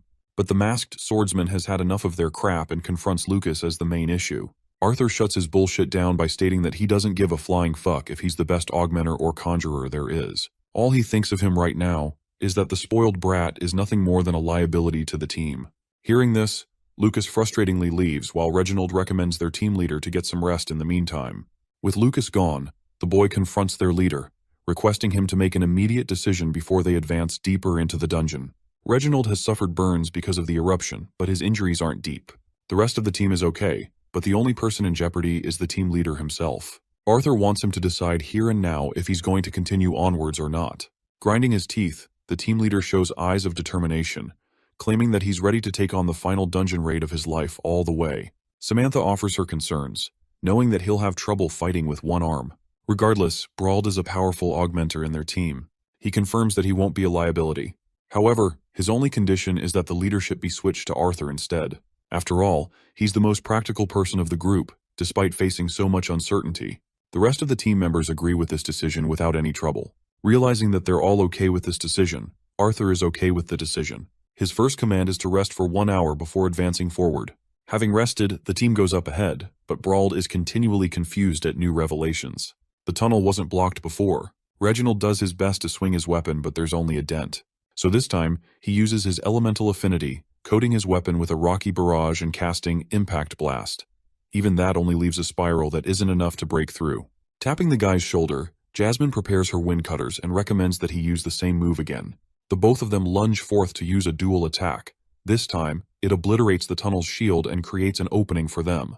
Penetrating light blocks their vision, before the group is shocked to find a forest out of nowhere. The team enters the forest, and the first thought that comes to the boy's mind is how there aren't any pillars, which begs the question why it hasn't collapsed yet. Around them are pretty flowers and a space to rest as Creole claims he's getting sleepy. It's a surprising suggestion, especially since they've rested a while ago. Arthur insists that they keep the move on, and he thinks something about their current environment is an issue. Creole is unsure of his opinion, but the masked swordsman's senses are going off the charts. He just can't tell what's wrong with this weird place. Just up ahead, Jasmine spots a shrouded figure, and soon after, she seems hypnotized for a second. That is until a loud thud breaks her from the illusion. Creole has just dropped his weapon, and he sees his late wife Clara just up ahead. He tries to reach out for her, prematurely rushing to get to her. The rest of the group knows that he made a hasty decision, but their words can't reach him. Arthur knows this is getting dangerous and tries to stop him, but it's of no use. Jasmine grabs him and claims that the mist is affecting all of them with its illusions. This is exactly why Arthur's senses were on high alert earlier. He bands the group together and explains how the mist is fooling them all. Samantha is instructed to cast an immediate water barrier, which she does. She's also curious about this Clara person. Reginald is sad to express the truth. The Clara is already long gone, as she was killed in a dungeon. Even Brauld was there to witness the horrific scene. They buried her ashes with their own hands, so it's impossible. Reginald believes they should go and search for their teammate, but Lucas is seriously getting fed up with their bullshit. He can't figure out how they're still going against the devised plan of sticking together, despite being the senior adventurers of the bunch. Meanwhile, Arthur is focused on Jasmine, who seems to be consistently dazed and worried. The boy asks if she also saw someone. It turns out that she witnessed her father's illusion, who called out to her as if to accept her. He brought back some bad memories for her. Seeing her distraught makes Arthur angry, and he comforts her by saying she's going to be all right. She smiles in front of him, signaling she's okay now. Arthur now wants her to use a wind spell to get rid of the mist. Unfortunately, her spells aren't capable of destroying the mist completely, but she can clear a path for them to find Creole. She casts 2 wind orbs and goes rushing with her spell. Arthur tells Samantha to put down her barrier, allowing Jasmine to use a move called the Banshee's Howl, casting a strong, concentrated gust of wind that forges a path ahead. With the mist cleared, the group is horrified to see what lies ahead. Extremely large vines weren't even accounted for a moment ago, and they were unaffected by Jasmine's wind spell just now too. Their first line of attack is Lucas, who's already ready to rumble and cast his crescent ember flames to incinerate the vines in his path. However, these burnt vines are strangely unaffected moments after, shocking the fire conjurer. The masked swordsman directs Reginald to prioritize protecting the conjurers until they can cast stronger spells to deal a significant blow. Arthur empowers his blade with mana and instructs both Brauld and Jasmine to lead an attack with him. The three of them unleash their attacks, each cutting down the vines with their blades. Arthur finds himself momentarily trapped, so he unleashes a vortex slash, cutting them all down. However, none of the vines are catching on fire, which makes him wonder if the moisture is keeping them alive. So he charges his sword and unleashes a second strike. This time the vines can't regenerate, which proves his strategy. So he calls Brauld and recommends he use a searing spell on his weapon. But he's shocked when he sees this one-armed swordsman going crazy reckless on the vines. He has lost his sanity and Arthur knows it. He turns to see how Jasmine is faring, and she's doing just well on her own. Deciding to pursue Brauld's side, Arthur dashes in. The reckless blonde finds himself completely restrained by the vines with nowhere to run. Thankfully, Arthur is there to save him by cutting them all down. He then turns to ask the former team leader if he really plans to die in this dungeon with how reckless he's being. Arthur requests that he fight smarter with his Brian instead of going crazy, since they still need him for the completion. Lucas drinks a mana potion and decides to go crazy with his flame spell. This attack is weaker in potency but has further range and is more flammable. Our boy is impressed with the spoiled brat's performance so far. Reginald warns Elijah as a vine is headed right towards him. Thankfully, Brauld has regained his senses and protects him when it's the right moment. This allows Elijah to prepare his own earth spell, breaking the ground and causing the vines to sink. Two of their spells are keeping the plant monster in check, and with Samantha's spell, they should be able to find their missing teammate. She releases her spell using her new gemstone. Aqua Siphon is a unique skill that is normally used to gather water from surrounding areas, and in this case, it's being used to suck the moisture from the vines, leaving them withered and useless. However, Samantha collapses after using the ability, only for Arthur to catch her. He's impressed that she efficiently used a utility spell as an offensive one. Samantha earns his praise and they turn around to see the mist drawing towards the vines. Once more, these damning vines end up completely regenerated, proving their former efforts useless. Even Lucas is concerned now, while Arthur realizes that the vines are forced to absorb the mist due to their heavy attacks. Unfortunately, before he's able to instruct them to do anything, he finds his team paralyzed under the plant monster's command. When Arthur turns around, he too feels a heavy shudder run down his spine. Those vines have transformed into a giant eldritch monster straight out of a nightmare. Arthur's sword drops as he sees the nightmarish Goliath towering before him. This thing is a sleep paralysis demon on steroids. Samantha's so overwhelmed with fear that she surrenders at once, realizing that the legend of the Elderwood Guardian isn't just a legend at all. Brauld, who is supposed to be one of the strongest, also accepts that they simply cannot survive this dungeon. Arthur realizes that this blonde idiot has lost his sanity again. Reginald is staring at the thing with his fucking eyeballs popping out. There's just no way they're dealing with an S-class mana beast in a dungeon like this. What's more, they see Creel's body being used up like a vessel. His very life is being sucked out of him, and he's still a whining mess pleading for his wife to come back. The entire team is too stunned to lift even a finger. The Elderwood Guardian lifts its gigantic leg and crushes Creole, leaving Reginald to wail for his lost friend's name. In response, the monster releases its own tantalizing roar, with terrifying layered mouths and horrific teeth. Reginald is out here turning Super Saiyan like he's just lost Krillin or something. Arthur knows this guy is getting annihilated if he challenges a Colossus monster like that. He wants them to stop fighting, but Reginald is pissed and uses his hammer to send Arthur flying. Reginald is done playing around and he's lost his mind. He covers his body full of rocks, adopting a powerful transformation. The fight begins as the horrific Colossus releases its vortex of vines blitzing at the man. Arthur begs Elijah to cast an immediate shield to protect Reginald at once, but the shield immediately shatters upon impact. Meanwhile, Jasmine grabs our boy's hand, insisting that they leave at once since they've got no shot of defeating this Goliath. Arthur, on the other hand, is worried about his team. Elijah's barrier is slowly being penetrated by the creature, and he's expiring his own life force just to sustain it. Arthur reminds Jasmine of his promise to the team, but in response, Jasmine is teary-eyed in reminding him that she promised his family that they'll make it back. The attack annihilates Elijah's barrier while Jasmine insists on her promise to protect Arthur for his family's sake. Reginald is a madman because this dude actually survives the attack and comes out cussing the giant vegetable of a monster. Arthur knows they should be leaving, but he isn't willing to leave his team in a lurch. Not like this. Despite her feelings, Jasmine decides to accept his decision. Back to the fight between the mother of all uglies and Rocky Hulk over here. Reginald's got his golem armor on and he's in the mood to obliterate this walking salad. His first attack pierces the creature's vines, causing it to scream in pain. The rest of the vines are directed towards the other team, who can barely manage to deflect them. Reginald's attention turns to the vines coming at him from behind. He manages to clear them with the swipe of his weapon, but the relentless Elderwood Guardian still ends up restraining him anyway. Supporting Samantha's body, Arthur directs Elijah to cover Jasmine while she can escape with Brauld. Their only goal now is to focus on escaping. That's until Arthur sees the Elderwood Guardian roaring in its dominating presence. They're scared shitless to find Reginald fully entrapped. Arthur tries to instruct Lucas to burn the vines and save their teammate, but the fire mage is done playing around and points his fire staff towards Samantha. But that was only a misdirection to catch the masked swordsman off guard, as his spell pierces Arthur's body. We get a recap of what happened when the vines struck down Lucas earlier. He quickly got up and realized how outclassed he found himself. He could see the exit within reach, and saw his teammates fighting for each other's lives. But his damn pride in the Wykes family got the better of him. So he grabbed his staff and reclaimed his stance. Lucas couldn't allow this to go on. In an unexpected plot twist, he pointed his weapon towards Arthur, ensuring his own survival. Then he blasted Arthur at point-blank range, sending him flying from the impact. His body is tossed aside with grievous injuries in his abdomen.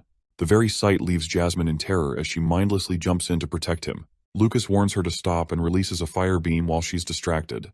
The attack hits her too, giving her similar injuries like Arthur as her body flops to the ground. Brauld is in a pinch too now, while Lucas points his staff towards Elijah, happy to send him to hell if he moves an inch. Elijah questions what's gotten into him, but this stupid half-elf is succumbed by his pride and isn't ready to risk his life to let the rest of them escape. He thinks they should be honored to have died as heroes, giving him the time to escape. Lucas blasts the crystal and hopes to inform everyone about their courageous sacrifices. Elijah wants to kick his ass, but he's unfortunately knocked down by the Elderwood Guardian, leaving very little hope for our heroes. They're all in critical condition as toothy plant monster gnaws at them. Elijah refuses to let this be the end of his story, stringing together every last bit of his strength to do what he can. Coming to his rescue is the AA class hero Brauld, who wraps his flames around the vines, protecting the boy at the last moment. This time, the former leader is finally acting like a man and refuses to let the young adventurers bite the dust. The monster issues a menacing roar at him, but the flaming hero of justice is defiant as he marches on with his flame sword in hand. The hero leaps with a blazing sword strike, descending his full wrath upon the Goliath. Meanwhile, Elijah sees both Arthur and Jasmine in seriously bad condition. The Elderwood Guardian's body is totally severed in half with Brauld's final stand. But as the vines find themselves regenerating, the hero's flames fan out and his face turns to despair. The horrifying monstrosity staring him down is so fucking scary that even Brauld is scared to the bone. He simply accepts his fate as the creature of vines encroaches him with its tendrils. It's safe to say that Brauld is fucked. As for Arthur, he's in a shitty condition coughing out blood. His mask has dropped and he can barely maintain consciousness before Elijah. The boy turns to look at Jasmine, who is also down for good. Then he sees the crystals and realizes that there's genuinely no way out except his last resort. Still, after using the move, he thinks he may not even survive. Arthur casts use of his powers and taps into Phase 2 of the Dragon's Awakening. Previously, his training in the Land of Elves led to significant discoveries. The first of which was unlocking Phase 1, called Acquire. By using Sylvia's innate skills, he could temporarily disconnect himself from time and space. This came with many limitations because it inflicted his mana core and sapped him of energy. The second breakthrough in the Land of Elves was something beyond his personal expectations. The same transformation that took Varian decades to achieve only took the boy no more than 3 years to achieve. This phase is called the integration phase. Arthur's body experiences a change as his hair shifts in color. Finally, we get to see the missing Sylvie, who is now a mature winged dragon. She senses Arthur in danger and rushes to help him out. He communicates with her mentally, ushering her to stay away for the time being. And if something happens to him, he wants her to return to Vincent's place. Sylvie, being the defiant child, chooses to ignore his warnings. Arthur can barely walk and he begs to stay out of this for once. She listens to his words, entrusting that he's going to return home. We get a menacing shot of our boy walking towards the eldritch monstrosity.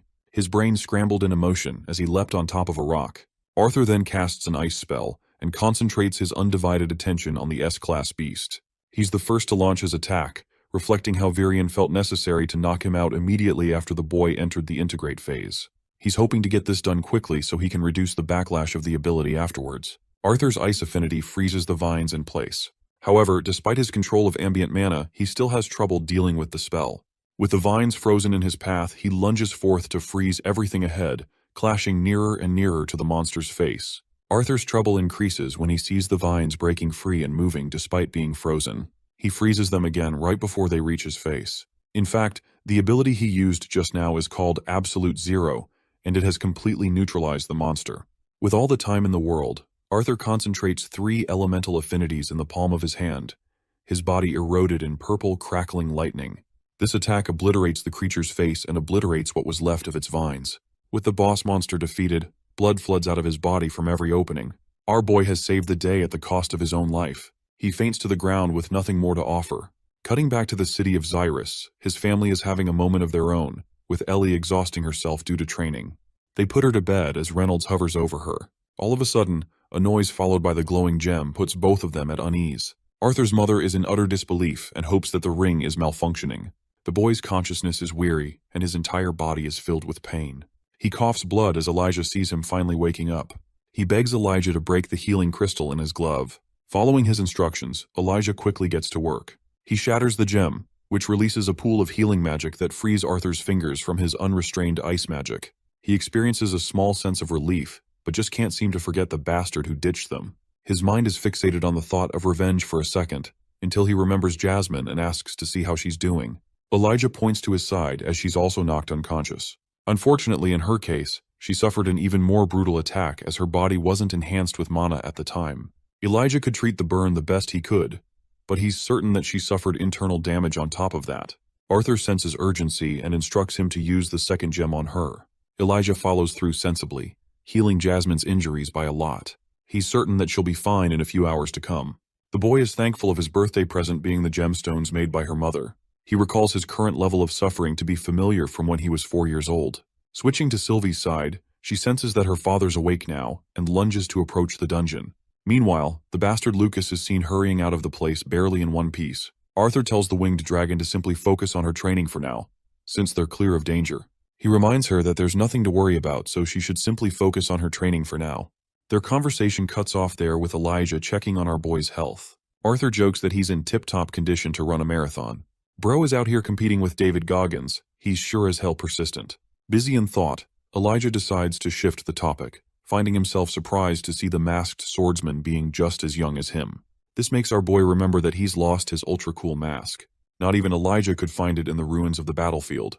That's fine, but Arthur is more troubled about his sword and asks if he found a stick. Thankfully, Elijah recovered the weapon by chance, which relieves Arthur quite a bit as he falls down again. He's infinitely grateful to this guy saving their lives and protecting his weapon, when in reality, he could have prioritized himself and left the dungeon. It's a noble deed, a truly noble one. Elijah argues that if he did that, he would be no different from Lucas.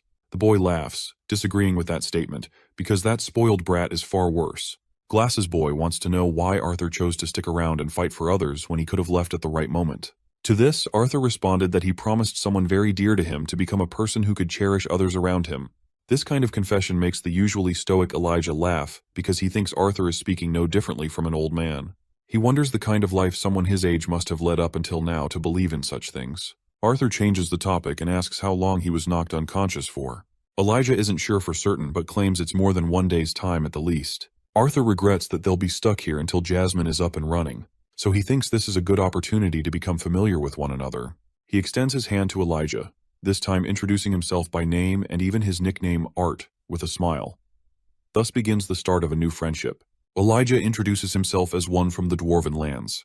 Tapping the metal, Arthur asks if he's the one responsible for creating the metal shelter. It turns out it was Elijah's only way to ensure the cavern didn't collapse on them. This means the Elderwood Guardian's body was the reason it maintained stability for a long while. Arthur knows for a fact that ordinary people can't create metal out of thin air. That is, until said person is a dwarf, of course. Elijah realizes that his final secret is out the gutter now, while Arthur is willing to hear his side of the story. Glass's boy thinks it's only a fair trade if Arthur also reveals what he did to turn his hair white and become a god for a moment. Elijah could even remember Arthur's eyes turning a glowing purple, so there's a lot to explain there. Our main character is fine with the explanations as long as they're trading equal information. Elijah starts off by confirming his suspicions regarding his origin. He comes from the Dwarven Kingdom, where Elder Radius took care of him and never talked much about the boy's parents. The only memories he has as a child are filled with incomplete flashes. Anyway, he lived quite a normal life there before penetrating past the dark orange stage. That's when he felt a surge of energy and went unconscious. When he woke up, the boy was surrounded by spikes of metal all around him. That's when Radius decided that it was best for the boy to explore the rest of the continent without really attaching a core reason to it. Much of his own powers are shrouded in mystery, and he always gets this uneasy feeling about something out of his control, about his origin. Just when it's Arthur time to explain, Jasmine releases a loud snore in her dream. She's out cold talking to Arthur in her dreams, causing both of them to release a hearty laughter. Elijah apologizes for his emotional story, but Arthur thinks it's fine. He wants to know about the masked swordsman's real origins now. Arthur straight up tells him that he's proficient in quadra-elemental casting, and he's an augmenter with the deviance of ice and lightning. It's so much to take in at once that Elijah carelessly bumps his own head in shock. He thought he earned the top spot for being a weirdo, but Arthur's composition just knocked him out of the water. Arthur explains the reason behind the markings, as he's a beast tamer who released his beast back there. Elijah is getting continually stunned by his words, especially when he discovers that Arthur's only 11. Elijah is older than him by a year, but he thinks it isn't a proud admission.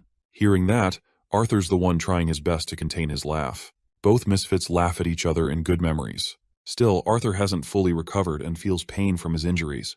He uses the final gem on himself, and that's when Jasmine wakes up seeing the boy's condition. She quickly grabs his body, apologizing for failing him. Jasmine sheds tears, overwhelmed by the guilt of being unable to protect him.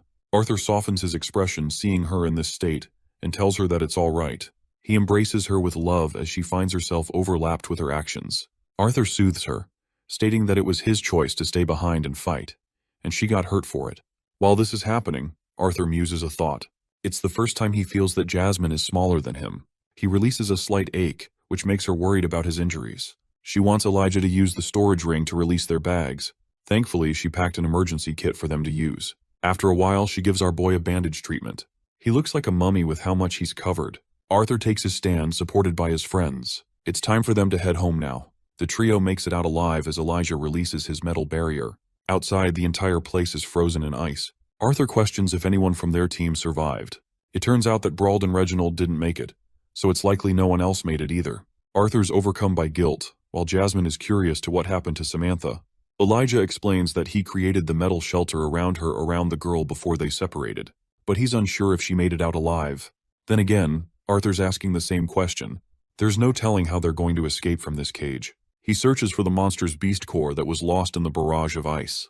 Elijah wasn't able to locate it before, but he thinks he could try and find her now. Elijah concentrates his energy towards the earth, ordering it to search for the one missing. This spell is called the Earth's Pulse, and it sends a signal all around to detect life forms. Thankfully, he located Samantha in good shape, so he went up ahead to save her. His ability just now left Arthur stunned, because the spell usually only searches the surface instead of underground. Both of them decide to follow in his footsteps until Elijah comes to a stop.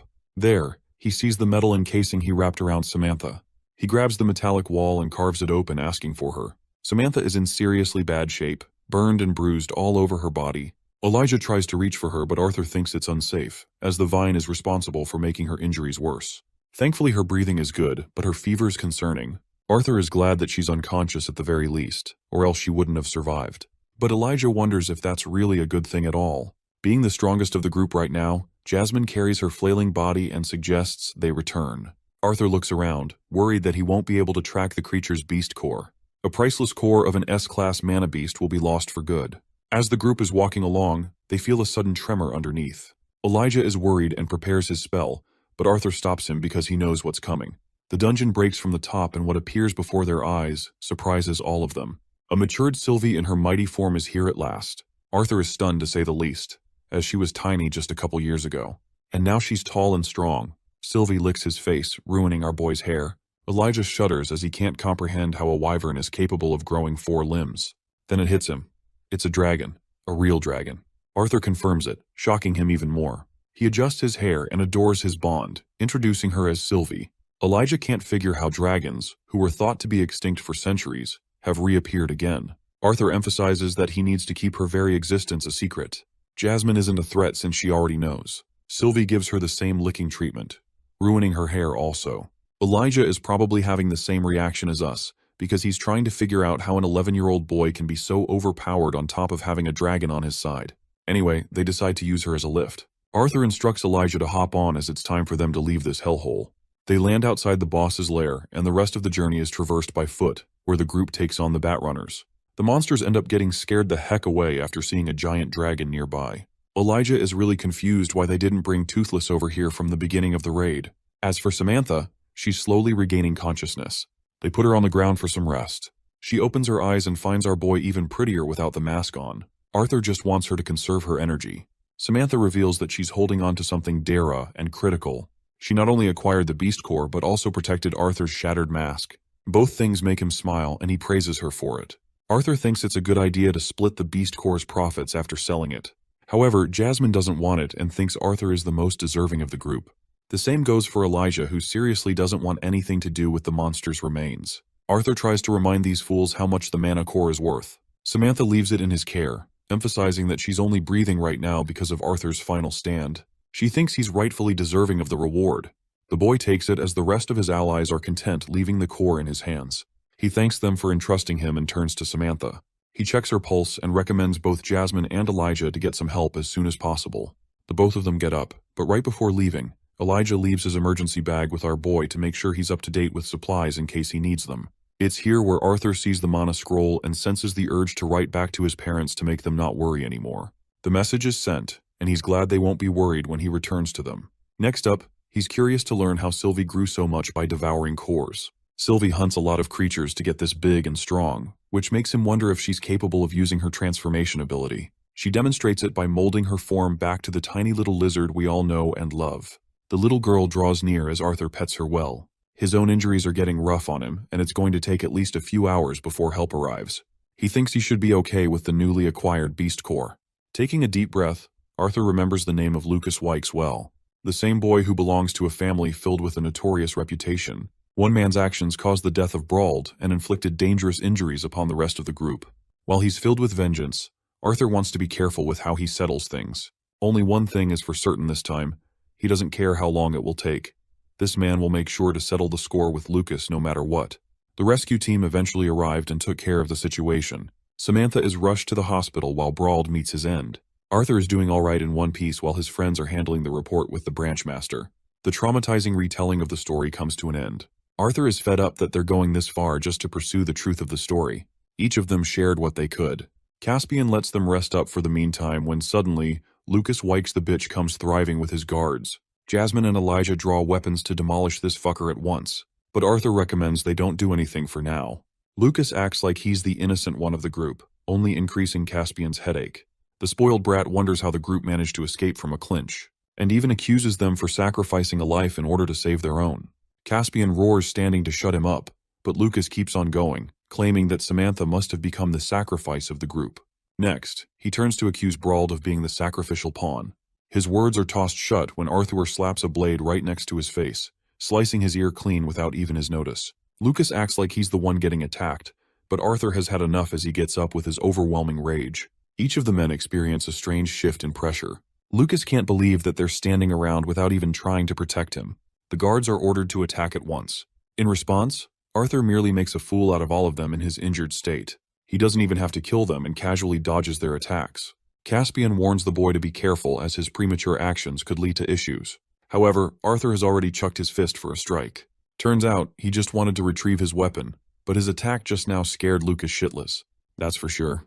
This guy is literally shaking in his boots while Arthur acts like he just wanted to reclaim his blade. He then turns to Caspian, who orders his assistant to escort Lucas to the medical ward immediately. Arthur wants both of his friends gone for a one-on-one conversation with the branch master.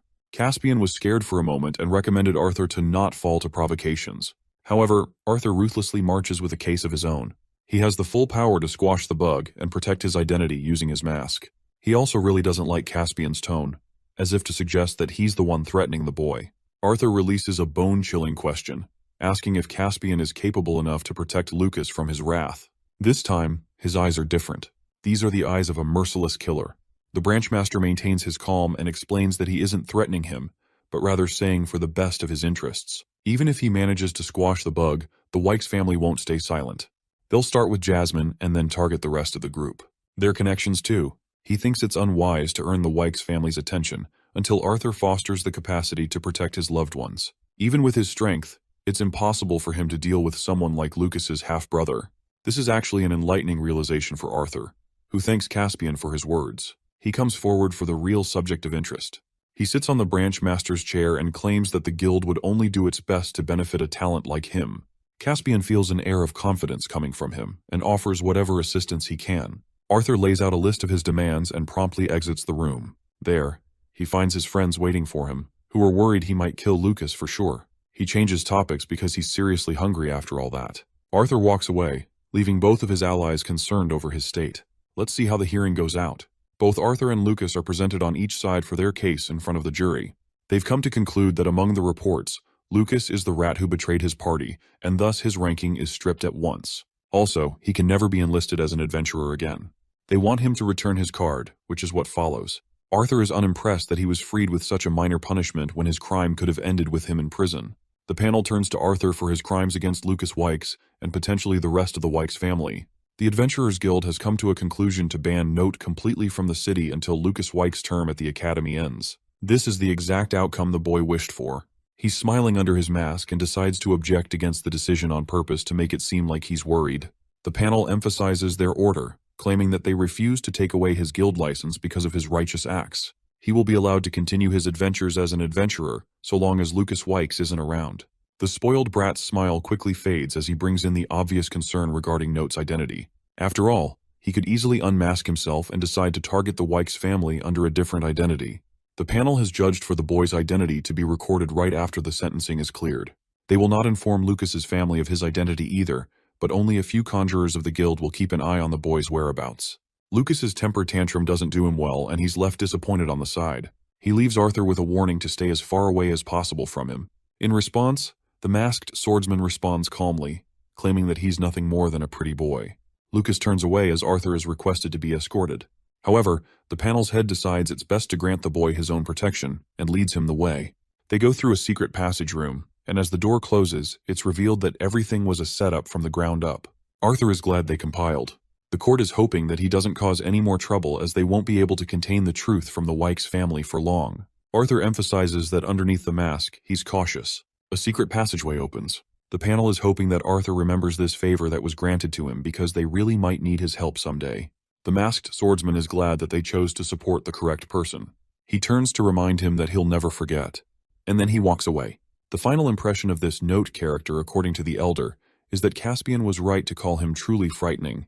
Arthur reaches for the door handle and opens it to find Sylvie tackling her papa. Both his friends are also there, and it's finally all over. It's time to return home. As they walk together, Elijah asks if it would be right to visit Samantha before leaving. Arthur thinks it's a bad idea for him, but recommends Jasmine to check on her eventually. They reach the gate where Elijah realizes they're supposed to part soon. Arthur remembers that he isn't from the Sappan Kingdom and offers Elijah to come hang out with them before he heads off to school. This man tries to explain what a school is, causing Elijah to get frustrated. He originally never had any ambitions to go to a school, which is why he's surprised for Arthur. The masked swordsman thinks that it would be a wise investment to climb the ranks by receiving an education from the academy. However, Elijah has his objections. He doesn't know how he'll be able to step foot inside the best magic academy there is. After all, there are qualifications, money, and network that come first. Arthur wraps his arm around him and assures his friend that he can take care of the rest. All he has to do is drag himself to the academy, and the rest is nothing to worry about.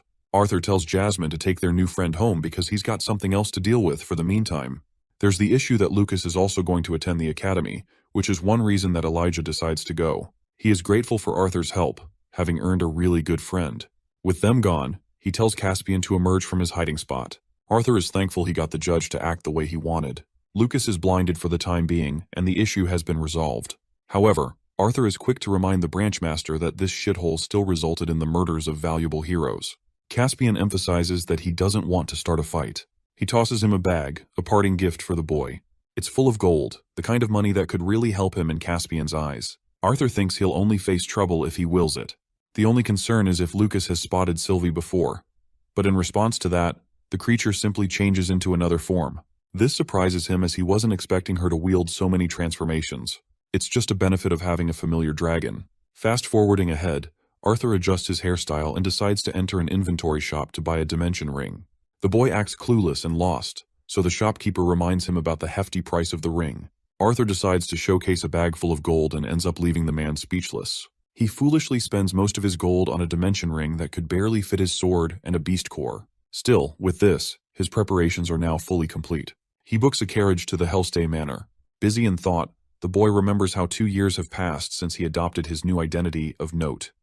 He gazes at the view and wonders how his school life will go. By night, Arthur has returned home.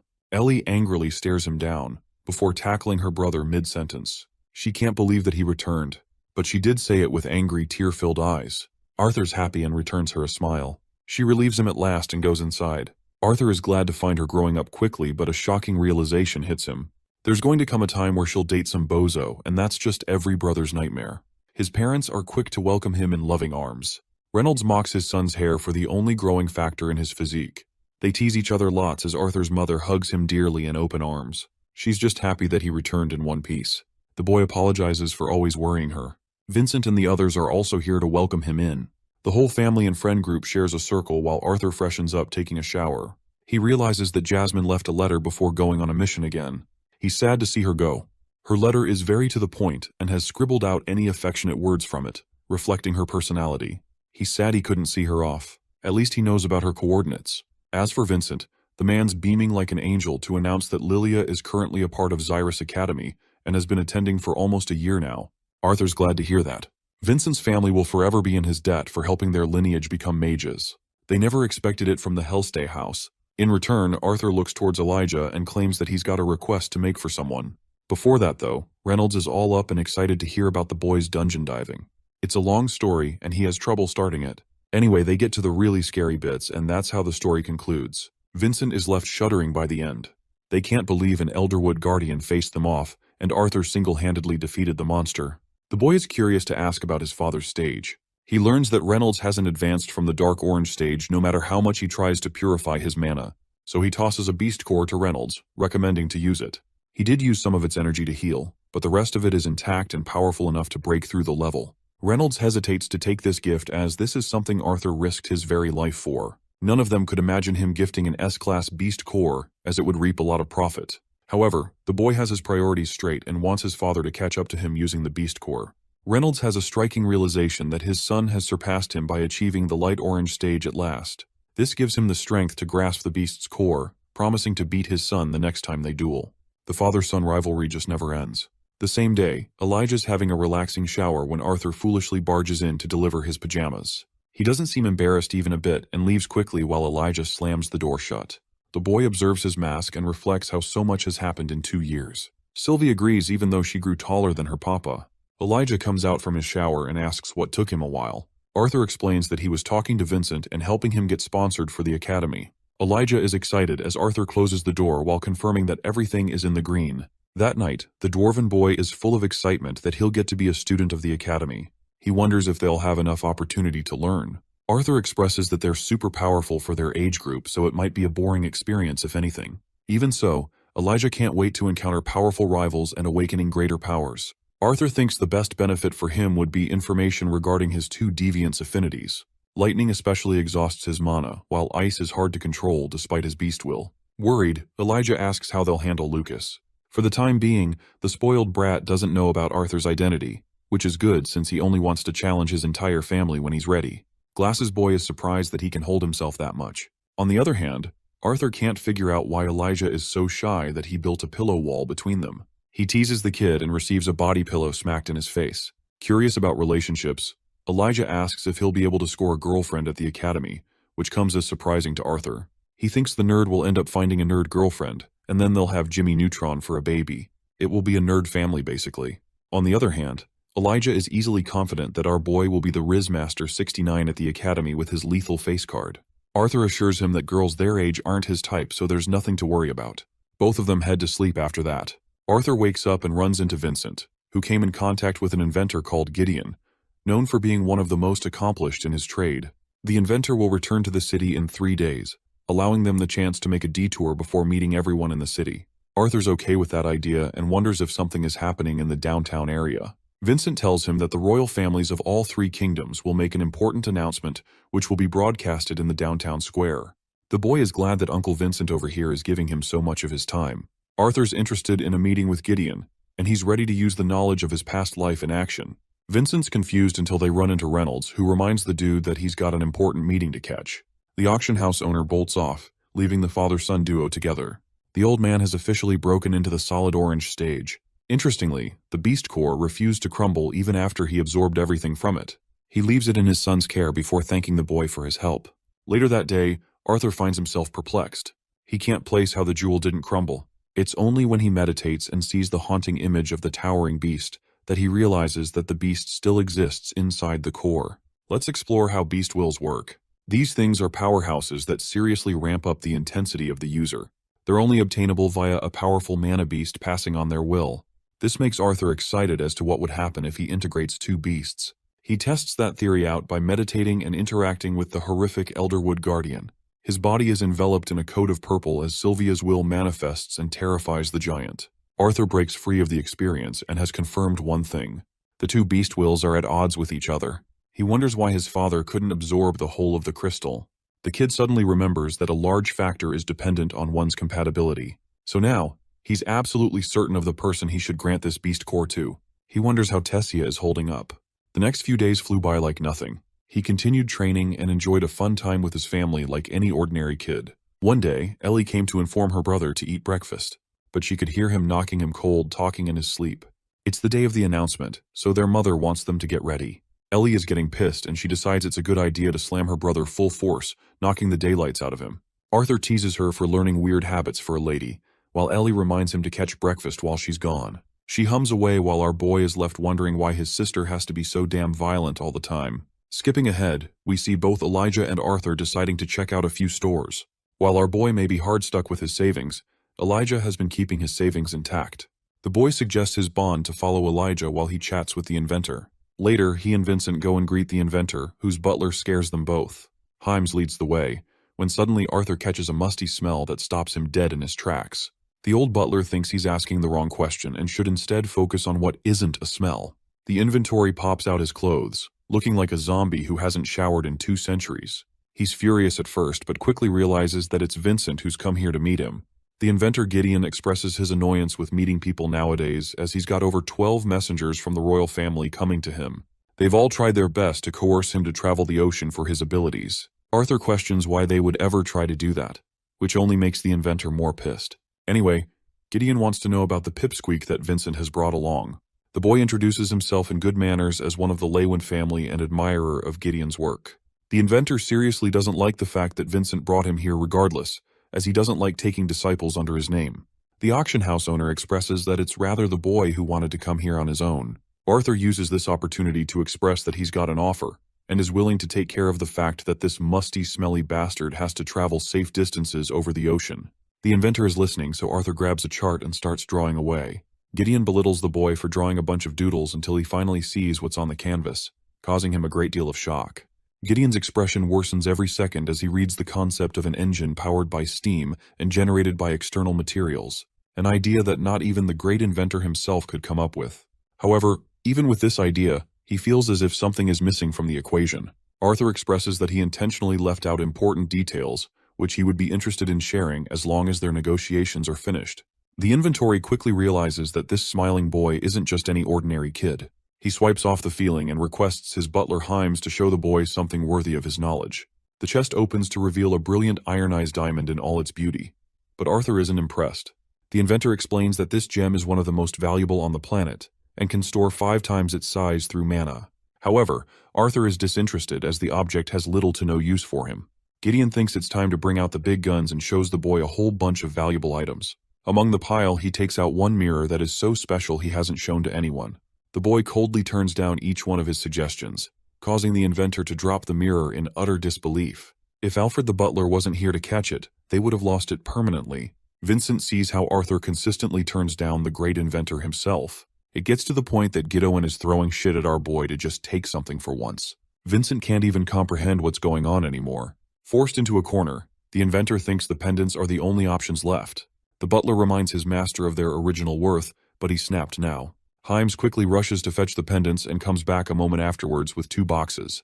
Both are snapped open, revealing the best pendants made possible for the likeliness of the royal family. Arthur inspects the object in his hand, realizing that it was made from a phoenix worm, his impressive knowledge astonishing Gideon. Not even Vincent knows about them. Gideon explains that phoenix worms are a race of S-class mana beasts typically considered just as rare as the existence of dragons. They're known for their ability to preserve their existences, which is how they were able to store the same ability inside the pendant. It's a cool concept as a phoenix worm is capable of protecting itself in the face of danger. It causes a protective shell conjured around the person it is supposed to protect. The best part comes after the shield breaking, as the mana stored inside the pendant will be consumed by the wearer, and transporting them to the safest location in their mind. It's just the perfect defensive artifact. Arthur questions how many times he could abuse the ability to his advantage. The inventor can't tell, but he's wasted 5 precious Phoenix Beast cores, which are typically considered the most valuable of the S ranks. He points out his fingers and thinks the artifact should be good enough to use twice.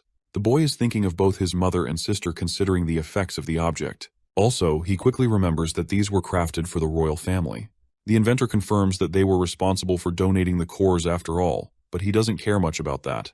All he cares about is Arthur's special little idea and what the boy is aiming for. Arthur acts like he just wants to give his sister a good birthday gift, but even Gideon can tell he's lying under his skin.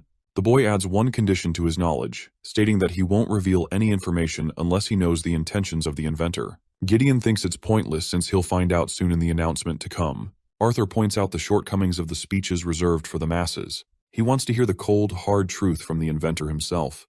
The inventor wonders if he'll drop the deal for the pendants if he just tells his goals. But Arthur is relentless in his negotiations and isn't planning to back down either. Gideon is out here begging for him to just take 1 instead of 2. In response, Arthur wears a happy little smile and lights a torch in his hand, threatening to burn the drawing he just made. The inventor realizes he's dealing with a highly capable brat. Vincent pounces in vouching for the boy's promises. At last, Gideon is done and decides to leave the pendants in the boy's care. He talks about how only last year, they came to shockingly entertain the idea of there being a second continent beyond Dicathan.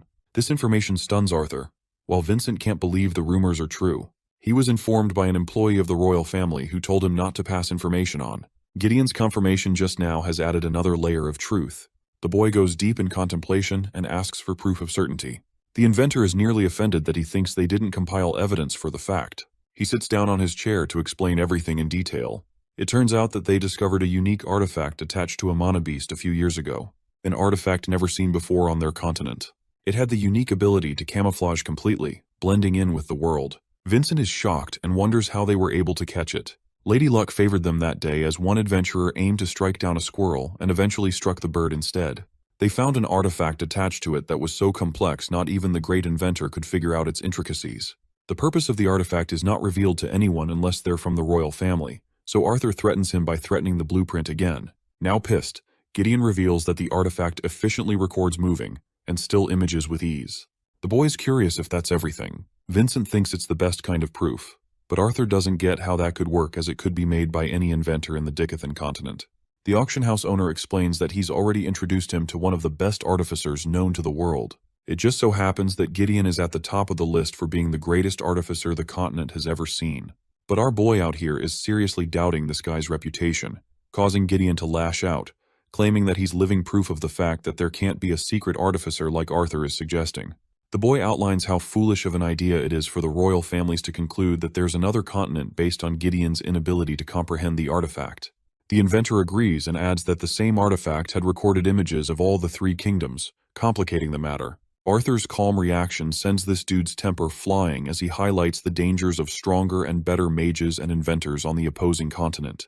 Our boy confirms that he's already well aware of the dangers, but he doesn't want to imagine hypotheticals. Instead, he's ready to showcase how the steam engine could prove the existence of a new continent or not.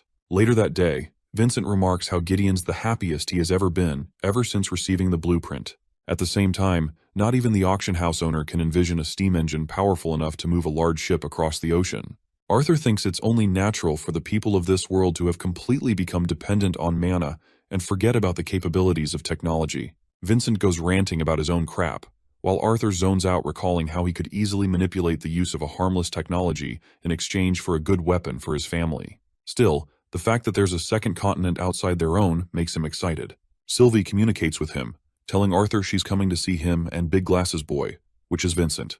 Elijah's done shopping around and reunites with the group. He simply cannot wait for the announcement to come regarding the unification. Arthur knows for a fact that the unification is definitely because of the discovery of the continent. Vincent acts like he already knows about the contents of the announcement. All of a sudden, Elijah sees a violent scene taking place in front of them. A boy is shoved by a brutal kick as he collapses to the ground, begging for his life. The bully is a scumbag brat who hates dwarves and mocks the child for using mana to protect himself. He urges the kid to release his mana at once, and when he doesn't comply, the punk uses his pipe to beat him up. But Elijah quickly tackles this fool and goes to check on the boy. This bully's forehead rivals the height of Mount Everest as he gets up and bitch slaps Elijah across his face, shoving his glasses away. The bully is offended that they ruined his fun, while Vincent acts like an adult and urges to call the guards before something serious goes down. However, Arthur grabs his hand and stops him, because he's pissed as hell. Elijah is one of their victims now, but he can't use magic to save his life as it will put all of them in trouble. He maintains his calm when one of the bullies recognizes the symbol from the Darv Kingdom on his uniform. They're surprised to find this discovery as the bully grabs his hair and asks if he jumped in to save one of his own. Elijah's in a pinch and can't win the physical fight, when suddenly, Arthur comes up from behind with a pipe of his own. They can't believe they've run into another annoyance. But the way Arthur is walking towards them, I have a feeling they're going to be rushed to the ER. In the royal carriage, Curtis is disappointed that they have to travel with so much discretion without their parents. Their guard expresses that the event is tightly guarded, so there will be nothing to worry about as he's their greatest protection. This is to respect Princess Cathleen's desire not to catch any attention. She wasn't planning on coming here in the first place but came because of her brother's interest. Curtis thinks it's a miracle that a girl like her could survive the clutches of the royal family for so long. He teases her, thinking that she'd be locked in a library all day if not for him. She bites back, reminding him that he considered her a last option after his friend cancelled. Moving on, Curtis regrets leaving his bond, which, if you guys recall, was a rare lion mana beast. Unfortunately, the beast is just as big as the carriage and not yet trained for the job. Curtis tries to seek Cathleen's approval for Grotter, but she's busy eyeing down someone. This someone just so happens to be our boy. Back to the scene at hand, Vincent is out here afraid for the children's lives. He thinks this is surely the day Arthur becomes a murderer. So he pounces in front and tries to control the situation in his hands. In response, the bullies call him an old fart. This makes him pissed because he's doing his best to protect them, and here they are calling him old. Arthur calls for Vincent's name and with an innocent yet brooding smile, requests that he move aside. A chill runs down his spine as he clears the path for the boy, already accepting that these lousy kids are dead now. Green Hair wants to act like a hero, so he's up first. He approaches with a pipe in hand, only to get smashed in his face with an attack so powerful that it leaves the rest of them stunned. Blonde wants to get a piece of our boy next, so he approaches Arthur with his trained sword skills, acting overconfident. It's technique passed down in his family, but Arthur can easily navigate his eyes and keep track of the boy's movements. The kid attempts to use a feint before releasing an ultra-fast lunge strike. Yes, it's really called that stupidly obvious name. Arthur stands there and dodges it point blank as if he wasn't ever afraid. He stares his opponent down and merely slaps his back, breaking the pipe as well after reinforcing it with mana. Arthur is feeling confident in his ability to finish this fight by throwing some hands. The leader of the group calls him cocky, but this dude doesn't know what's coming from him. Jamiel is a person who possesses a trident's fist, a punch far more extraordinary than normal. He's hoping to remind Arthur his place in the world. But when the boy coldly approaches him, terror sets in with those paralyzing eyes of blue. He can't fathom how a mere kid can possess a more damning pressure than that of his adult father. Regardless, he swoops in to attack, only for Arthur to chuck a fist in his face and beat the ever-living shit out of him. This dude's face receives plastic surgery as he crashes to the ground. He gets back up, reinforcing magic in his attack and releasing it at once. In response, an icy shield manifests to protect them. A girl with luscious black hair has stepped up to save them. It's Princess Kathleen. Before we proceed further, here's a little inner monologue of Kathleen Glider. Arthur was just another boy in her eyes, like her childish brother and all his friends. At least, that's what she thought in the short time she was with him.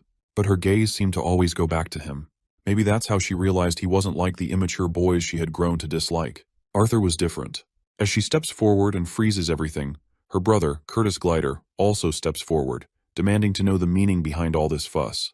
The guys who were trying to bully Elijah begin to cower in fear, and it doesn't take them long to drop to their knees and bow their heads to the ground, begging for mercy. In their defense, these bastards claim they were just enjoying their time chatting with each other when that barbaric peasant started beating them up for no reason. Of course, these baseless allegations annoy the hell out of Elijah, and before he can speak in his own defense, this loud bastard interjects, claiming that he and his friends are the ones being bullied here. Meanwhile, Elijah helps the dwarf kid stand up. Seeing the banged-up kid, even Kathleen Glider can tell these bastards aren't telling the full truth. What they've said so far doesn't explain how the dwarf got injured. On the other hand, it seems her brother isn't as sharp as she is, and he quickly believes these bastards' words. He begins interrogating our boy, asking if what they're saying is true. But Arthur isn't here to entertain questions from a clown who doesn't have enough brains to see through the obvious lies. The bullies on the ground find a spark of hope when they see how nonchalant and arrogant Arthur is being toward the Prince of Sapin. They're sure Arthur is screwed for sure. The escort knight quickly steps in, stopping Arthur from just walking away after insulting the Prince of Sapin like that. But my guy? He grabs that filthy hand of the knight's and apologizes in a cold, sharp tone. He makes it clear that his speech just tends to turn crass when he hears bullshit. The grip Arthur has is so strong that the escort knight is left questioning his life choices. But before shit escalates into a full-blown mess, Vincent steps up and tries to apologize on Arthur's behalf. He explains that what Arthur meant to say was that the boys on the ground are the ones lying. The prince is quite startled to see Vincent Helstia here. Vincent quickly explains that they were on their way to the announcement at the plaza when they came across this group of hooligans bullying the poor dwarf boy. As if to seal the deal, the beaten-up dwarf boy even coughs up blood, making it painfully clear he's seriously injured. The prince finally channels all his annoyance toward the bullies and demands to know their identities. The first guy introduces himself as Jamiel, the firstborn son of House Trident. As soon as the prince hears the mention of such an influential and renowned house, he finds himself at a loss. While it's obvious Jamiel has been bullying the dwarf boy, the prince can't help but remember that the Trident house is a major donor to both his family and Xyrus Academy. Since he does not want to stir up any bad blood or animosity, the prince is left unsure of what to do next. Meanwhile, it looks like Princess Catelyn already knows exactly what should be done with these bastards. But before she can hand down her judgment, her brother cuts her off. Contrary to what his sister wanted to suggest, he tells everyone to just reconcile and move on, especially since, according to him, there are no serious injuries or major damage. This bastard Jamiel had already expected the outcome to swing in his favor. After all, his father pours copious amounts of gold into the kingdom, which makes Jamiel practically untouchable. But we all know Arthur isn't about to let this incident slide. He quickly turns to Uncle Vincent and asks if he still has the communication scroll. As soon as Arthur gets his hands on it, he wastes no time and calls out Cynthia Goodsky. Hearing this, Jamiel thinks Arthur is a complete clown for foolishly involving the director of Xyrus Academy. At first, Cynthia seems annoyed, assuming it's Vincent calling her. But her tone shifts dramatically when she realizes it's Arthur on the other side of the scroll. She immediately goes from irritated to chummy, even a little smitten, which leaves everyone standing behind Arthur completely bewildered. Arthur doesn't waste a second. He tells his old friend that he wants her to expel Jamiel Trident and his group of friends from the academy for racial bullying and using lethal magic within the city. At first, all the criminals responsible start flinching and trembling, dreading what might come next. But then Cynthia casually asks what's wrong and what Jamiel Trident did. For a moment, Jamiel feels a glimmer of hope. Even if that peasant Arthur is a bit close to the director, there's no way she would side with him. Not when his family pours so much money into her school. But my guy doesn't hesitate before issuing his own subtle threat. He might reconsider joining her academy. Well, that's all it takes for the old lady to fall in line. Without a second thought, she complies with Arthur's wishes and rolls out an order on the spot. Jamiel and his group are officially expelled. Later, the prince personally visits Arthur to apologize for his earlier behavior, admitting it was unbecoming of a prince to be swayed so easily. Arthur also apologizes for letting his emotions get the better of him earlier. Surprisingly, the prince doesn't mind at all. In fact, he respects Arthur for standing his ground. House Trident or not, the prince is just glad those students won't be attending Xyrus Academy anymore. After that, the prince joins his sister back in the carriage. As he takes his seat, he mumbles about how Arthur is quite a strange fellow. While there's no doubt Arthur is a good kid, something about him doesn't feel right. But his sister doesn't seem to be paying him any attention. She suddenly stands up, and out of the blue she invites Arthur for a tea time together once they meet each other in school. Well, my guy has no reason to reject the offer, so he simply says yes. Meanwhile, Elijah standing behind him can't help but feel a bit jealous that the princess herself invited him. Even her brother is absolutely dumbfounded, seeing his usually heartless sister showing interest in someone. By now, a huge crowd has gathered to hear the big announcement that's about to happen. All these people are just moments away from discovering that there's another continent out there. Arthur can't help but look forward to seeing how everyone will react. But there's one thing bothering him. The fact that this other continent has been spying on Dicothan using camouflaging mana beasts and recording artifacts. They wouldn't be doing that unless they were either scared of Dicothan or had some seriously malicious intentions. By now, Arthur isn't sure if he made the right decision in expediting Dicothan's ability to reach this new continent. Perhaps it's for the best. If these people from the other continent really are hostile, then Dicothan might be able to launch a preemptive attack. Suddenly, his thoughts are interrupted by his mother, who notices his sulking mood and looks worried. But he quickly assures her that he's fine. To this, she warmly responds that, while she'll always worry about him, she'll never stop him from doing what he wants. As much as Arthur wanted to promise her that she'd never have to worry about him, he knew he couldn't lie to her like that. So, instead, he simply flashes a smile and thanks her for her concern. A few mages step forward and use their magic to create a giant holographic screen, ensuring everyone in the crowd has a clear view of the king as he delivers his speech.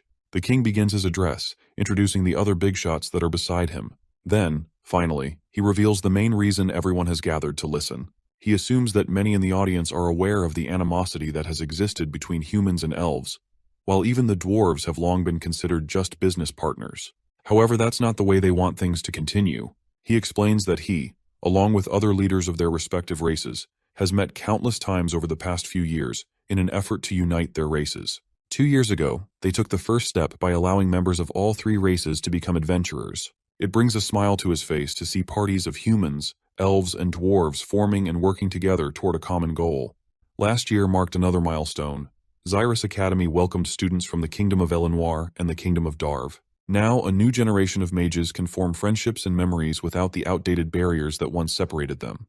As a leader, he acknowledges that he and his fellow leaders understand how difficult it may be for some to adjust, especially after years of constant enmity. However, he emphasizes that it's time for everyone to let go of the past and any lingering discrimination. Thinking beyond narrow perspectives has become a necessity, not just for individual growth, but for the future of this continent and its children. All the people gathered seem to support the king's idea. Next, it's the turn of the king of the elves, Alduin, to deliver his speech. He begins by expressing how honored he feels to speak on behalf of those gathered here on this unforgettable day. He firmly agrees with the message King Glader has so eloquently delivered regarding the future of their continent. However, while they share a clear vision for the future, Alduin admits that this continent is still filled with many unknowns. Here in their homeland of Dicathan, there are places so dangerous that no one dares to explore them. But what if there's a possibility of even greater mysteries and dangers lurking beyond their borders? With that said, the Elven King formally announces that they have found evidence of another continent. The mention of a new continent sends the crowd into a frenzy, and clamor erupts everywhere. Arthur had expected the common folks to react this way, but the King of the Elves quickly steps in and calms everyone down. He explains that even they don't know much yet and have many questions that remain unanswered. What they do know, however, is that out there lies another continent, full of mystery, adventure, and possibly danger. He adds that there's even evidence suggesting the other continent has tried to reach Dicathan as well, but the current technology on both sides doesn't allow them to travel such a great distance. That's when the Dwarven King rises to address the crowd, calling for silence. As Alduin said, they don't know much yet. However, he emphasizes to the masses that, in these times of uncertainty, one thing is clear: standing together, as one people, is what's best for their continent and its future. Fighting amongst themselves is pointless. Their appearances may be different, and their cultures may sometimes clash, but everyone must remember that they were all born on the continent of Dicathan, and he for one is really proud of that. He hopes future generations will feel the same way. He asks the crowd if they share the same sentiment. For a moment, the crowd falls silent, deep in thought. Then, they erupt into a round of applause, clearly confirming their support for the idea. The process of bringing the three races and kingdoms together is a long-term endeavor. To ensure the process runs smoothly, 6 individuals will be appointed for this important task. These individuals, chosen by the royal families, are believed to be the most courageous, tactful, intelligent, and powerful representatives of their respective nations. They will represent each of the 3 races on a continental scale. The primary goal of these 6 individuals will be to defend and safeguard the well-being of Dicathan. They will work alongside the rulers of this continent to ensure their home remains protected as they enter this exciting new era. These individuals will henceforth be known as the 6 Lances. Each lance symbolizes the unity they share, not only with their own kingdoms, but with the entire continent. To represent this, each of them is given a special ring that signifies their title and will be recognized throughout Dicathan. The first representative is Alea Triskin, followed by Varai Orai. Then comes the third, Ulfrid Warrand. The fourth, Aya Greffin. The fifth, Mika Earthborn. And finally, Baron Wykes. The mention of this familiar name completely catches Elijah off guard. Even Arthur doesn't look quite pleased to hear that name, and a thick tension surrounds him after spotting one of the Wykes family members on stage. The day of the announcement serves as a harsh reality check for Arthur. Lucas Wykes, whose insubordination and betrayal led to the deaths of most of their party, had used his family's power and connections to walk free from his atrocities. Arthur had been warned that seeking revenge against Lucas would be suicide. Standing behind Lucas was his older brother, a powerful mage who now holds the title of a lance. While this complicates his plans, Arthur decides to push all of it aside for now, as he has more pressing matters to attend to, such as his sister's birthday. He's ready for the event, looking like an absolute gentleman. When Sylvie tries to come with him, he quickly tells her to stay in the room for the night.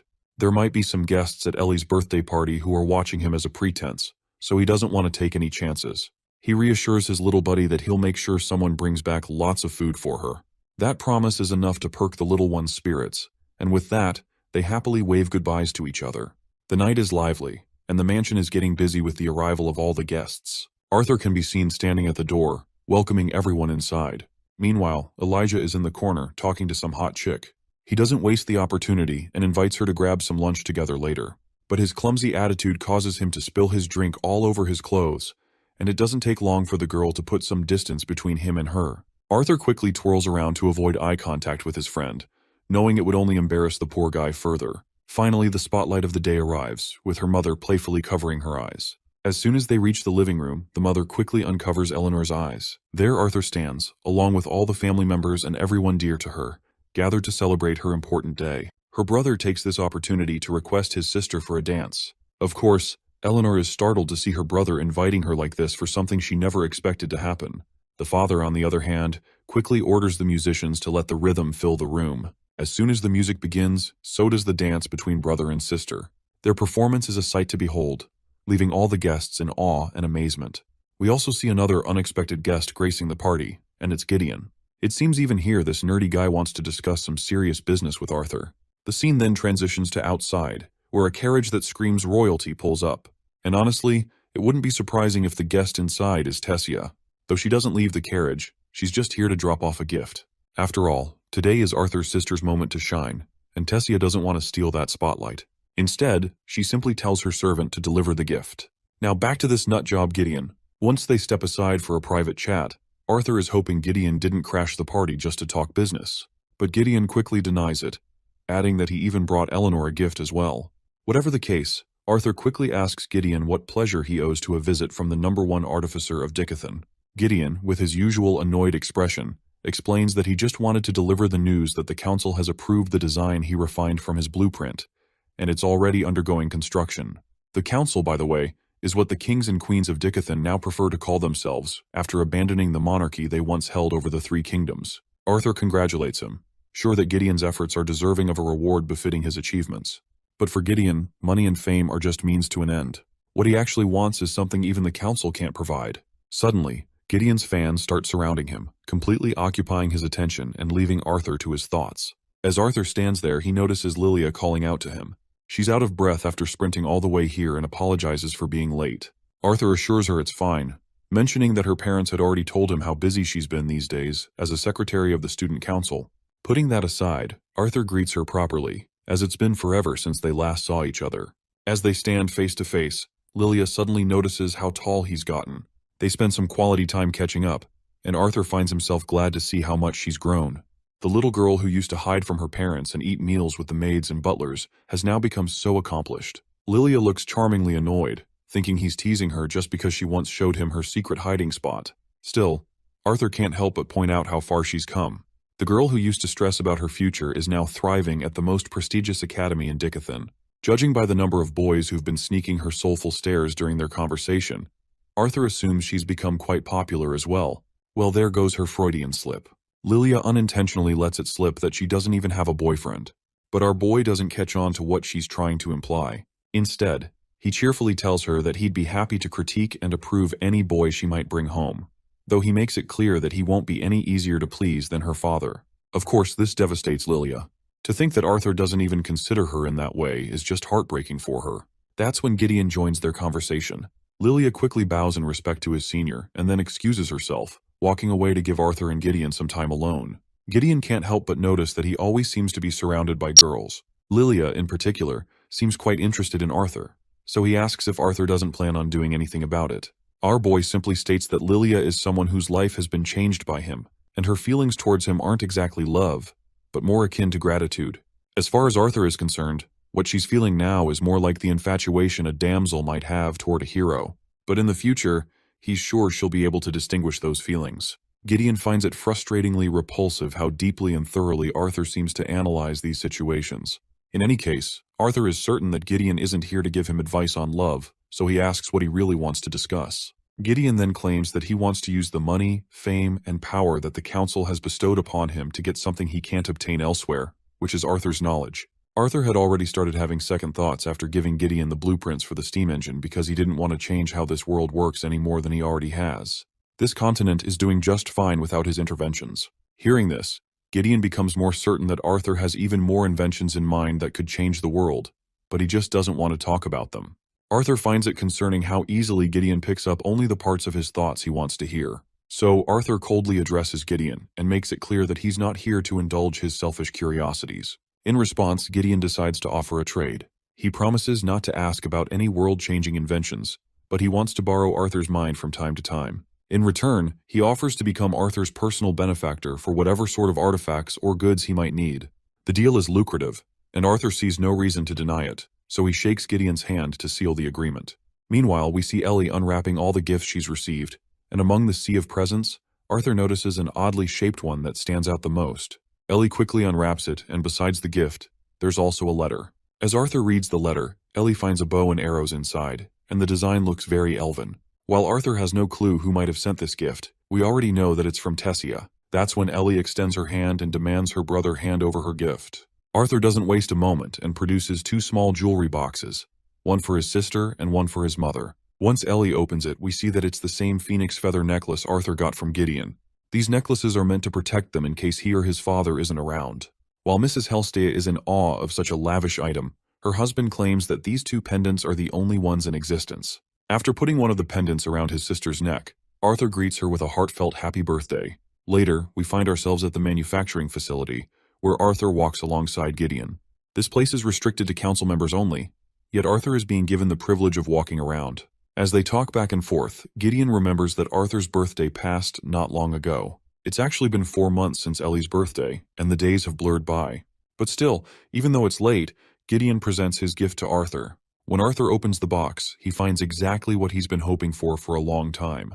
For that reason, Arthur thanks his maniac friend. But Gideon states that, compared to the help Arthur provided with the steam engine, this little present is nothing. Though Gideon is curious why Arthur wanted to hide not just 1, but 2 elemental attributes. As a joke, Gideon even wonders aloud if Arthur is a quadra-elemental mage or something like that. Well, this joke hits a little too close to home for Gideon because, to his surprise, Arthur actually is a quadra-elemental mage. Gideon chokes when he hears this, and it finally clicks for him. The reason Arthur wanted that bracelet is to hide half of his elemental attributes, but he isn't sure why Arthur is revealing this now, of all times. My guy doesn't shy away from explaining that the more Gideon knows about how special Arthur is, the more likely he'll be inclined to give him free stuff.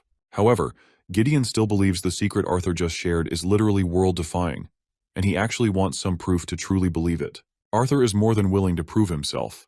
In any case, Arthur is really impressed by how fast the ship is getting built. Gideon feels glad about this and states that, by the time Arthur is prancing merrily to his first day of school in a few days, the Decathius will set sail. As Arthur walks alone, he truly acknowledges how fast this old geezer really works. To think he could organize and have an entire steam engine ship built in a matter of months is mind-blowing. If this new continent really is as hostile as they say, Arthur just can't afford to train half-heartedly. With the artifact Gideon gave him, he should work on getting his wind and earth magic closer to his fire and water magic. Lost in thought, Arthur accidentally stumbles into a big guy who's also carrying 2 chicks alongside him. Seeing this guy as just a low-life extra, Arthur decides to walk past. But this guy doesn't quit with his teasing, and even goes as far as grabbing Arthur by the head. Arthur is willing to ignore the guy's yapping, but he can't tolerate having his head grabbed. Finally, Arthur's deadly glare causes the guy to recoil in apprehension. He's seriously annoyed that this guy dared speak to a professor of Ziren's academy like that. The mention that this bastard is a professor makes Arthur halt. While the guy continues to mock Arthur and flaunt his title as professor, Arthur throws down the pendant he had stolen from the guy, leaving the bastard utterly bewildered. As far as this bastard can tell, he did not see this brat move, so how come he even stole that pendant? As soon as Arthur gets back home, his sister and the little furball jump at him, but he quickly saves himself by gently making them both float using his wind magic. He questions his sister where their parents are, to which Ellie responds that they're in the living room with Elijah because there's a package they received from Zyrus Academy. One is for Elijah, and one is for Arthur. It turns out it's a uniform they've received, and seeing the box that officially welcomes him to Zyrus Academy, the moment feels special to Arthur. From an orphan to a king, to a baby, then an adventurer, it looks like he will finally be a student. He can't even begin to imagine how much more this world is going to teach him. Well, there you go, guys. The end of the 3rd season. The next season opens with Arthur getting ready for school, while Elijah is already prepared and waiting. As Arthur dons his uniform, Elijah can't help but question why Arthur chose to attend Xyrus Academy as a scholar mage. To that, Arthur simply responds that he wanted to learn more about magic theory. But Elijah points out that Arthur could have done that by taking electives instead of centering his entire academic life around it. Well, fighting kids his age doesn't really interest Arthur much. Besides, he'll still be taking some battle mage classes on the side.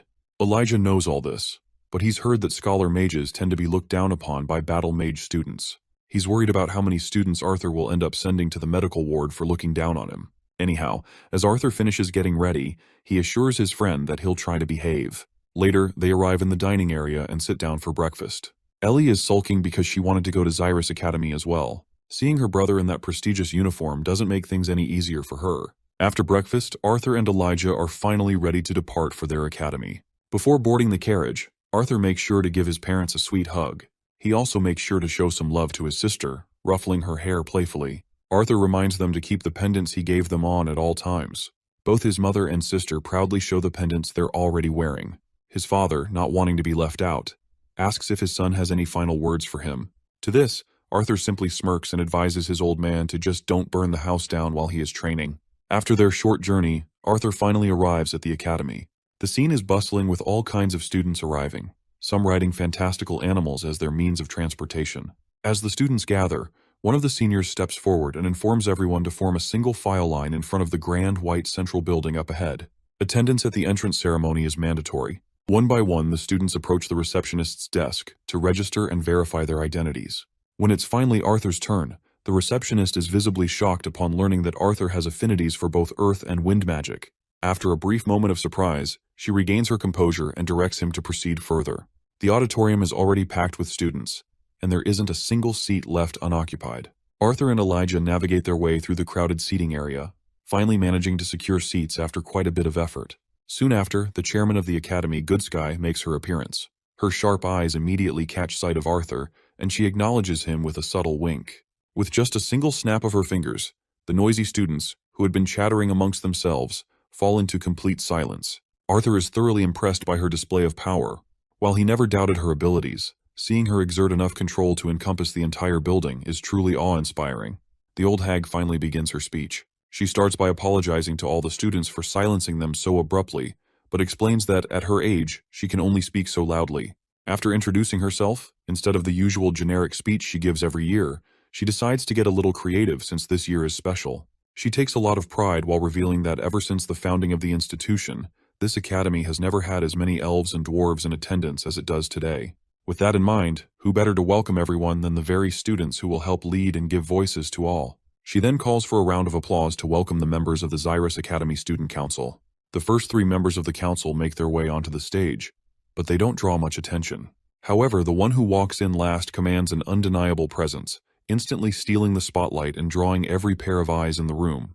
The figure is so familiar that even Sylvie perks up in excitement. Arthur can't help but crack a smile as well, his heart warming as he finally sees Tessia after such a long time. All the students had heard rumors that Tessia had been on campus since last year as a direct disciple under Director Goodsky. What makes this so shocking is that the director is infamous for never taking on a disciple. That fact alone speaks volumes about just how talented this lady is. As the student council takes their places on the podium, Tessia takes the initiative to introduce herself as the student council president. First and foremost, she congratulates everyone for gaining admission to the finest institute of mages this continent has to offer. While she's a first year like the rest of them, she shares that she had the privilege of observing the academy for an entire year beforehand. During that time, she not only gained insight into the lessons and bonds formed within these grounds, but also witnessed the discrimination that scholar mages, in particular, have faced. She points out that if something as small as differences in uniforms can divide people, she worries about what differences in race might lead to. Standing before them as students of a new generation, Tessia implores them to cast aside the mindset of the older generation, a mindset that bred hostility among the different races. Just as the royal families have come together to form the council, everyone should do the same for the future of this continent. Everyone erupts into a round of applause at her energetic speech. Sylvie is also really happy to hear the speech and feels very proud of her mama. This, of course, catches Arthur off guard, wondering why Sylvie is calling her mama. Meanwhile, it looks like Elijah has been struck by love at first sight. Well, my guy isn't surprised to see Elijah in love because, to be fair, she does look too damn cute. After that long speech, all the students walk outside to catch their breaths. Suddenly, they notice some guys trying to bully a short dwarf about his height, and Elijah decides to step in. Seeing this, Arthur can't help but make a mental note about how Tessia is going to have a hard time cleaning out all the filth. The human Nicholas Dryle keeps mocking the dwarf. In response, the dwarf, Bronzen Boar, issues a duel to defend his pride and honor. Nicholas quickly accepts the duel, flashing the artifact on his uniform in order to confirm the duel. Seeing this, Arthur realizes that these school-issued artifacts can conjure barriers around their users for sanctioned duels. Well, that's a pretty interesting concept. As both contestants ready themselves, Elijah can be seen cheering for the dwarf, Bronzen Boar. Meanwhile, Arthur scans the two contestants and notices Nicholas is a dark red core, while Bronzen Boar is a black core augmenter. Bronzen Boar takes the lead, charging at his opponent, but Nicholas quickly uses earth magic to conjure dual blades of earth. This was quite awe-inducing for Elijah, as well as for Arthur. To be able to conjure earth like that as an augmenter, especially as a red core mage, shows not only natural talent, but also extensive training. Meanwhile, Bronzen Boar counters by using his giant axe to fend off the earth blades. At the same time, Nicholas tries to sneak behind his opponent for a surprise attack. But the dwarf reacts quickly, staying light on his feet and repels Nicholas right away. Nicholas lands back on his feet, and the smirk spreading across his face clearly says he's not done yet. Using a cheap tactic, Nicholas shoves debris into Bronzen Boar's eyes. While the poor guy is blinded by this sudden attack, Nicholas wastes no time and lands a decisive blow on his helpless opponent. And just like that, the duel of pride is over, with Nicholas winning in the most unprideful way possible. The duel is over since the barrier has vanished, but Nicholas doesn't seem to have any plans of stopping. The bastard proceeds to break the poor guy's arm, who's lying helpless on the ground. But Elijah isn't ready to let this happen and seizes the opportunity to play the hero. However, his dream of becoming a hero is quickly dashed when Arthur simply shouts for the student council president. Nicholas is caught off guard and starts looking around, trying to figure out where the president is. Meanwhile, Elijah is complaining about how Arthur just ruined his perfect moment to be the hero, when suddenly, Arthur is yanked by that bastard Nicholas, who's annoyed by Arthur's antics. Arthur tries to keep cool and reminds the bully that discrimination isn't a good thing. Besides, the duel was over long before that. Eventually, Nicholas shoves Arthur away and walks off, muttering insults under his breath. Arthur doesn't mind the insults and starts walking off when, out of the blue, Sylvie does something completely unexpected. She literally spits on the guy's neck as he walks away. Well, that does it. This is enough to make Nicholas, who is basically a ticking time bomb, finally erupt. But once again, Arthur stays cool and points to his little buddy, claiming that it's this little furball who did it. Before the bastard can start his bullying again, the student council walks into the scene. Yes, guys, it's the student council, the most powerful faction, more formidable than anything in the anime world, whether it's the government or the mafia. While the vice president of the student council is outlining all the regulations regarding discipline and discrimination, Tessia's mind is elsewhere, thinking about Arthur. She hadn't been able to spot him in the sea of students during the speech, which makes her wonder if he might have skipped it altogether. But she clearly remembers that Director Goodsky mentioned he was already at the school. Now her mind is spinning with scenarios about how to act when she finally sees him for the first time. Should she play it cool or be more friendly? And what if he's the one who finds her first? All these thoughts weigh her down, and just as she gets lost in her own musings, the vice president snaps her out of it, asking if she's feeling unwell, and offers to cancel the remaining meetings for the day. But Tessia quickly brushes it off, saying she's totally fine. That's when her eyes catch something unexpected. It's Arthur. Noticing the direction of her gaze, the vice president also looks over and starts explaining. That's Nicholas from House Dryle. He's one of the more promising students who joined last year. The red-haired boy next to Nicholas seems to be a first year. The vice president adds that he doesn't recognize him from any of the noble family's prospective student parties, so he must be a commoner. Lilia, another member of the council, also spots Arthur. When both Tessia and Lilia see how rowdy Nicholas is getting, their first thought is the same. This student might actually die if he ends up pissing Arthur off. To prevent things from escalating, Tessia steps in and questions Nicholas directly, asking if he really dares to draw his abilities. The guy quickly switches to defense mode, claiming it's all a misunderstanding.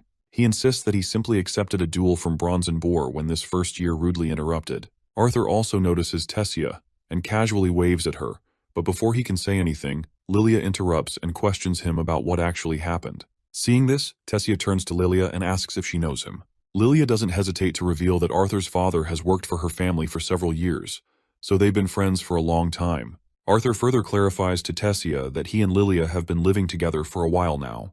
While Arthur is just trying to clarify things, Tessia finds herself getting even more confused. She just can't wrap her head around the idea of them living together. And now, a flood of questions and doubts starts clouding her mind. The vice president turns to Nicholas, asking about the meaning behind his antics. He reminds Nicholas that even if he was interrupted, that doesn't give him an excuse to pull a weapon on any student. Nicholas quickly tries to defend himself, claiming he just wanted to scare the other student off and never intended to actually harm him. Although the vice president is annoyed by such a lousy excuse, he decides to let it slide. However, the president herself doesn't agree that Nicholas's actions should go unaddressed. As far as she's concerned, pointing a weapon at someone outside of a sanctioned duel is a clear violation of school rules. She firmly reminds him of the rules, stating that even threatening someone with a weapon is enough to warrant suspension. And if he ever laid a hand on someone, expulsion would be the least of his worries.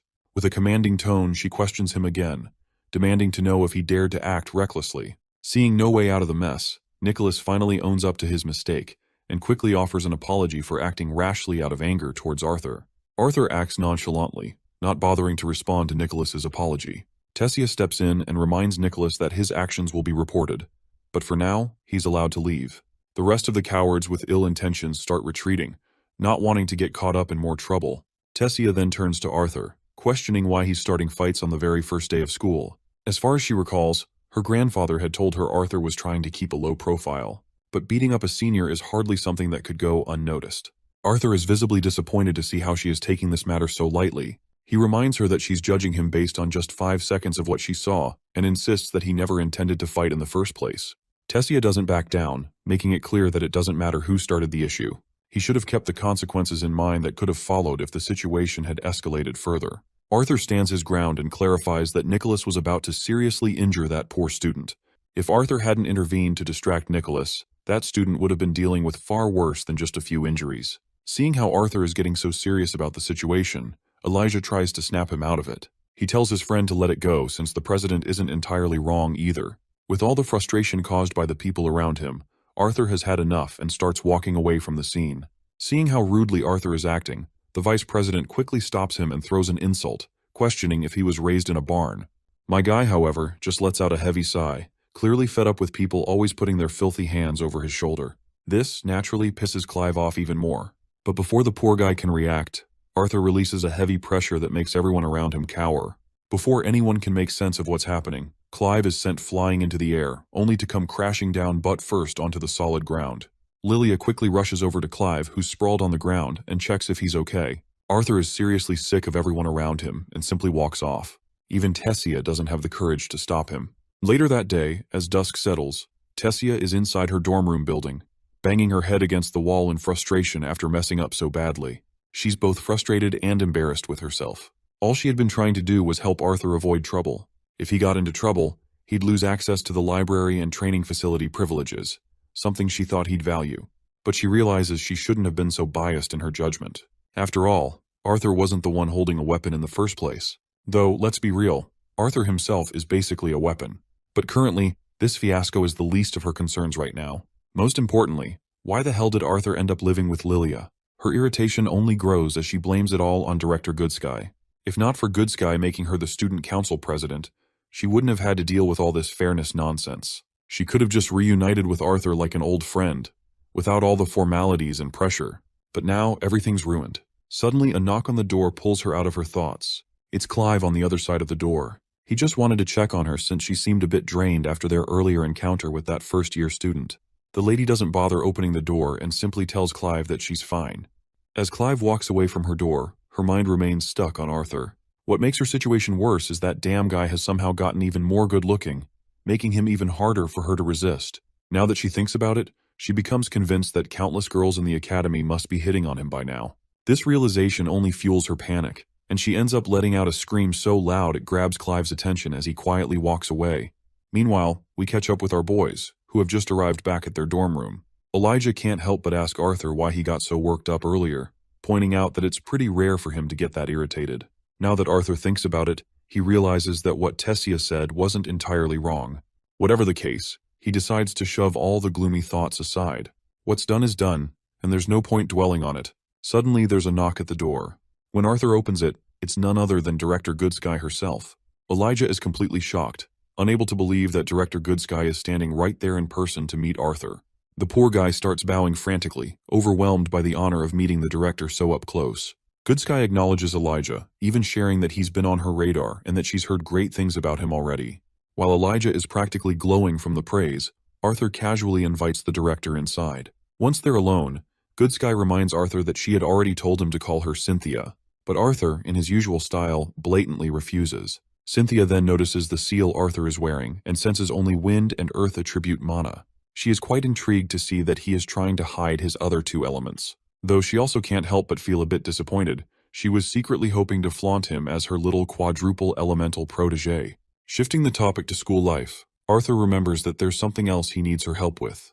Apparently, he wants to take higher-level mana theory classes, especially ones focused on deviance. Cynthia nods and remarks that it wouldn't be too difficult to arrange, but she's curious. She thought one of Arthur's main reasons for enrolling at the academy so late was to blend in with his peers. Arthur quickly clarifies that he plans to take these advanced classes on top of the normal ones with students his age. He's just feeling a bit impatient to learn more about deviant mana manipulation since he's hit a ceiling in that area recently. Anyhow, Cynthia promises Arthur that she'll make it happen. She even mentions that she can arrange for him to observe mock battles between the top upper-class mages if he's interested. As Arthur is about to ask her more about it, Elijah suddenly shows up with tea in hand. Cynthia takes the moment to question both of them about their awareness of the student council's implications. You see, if the student council is what you'd call the shield of this school, then this year, she has decided to create the swords. She wastes no time getting to the point. She wants Arthur to join the disciplinary committee. Naturally, this catches Arthur off guard, but Cynthia clearly has her reasons for suggesting this. She points to the incident he witnessed earlier that day, explaining that the disciplinary committee will be responsible for maintaining peace and enforcing the rules within the academy grounds. Arthur isn't so sure about this idea. He wonders if it's even appropriate for a first-year student to be part of such a committee. Besides, he isn't even a battle mage. But Cynthia shuts down any further objections by reminding him that it's her school, and so, her rules apply. Arthur can only sigh in response. For now, he decides he'll just stick to teaching himself from the books in the library. But Cynthia quickly reminds Arthur that those books aren't accessible to underclassmen. Even for upperclassmen, you'd need to prove that you're a deviant to get your hands on them, something Arthur can't exactly do right now. As Arthur fumes, the woman just laughs in that sly, snake-like way of hers. Poor Elijah, meanwhile, is left wondering why the hell the director is acting like an old friend with Arthur. Cynthia then proceeds to clarify that the disciplinary committee members were chosen specifically for their strength. Joining would give Arthur access to peers he could spar with regularly and learn from. To sweeten the deal, she'll even throw in access to a private training facility. Cynthia even reveals that while selecting strong candidates for the disciplinary committee, she specifically declined Lucas, despite House Wykes explicitly requesting it. It's all clear to Arthur up until this point, but he lets her know one thing, that the training facility better be one of those mana-rich ones. Cynthia promptly uses her wind magic and tosses a gift box at him. Before leaving, she casually mentions that she's already taken the liberty of getting his disciplinary committee uniform tailored for him. As Arthur stares at the uniform, he feels quite annoyed at how she had already predicted he would accept the job. Before stepping out, Cynthia pauses to bring up another important matter. She advises Arthur to make up with the student council president Tessia. It's not good to stay mad at a childhood friend after all. And that does it. That little revelation is more than enough to leave Elijah completely petrified, cracking under the weight of his jealousy. Later that day, Arthur apologizes to his friend for keeping his relationship with Tessia a secret. Elijah, on the other hand, remembers that he too has a childhood friend. Her name is Helgarth, but she's not someone he'd ever want to date. She's far from a lovely girl. What really annoys Elijah, though, is how Arthur seems to be connected with every notable girl around. First Lilia, then Princess Catheln, and now even Princess Tessia. The way things are going, Elijah jokes that it won't be long before Arthur's next target will be the gods themselves. Arthur, of course, responds by reminding his jealous virgin friend that he's never flirted with anyone. This only makes Elijah more jealous, because it means Arthur must be some sort of chick magnet, attracting all the hotties with his irresistible pheromones. Arthur suddenly notices something odd. Students at one particular table seem to be glaring at them with not-so-friendly intentions. And it's not just the students at that table. Everyone around them seems to be eyeing Arthur with interest, some even ogling him. It looks like the rumor about Arthur being a disciplinary committee member has already spread. But all these contemptuous glares don't bother Arthur. He's just basking in the glory of how famous he's gotten. Anyway, they kick back and have some lunch. But suddenly a group of students approaches Elijah. The one leading the charge is Charles Ravenpour, the second heir of the famous Ravenpour house. He's sure that everyone has heard of his family name. Apparently this guy's here to recruit Elijah into his group, thinking Elijah shouldn't be hanging around with lowlifes like Arthur. Elijah, however, pretends to mishear the family name as Raven Poop and snickers along with his friend, remarking that he's never heard of a noble family named after bird feces. Naturally, Charles is pissed to see them trashing his family name, and he throws Elijah's plate of food to the side. He's furious that someone's trying to look down on a noble, but Elijah stands his ground, making it clear that he won't tolerate anyone tarnishing or looking down on his friend. As the two continue to exchange words, Charles decides to throw a punch at Arthur to show just how pathetic he thinks Arthur's existence is. Little does this bastard know he's putting his hand in the lion's jaw. And as expected, Arthur doesn't even put in real effort. He simply flings Charles's hand away like it's nothing. The pussy bastard didn't even see what hit him. He thinks it must have been some instinctive attack from Arthur. So, the arrogant idiot balls up his fist, and before that bastard can even throw a punch, he's suddenly tied down by roots that pop up out of nowhere. Of course, the one using this earth magic is none other than Tessia, but this time she doesn't intervene. She lets Arthur handle the situation. Arthur decides it's time to teach this spoiled brat, who is flaunting his family riches, and title a lesson. With a simple gesture of his hand, he literally pulls the bastard's pants down, turning him into a laughingstock for everyone in the cafeteria.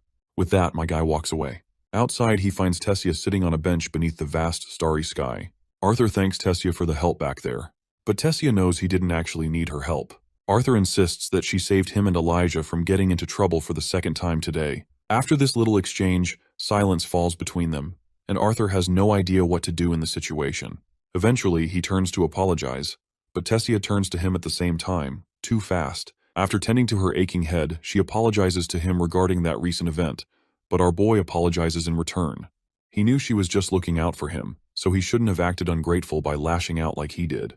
The girl admits she's in the wrong too. She shouldn't have called him out in front of all those people. While they're getting all chummy, Elijah suddenly walks up, but what he sees in front of him is totally unexpected. Arthur is literally resting Princess Tessia's head on his chest, which leaves Elijah with a sour expression. He quickly decides to leave, giving Arthur much-needed time with Tessia. Meanwhile, Tessia and Sylvie finally get to see each other. Arthur then stands up and invites Tessia for a little walk. As they walk, he explains everything that led him to this point. Tessia is quite intrigued by his stories. It's amazing to think that he's also been an adventurer. Arthur mentions that he had no idea Director Goodsky was so close with Elder Virion. Now it all makes sense how she knew so much about him. Tessia admits that's one of the reasons she was able to become Goodsky's disciple. She then notices how much he's changed since the last time she saw him. Even the way he moves feels so purposeful, and his face has changed too. Having heard all of his stories, she is feeling jealous of Jasmine from all his adventure stories. Suddenly, Arthur notices her grumpy face and questions her, to which she starts laughing and says it's nothing. As they walk, they finally make their way to the dorm rooms. While they're at it, Arthur shows her the beast's will and gives it to her as a little present for becoming a dual elemental mage. The girl is in awe when she sees it, since she's heard about it from Master Goodsky. While she hesitates to take it, Arthur hands it over anyway, because he can't think of a better gift for her than this. With that, he waves her goodbye and tells her to get some sleep, as they have a big day ahead tomorrow. The girl feels totally warmed up to see him giving her such a precious gift so casually, which definitely makes her feel more important. When Arthur comes into the dorm room, he notices his friend under the blankets, who still hasn't gotten over the fact that Arthur has scored yet another girl on his already long and extensive list. His rather unusual behavior even unsettles Arthur. As they both get into bed, Elijah can't believe that Tessia, the lunar goddess, was leaning her head on Arthur's chest. Arthur questions him about this weird name, so Elijah explains that it's a name the students of this school have bestowed upon their student council president. She looks like the moon. The moon seems so close that you could grab it, but no matter how hard one tries, no one can touch it. But the fact that Arthur touched that moon is really pissing the hell out of this idiot. Arthur shuts this loudmouth up by throwing his pillow over his face and proceeds to go to sleep. The night quickly transitions to the day at the academy, and in the corridor, all the eyes are glued to Arthur, who is rocking his new disciplinary committee uniform, making him stand out more than ever. As he proceeds to enter the committee room, he looks forward to seeing the so-called strongest students of Xyrus Academy. As soon as the door is opened, a lion roars right in Arthur's face, and all the spit coming out of the lion's mouth glistens on Arthur's face. Then steps forward this guy, who had ordered his lion to intimidate our boy. But I guess his plan flopped miserably, as my guy didn't even flinch, let alone cower. He can now understand that Director Goodsky has indeed picked someone interesting. Regardless, the guy smiles and introduces himself as Kai Crestless, from the 4th year, and he'd rather be called Kai. Arthur reciprocates with the gesture and shakes his hand. Arthur also doesn't forget to introduce his bond, Sylvie. While Sylvie is short in height, her presence has already humbled that giant lion that was trying to scare everyone off just now. Even Kai finds it really awe-inducing to think about what kind of beast could render such a powerful lion so submissive. Finally, another member of the council arrives, and this one is so colorful that I don't want to assume their gender, not wanting to offend anyone. But seeing them quickly jogs a memory for Arthur, who remembers them as Same Helgarth, who is head over heels for Elijah. But it looks like our boy has mistaken this person for someone else, because this colorful individual quickly corrects Arthur, saying their name is Doradrea Origuard, from the first year. Arthur awkwardly smiles and greets his new fellow, and as a gesture of goodwill, he extends his hand for a shake. But Doradrea quickly slaps Arthur's hand away in a rather playful manner. Kai then mentions that the rest of the DC officers are waiting in the other room. As they make their way through this grand place, Kai mentions that Director Goodsky didn't even tell Arthur's name, let alone give any details, so everyone was pretty curious. Doradrea quickly grabs Arthur's hand and starts running into the committee room to get him acquainted with everyone. But what Arthur sees inside catches his attention. Well, it's Curtis, the prince himself, who had been waiting for him inside. They both shake hands like good buddies. Meanwhile, Doradrea is looking bewildered to see how chummy they both are acting with each other, which makes them believe that perhaps they know each other already. It's not just the prince who's going to be in the committee. There's also Princess Cathal, who will be playing her role in the committee. Then there's another guy who seems to know Arthur pretty well, but I think our boy does not seem to recall this guy's name. But after all these years, Arthur's memory has been a bit hazy, and he asks this dude who he even is. Of course, Faerith gets annoyed and once again introduces himself as Ivysaur. Now that Faerith gives out his full name, Arthur quickly remembers that he's the same guy who had escorted Arthur from Elenoir to the human city of Xyrus. Arthur even recalls this guy's embarrassing nickname, Fei-Fei, which is enough to make everyone standing behind crack up in laughter. Fei-Fei then boasts that even though he's in the first year, he's still 1 year older than Arthur, so he should be respected. Well, my guy is ready to give this guy the respect he deserves, but he can't seem to forget the time when he literally knocked him out with one punch, and that memory still feels like it was yesterday. Now this duo enters. The girl with red hair introduces herself as Claire Bladeheart, a 6th-year battle mage student and also the leader of this little ragtag group. The mention of Bladeheart jogs a memory for Arthur, and he questions her if she's somehow related to Casparian Bladeheart. The girl quickly asks if he knows her uncle, to which Arthur quickly feigns ignorance. He simply twists the story, saying he's heard many great things about Casparian Bladeheart's strength from his father. She then points out that her uncle started training her almost as soon as she awakened, so a lot of her techniques are similar to his. Let's not forget about this big guy, who doesn't seem too thrilled to see Arthur, whom he considers a twerp.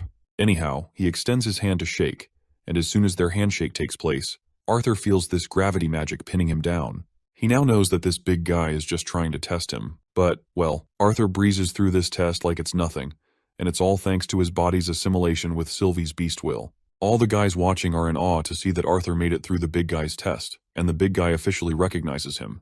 By the way, this big guy is Theo. Kai takes a moment for a round of applause for Arthur, because Fei-Fei over there fell face first into the ground when Theo did that to him. Fei-Fei is annoyed to hear this insult and tries to excuse himself by stating that he's a conjurer while Arthur is an augmenter, so there's no comparison between a brute and a conjurer. Claire tells Fei-Fei to take a chill pill because they barely have any time for the club rush announcement. You see, this will be the very first time the disciplinary committee officers will show their faces to the student body. It looks like Arthur wasn't informed about this development beforehand, so he hasn't prepared anything for his speech. The prince quickly assures him that there's nothing to prepare since the student council will be taking their turn to speak on behalf of the disciplinary committee, and all the disciplinary committee has to do is walk in and look tough. Later, we see the student council president formally introducing the disciplinary committee, a group handpicked by the director to resolve and prevent disputes among students, as well as enforce punishments for troublemakers, all for the sake of upholding peace and safety for everyone. The group finally appears right in front of the entire student body, and Tessia proudly introduces them as the disciplinary committee. A while later, when the regular classes begin, we see all the students in the classroom clamoring about Arthur, now known as a disciplinary committee officer. It seems all the attention his title is attracting has already started to wear him down. Finally, the professor arrives. This guy is a conjurer, and his control over his core is so refined that Arthur can't even sense his level. As soon as the professor hits the podium with a thick book, silence spreads through the room. With everyone's attention now captured, he takes the opportunity to welcome everyone to Fundamentals of Mana Theory. He introduces himself as Professor Avius, their instructor for this course. Although this is technically a basic class, he emphasizes that understanding the topics covered this semester is imperative. There will be plenty of fun projects and assignments along the way. In light of the new changes starting this year, Professor Avius thinks it's appropriate to address what actually started the whole "conjurers are better than augmenters" stigma. Back in the old days, when achieving even an orange core was considered extremely difficult, conjurers had a massive advantage over augmenters. Physiologically, conjurers have much more developed mana veins, which are responsible for absorbing ambient mana and transporting it to the mana core. Meanwhile, augmenters naturally have more developed mana channels, which are responsible for distributing mana from the mage's core to the rest of their body. Because of how much more efficiently conjurers can absorb mana from their surroundings, it's much easier for them to ascend to higher core levels. However, as both types of mages ascend to higher core levels, this distinction becomes less pronounced. Conjurers will eventually be able to distribute their mana through their body more easily, while augmenters will have better control over manipulating mana remotely. So, Professor Avius asks the class, if, in the end, 2 mages, 1 a conjurer, and 1 an augmenter, both reach the silver core stage, who would have the advantage? It's obvious, he explains, that the mage who trains not only their core, but also their body, would have the bigger advantage. The rest of the class went on with some of the conjurer students arguing against Professor Avius's claims. And while the debate could only use hypotheticals and previously recorded duels between high-ranking mages, the discussion seemed to leave the students with a more open mind. Anyway, the class finally came to an end, and Elijah and Arthur had to part ways since they were about to attend different classes. As Arthur proceeds to his next class, he's sure this one will be more interesting. As he takes his seat, he notices Princess Kathleen joining him. She sits next to Arthur and notices Sylvie, getting a little flustered as she calls the little furball a cute animal. Another familiar face shows up. It's Fei-Fei, of course. Without even bothering to ask, he plops himself right next to Arthur. Soon enough, the professor arrives, and just from hearing his voice from a distance, Arthur notices it's the same drunken teacher he had met a while ago. It turns out this guy is here to teach practical mana manipulation, which means this class will be all about hands-on experience. According to him, the best way to learn is through real-world examples. As this guy delivers his lecture, he takes the liberty of eyeing all the hotties in the crowd of students. And then, in the midst of the crowd, he spots Arthur, the same brat who had humiliated him before. Seeing Arthur in his class makes this shitty teacher downright happy, because now he can easily make Arthur's life a living hell. So, he indirectly calls Arthur out by sarcastically claiming how it's an honor to be teaching their very own disciplinary committee officer. He adds that he's really curious to see what kind of abilities the members of this newly formed DC have to offer. Arthur can see right through the bait this drunkard bastard is throwing out, so he doesn't take it because he's no idiot. However, while Arthur stays smart, Fei-Fei once again proves himself to be an idiot. He introduces himself and confidently expresses his desire to demonstrate his abilities. The bastard teacher, on the other hand, feels smug knowing his bait worked perfectly. As Feyrith stands in front of the shitty professor, the teacher smirks and announces the start of their little demonstration. He conjures up a sword and states that even though he's an augmenter, he'll only use long-range attacks during this demonstration as a handicap. Of course, this is just so he'll have an excuse if he ends up losing to a DC officer. Once the barrier is activated, it's finally time for them to throw down. Fei-Fei pulls out his little wand and conjures up a lot of water around his feet, calling it the Flood Domain. Arthur seems pretty impressed by this. The guy is actually using a higher tier spell that adjusts the territory to give the caster an advantage. Arthur had no idea Feyrith even knew a domain spell. With all that water, Fei-Fei takes it a step further and creates a water serpent. But then, the horny teacher, Geist, steps in with an attack of his own. He throws a blue fireball that evaporates all the water in front of him and even lands a hit on poor Fei-Fei's knee, leaving him with a nasty burn. Once Fei-Fei is down for the count, the teacher smugly asks if he surrenders. Not surprisingly, the poor guy concedes. In the crowd, Arthur looks pretty annoyed, watching this bastard of a teacher beat up a student just to stroke his own ego. When poor Fei-Fei comes back, Arthur tries to lift his spirits, telling him he did a great job. The teacher, of course, starts boasting about himself again. He tells everyone that this should be a lesson for them all. One should not be too confident about themselves. While this bastard is completely successful in his plan to humiliate Fei-Fei, the princess isn't about to let this slide so easily. She volunteers to participate. Fei-Fei is bewildered to see this. Even the teacher is thrown off, clearly not expecting or wanting a girl to volunteer. After all, he's a horny sucker, so he can't bring himself to injure a hottie. Arthur remembers that Kathleen has an affinity for ice magic, and she's just witnessed Geist's fire attribute in action. Fei-Fei tries to stop her from going, but she eventually steps down into the arena. The horny teacher feels quite honored to have the princess herself as his opponent, and humbly asks her not to hold it against him if he goes a bit rough. Of course, Kathleen doesn't give much of a response. She quickly conjures her wand and gets ready. The teacher, on the other hand, summons his fire powers again and decides to proceed. Kathleen raises her hand and, with a command, launches needles made of ice. But those are quickly blocked by the teacher's fiery powers. Undeterred, the girl conjures up even bigger needles and throws them down at her opponent. But once again, the bastard's fire power breaks through all the ice coming at him. But this time, the princess switches up her strategy. She quickly splits her big chunk of ice into smaller needles, turning them into a barrage of missiles. The teacher, confident that no petty tricks can work on him, retaliates. But the princess counters his attack with an ice tornado. However, as she tries to control the massive tornado, the fire bullets the teacher launched earlier are heading straight for her. She's completely vulnerable in this critical moment, and both Fei and Arthur are losing their minds, thinking she's about to get hit. Even the teacher starts to regret throwing those fireballs, realizing too late that the princess has no way to defend herself. Just as the fireballs are mere inches away, an explosion rocks the arena, leaving the entire crowd of students in suspense, wondering what just happened. As the dust begins to settle, the horny teacher frantically searches for the princess in the haze but can't spot her. He glances in both directions and finally sees her on the ground with Arthur, who had intervened at the last possible moment. Arthur isn't messing around. He's completely pissed at this teacher. That horny gorilla can feel the hostility Arthur is exuding. Though he doesn't directly voice his resentment, he plasters a fake smile on his face. While he appreciates Arthur's concern for the princess, he claims it was unnecessary. As far as the teacher believes, he had everything under control. He questions Arthur, asking if a professor from such an esteemed academy would actually put one of his students in harm's way, insisting that he was about to cancel the spell on the spot. Well, that's what you call absolute bullshit, and Arthur knows it all too well. Once a spell attack is fully manifested, it's impossible to cancel it mid-flight. But since Kathleen thankfully didn't get hurt, Arthur has no proof to call out the teacher's lies. In that case, Arthur decides to take a darker step. He resolves to confront this bastard and force him to screw up in front of everyone. So, Arthur requests to join the power demonstration on behalf of his colleague. And of course, this horny bastard is more than happy to oblige. As the princess leaves the arena, Arthur asks her if she's okay, to which she responds that his assistance was unnecessary, but she still thanks him for saving her. After giving her a reassuring smile, my guy summons his weapon of choice. And let me tell you, the weapon Arthur picks is so eye-catching that even this bastard can't help but take note of it. Since Arthur is an augmenter, the teacher decides it's only fair to let Arthur choose the method of combat. But Arthur, being the Sigma he is, casually declares that he doesn't give a damn.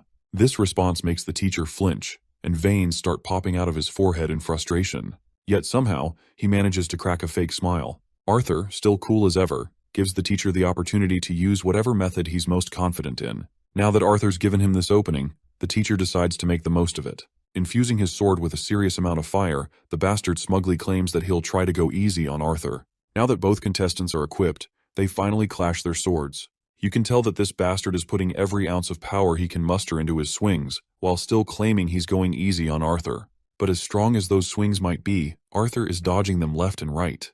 After playing this tag game for a few minutes, the horny bastard starts to get annoyed. What's really pissing him off is the fact that Arthur isn't using any spells. He's just strengthening his body and sword with mana. So, in a failed attempt at provocation, the teacher directly calls Arthur a rat for constantly dodging.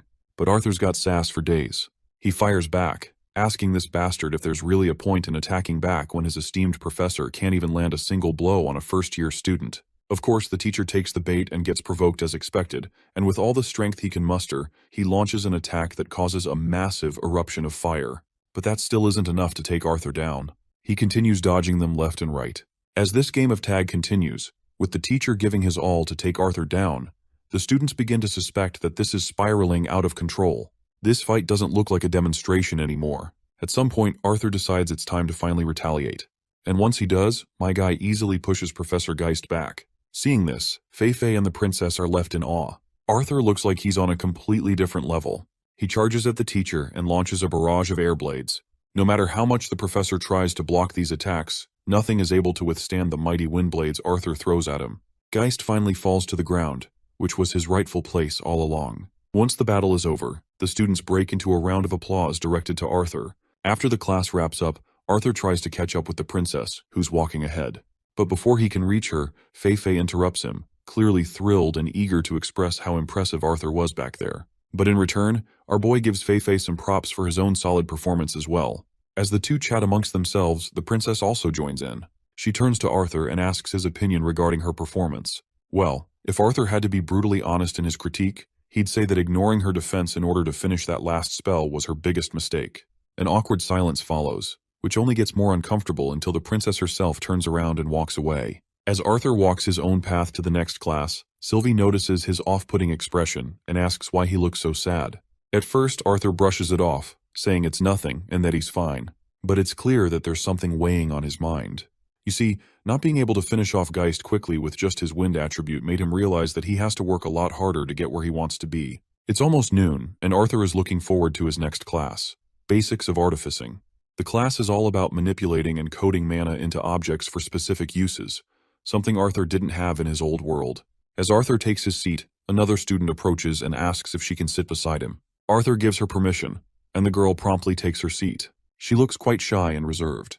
When she tries to introduce herself, all Arthur can hear is mumbling. So Arthur leans a little closer and gently asks if there's something she was saying.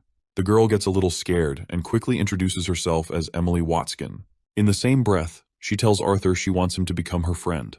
After this little confession, she feels exhausted and starts dreading how Arthur might react. But to her surprise, Arthur simply extends his hand as a gesture of goodwill and introduces himself.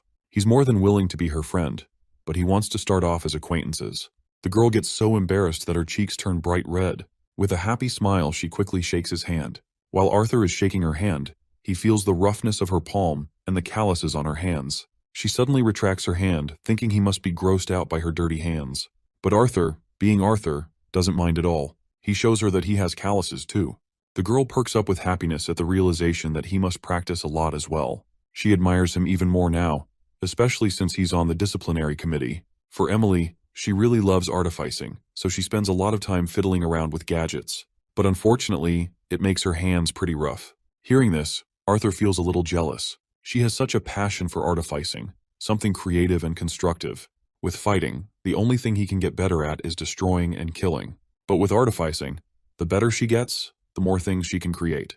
Emily blinks in surprise. She's never thought of it that way, but that's quite something coming from a 12-year-old.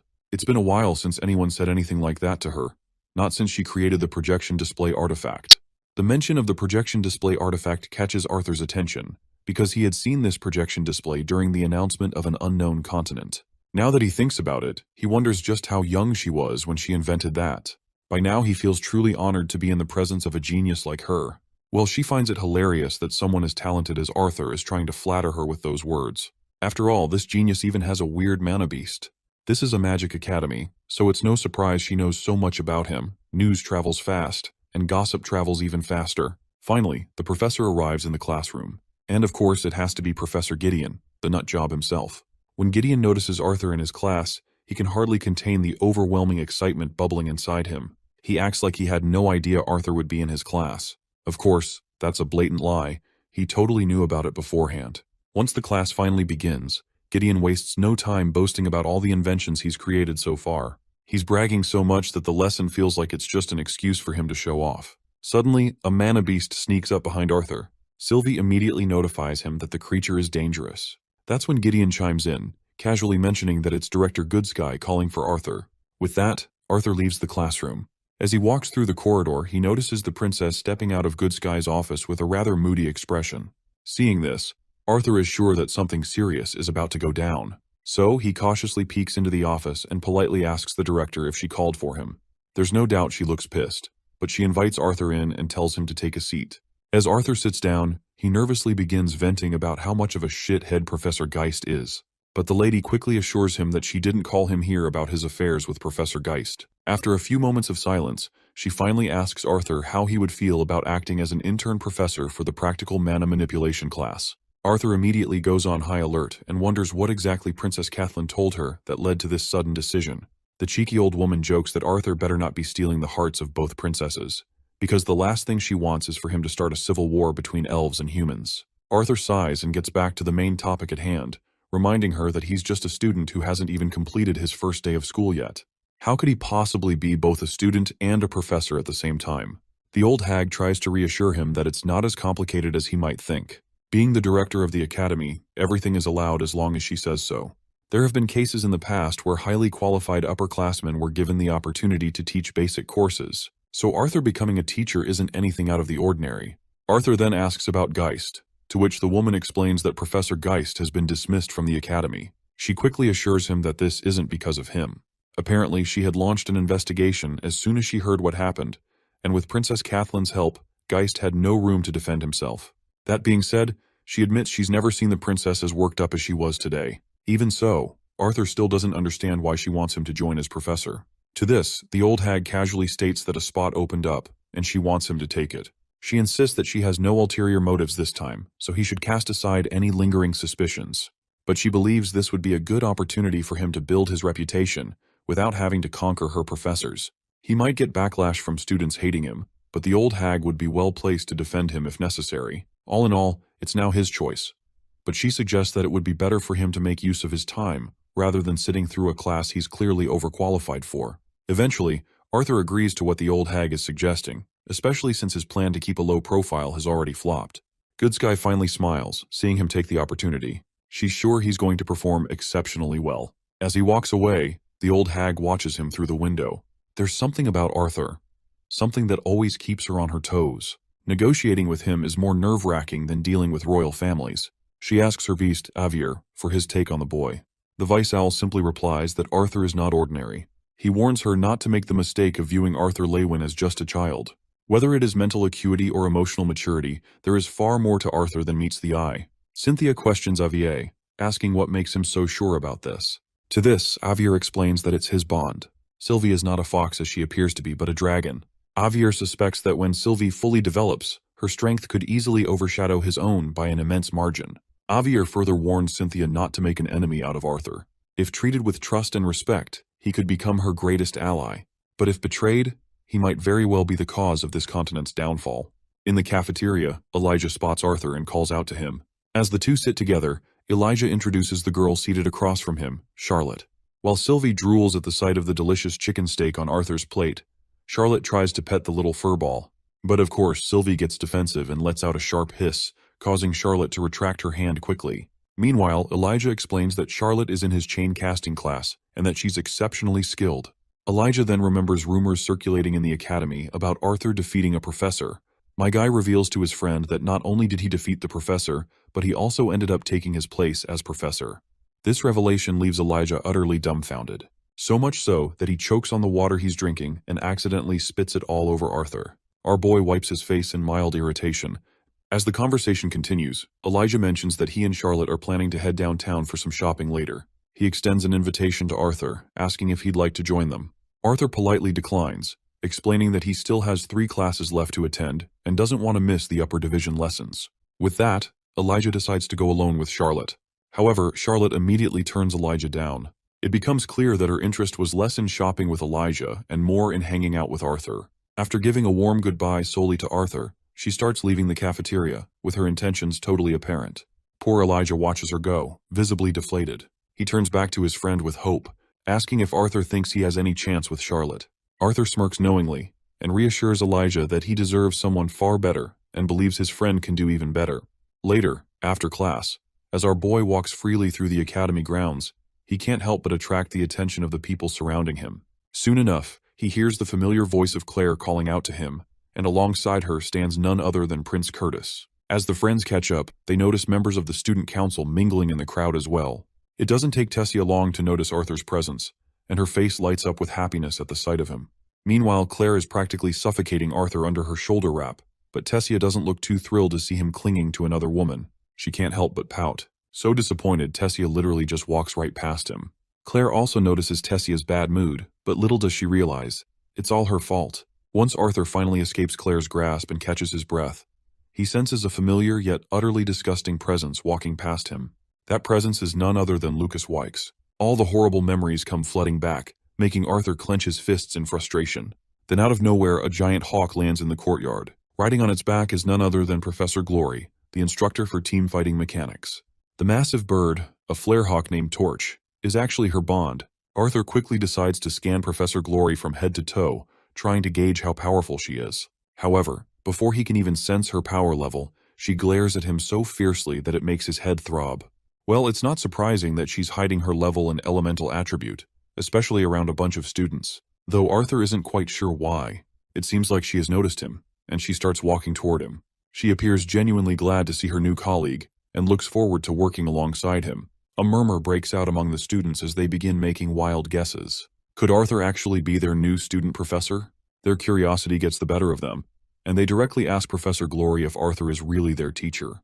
Glory doesn't waste time addressing their questions. She clarifies everything, revealing that not only is Arthur a freshman disciplinary committee officer, but he's also been appointed as the interim professor for the practical mana manipulation class. Though it's only a temporary position, Glory still considers it pretty damn impressive. The students are absolutely stunned, struggling to believe what they've just heard. As far as they know, even some of the best upperclassmen don't get to teach. And now this scrawny first-year kid is going to be their instructor is completely unfathomable. Glory quickly steps in to calm the crowd, reminding them that it's imperative to respect and trust the director's decisions. She reminds them that Arthur has proven himself to some extent by defeating the professor who previously taught the class. So it's not surprising that the director chose him. Even after all this, one particular student doesn't seem impressed by Arthur's accomplishment. To him, defeating a professor doesn't mean much. He's confident most of them could do the same, especially if the professor was just some former thug adventurer. Glory, on the other hand, looks genuinely pleased to see that these young students have some fire in them. Seizing the moment, she extends an open invitation to all the students present to test their strength against the new professor of practical mana manipulation. As soon as the announcement is made, all the students turn their death glares toward Arthur, looking ready to take him down. Arthur thanks Glory for the offer, but reminds her that Director Goodsky explicitly told him to take it easy with the upper division classes until he's fully adjusted, especially since this is literally his first day. But Glory considers him a party pooper. She points out that since he's a first year in an upper division class, there's no special treatment here. He has to prove his qualifications through demonstrations. She then turns to the eager students and asks if they agree with her, and unsurprisingly, the students enthusiastically support her idea. Glory then reveals that she wants to kick off the semester with a fun casual game. She suggests war and conquest, but the students don't seem particularly thrilled by the idea. Prince Curtis chimes in with his own suggestion, a team mock battle with the 3 disciplinary committee officers on one team. According to him, it would be a great opportunity for them to work on their teamwork. Glory quickly approves of the idea, as that it's not half bad. Vice President Clive volunteers himself and Princess Tessia to act as opponents on the other team. Naturally, Tessia isn't sure how she feels about going up against Arthur, but Glory seems really excited about this idea.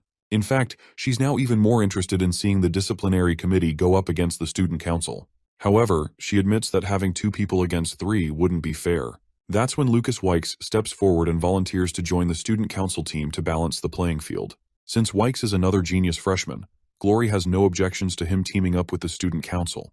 In fact, it'll be a great opportunity to see what he's capable of. Glory quickly instructs the 6 contestants to get ready. As they walk to take their positions, Arthur and Lucas share a little heated exchange. Lucas is clearly pissed that Arthur took the disciplinary committee position he thought was rightfully his. But Arthur doesn't see it that way. He believes that position never belonged to Lucas in the first place. Before the match starts, all the students gear up in their practice uniforms. While Arthur is struggling to put on his protective gear, Tessia takes the initiative to help him. Arthur tries to tease her, asking if someone like Princess Tessia should really be helping him with something like this. However, his little attempt at banter only earns him a sharp pinch, and she tells him to keep his voice down as people around him might overhear. As she finishes helping him, she confesses that she actually hates how they have to act like they don't know each other in public. Arthur, in his usual blunt way, tells her there's no need to act like strangers, especially since it doesn't really matter. Tessia is shocked to hear this. As far as she remembers, Director Goodsky explicitly told her that Arthur wanted to keep a low profile, so she'd been careful not to show they knew each other. Arthur shrugs it off, admitting that he hasn't been doing a great job of keeping a low profile anyway, so at this point, it mostly doesn't matter. As long as the secret about his true powers remains a secret, everything is fine. As the 2 of them stand uncomfortably close to each other, Professor Glory suddenly startles them. Tessia, acting on instinct, shoves Arthur back as if he's some kind of creep trying to grope her. Finally, the opposing teams face off against each other. Before the match begins, Glory steps in to lay down the rules to keep things fair. The match will have a 30-minute time limit, after which they'll have a short discussion and analysis of how everything played out. The disciplinary committee team will start with a handicap since Curtis and Claire have had more classical training compared to the student council team, which includes 2 first years. Arthur Lewin will play the role of the king in this match. If he's knocked out, the entire team will be disqualified. The gear they're using is specially designed by artificers to measure the amount of damage dealt. If the damage surpasses the threshold encrypted into the gear, it will release a shrill noise. Anyone who chooses to ignore this warning and continues to fight or cast spells will be immediately banned from the class, and the situation could escalate to expulsion. That said, this equipment isn't meant to protect anyone, so the students should be skilled enough to protect themselves with their mana. They shouldn't forget that they could still get injured if they charge recklessly. With that, Professor Glory signals the start of the battle. Prince Curtis immediately goes after Tessia, and without waiting for the outcome, Arthur feels confident that Curtis probably won't be able to beat Tessia, but he should be able to hold her off long enough. Then Lucas, wand in hand, marches toward Arthur. It doesn't take Arthur long to conjure up a weapon of his own. You see, my guy had been hoping that this bastard might have gotten a bit more humble since coming to Xyrus, but it seems like he's still the same piece of work. As they stand face to face, Arthur waits for his opponent to make the first move. But instead of striking, Lucas decides to take his time throwing verbal jabs. Well, it looks like Arthur has no choice now. He begins to exude an immense pressure that causes Lucas to flinch. Meanwhile, Professor Glory, observing from above, seems to be having the time of her life, almost as if she wanted Arthur to go to such extremes. Even the other contestants can't help but take notice of Arthur's overwhelming presence. Tessia, however, doesn't seem too surprised. She knew something like this was inevitable. Arthur dashes toward his opponent with unwavering confidence. Seeing him charge so fearlessly causes Lucas to freeze for a moment, but he quickly gathers himself and summons his fire element, conjuring flames to execute a technique known as Inferno's Cage. Arthur quickly deflects the fiery attack using his wind magic and lands gracefully back on his feet.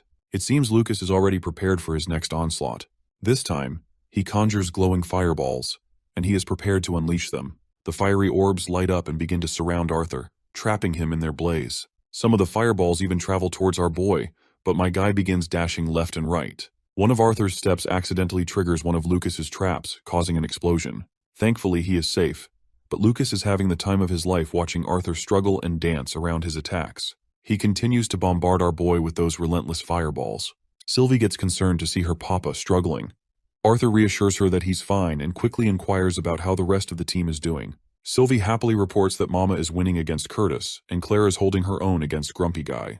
Satisfied with the update, Arthur shifts his focus back to his opponent. He observes that Lucas's mana pool has grown significantly since his adventurer days, larger than Arthur expected. Regardless, he decides to close the gap between them, so he charges straight at the smug bastard. But Lucas counters with yet another fire attack, forcing his opponent to step back again.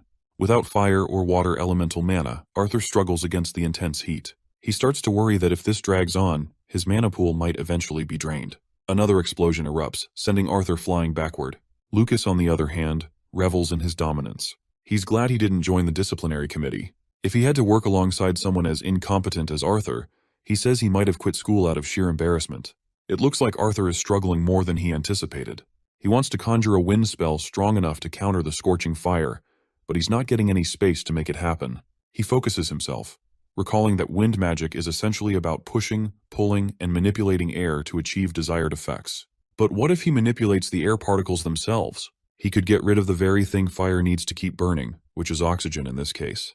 Arthur isn't sure if he can manipulate the oxygen fast enough to extinguish the flames before they reach him, and even if he does, would he still be able to breathe? With all these daunting questions swirling in his mind, he cracks a smile. After all, the reason he came to this school in the first place was to face the unpredictable and learn from it. All the while, Professor Glory is genuinely surprised to see that Lucas is better than she's heard. Inferno's Cage is one of the tougher flame attribute domain spells, yet Lucas is able to use it so proficiently at such a young age. On top of that, his mana reserves seem almost on par with that of a silver core mage. This also causes her to sulk a little. Given how fast the younger generation is growing, the old-timers like her will eventually be left behind. Still, she's glad to see kids like Arthur Lewin. He lacks the variety in his spells that would be typical for a dual elemental mage, but he makes up for it with fluid movements and tight control. She was only mildly curious about the kid who managed to best a veteran adventurer, even one as careless as Geist. But after sensing that pressure he exuded, she has no doubts how he was able to conquer his senior. It makes her wonder what kind of life he's lived to be capable of something like that at his age. Suddenly she notices something unusual. From what she can see, Arthur seems to be holding his breath. After holding it, he stands still and lets the fireballs hit him. At first she's unimpressed, thinking his uniform is about to burn off if he keeps this up. But then something unexpected happens. The fire simply disperses the moment it gets closer to him. This piques her curiosity instantly. She orders her beast to lower in altitude because she wants to see this little monster up close. From what she can see, unlike wind magic, trying to manipulate the air itself involves much more insight and a higher level of concentration and channeling in order to cast properly. That's why there aren't many mages capable of just sucking the air out of their opponent's lungs. It would take hours of concentration to manipulate the air directly around a moving living target. That's why mages typically use their own body as the source or a pre-designated unmovable location. Arthur, however, is keeping his area of effect as close to his body as possible. Even then, to be able to do this in the middle of a fight is just awe-inspiring. Now let's switch to our boy's perspective. Arthur is manipulating a thin layer of air around his body to form a vacuum and disperse the fire before it hits him. It sure sounded a lot easier in his head, but at this rate, his uniform is going to hit its threshold before he can get the hang of it. Still, if he can just break through the barrier that bastard has surrounded himself with, Lucas is as good as defeated. Meanwhile, the bastard is starting to lose his cool, seeing how Arthur is able to block his spells like that. He doesn't see any wind magic being used, so he is dying to know how Arthur is defending himself. But regardless, Lucas decides to end this battle once and for all. He quickly uses another technique and conjures up a flame guardian. The fire golem charges at Arthur, but our boy isn't fazed in the slightest. In fact, he's kind of glad to see that this bastard is finally pushed to his limits and has to use his trump card. As Arthur prepares himself for the attack, he suddenly feels an overwhelming surge of mana. Sylvie quickly warns him that the mana he's feeling is a danger.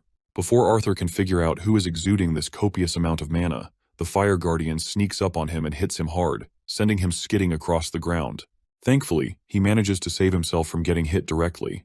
Just as the beast charges at him, Arthur quickly uses one of his signature moves, where time seems to stop for him. But the hits he's taken already are weighing him down, and he knows he has to get out of there fast. He needs to reach Tessia because he senses she's in trouble. He realizes that the mana spike he felt earlier is coming from Curtis releasing his beast will, and the target of this is none other than Tessia. What's really bothering Arthur is that Tessia doesn't have any sort of protective barrier around her. Barely holding on, Arthur gathers himself, and before the mana beast can hit her, he jumps into the scene like a hero. He holds Tessia in his arms, ready to take the full brunt of the attack because he doesn't have enough mana left to block it.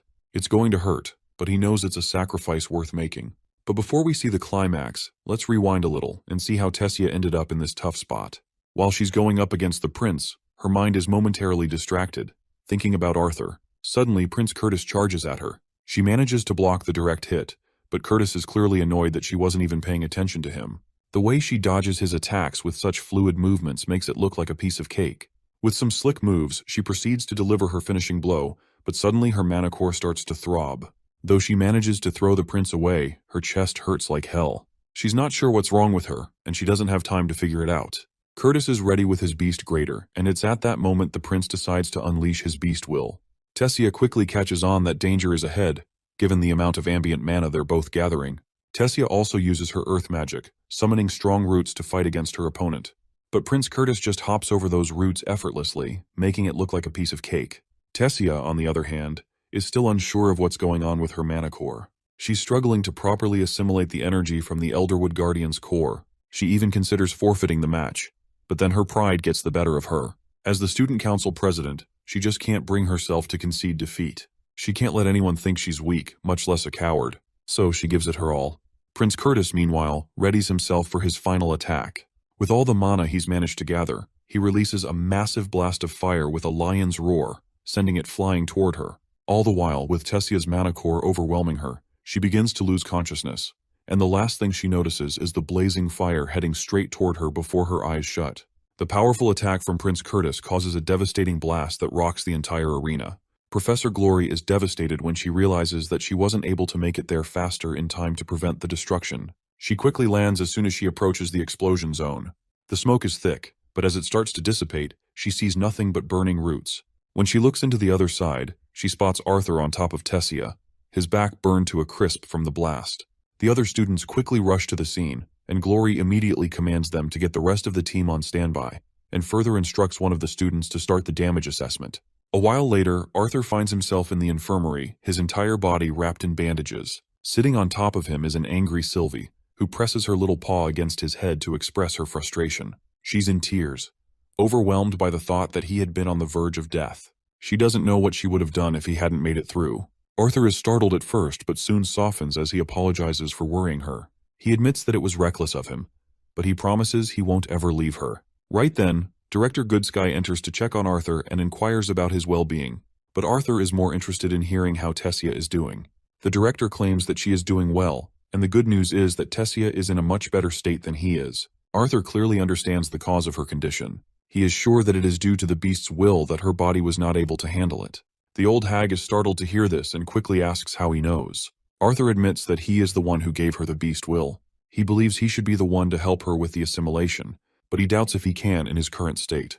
Goodsky reassures him that he has already done more than enough. It is actually her fault for not paying much attention to her. Tessia is at the most vulnerable stage of the assimilation process, and the director believes that if that girl had been taught about it earlier, this might have been avoided. Though she thanks him for sacrificing himself to save her disciple, the director has already contacted both the royal family and Arthur's, so they should arrive soon. She advises him to get some rest until then. With that, the director leaves Arthur alone for some much-needed rest. Outside, Tessia stands hesitantly, unsure whether to enter. After a moment, she decides to let Arthur rest. As she stands there, the old hag startles her by inviting her for some dessert.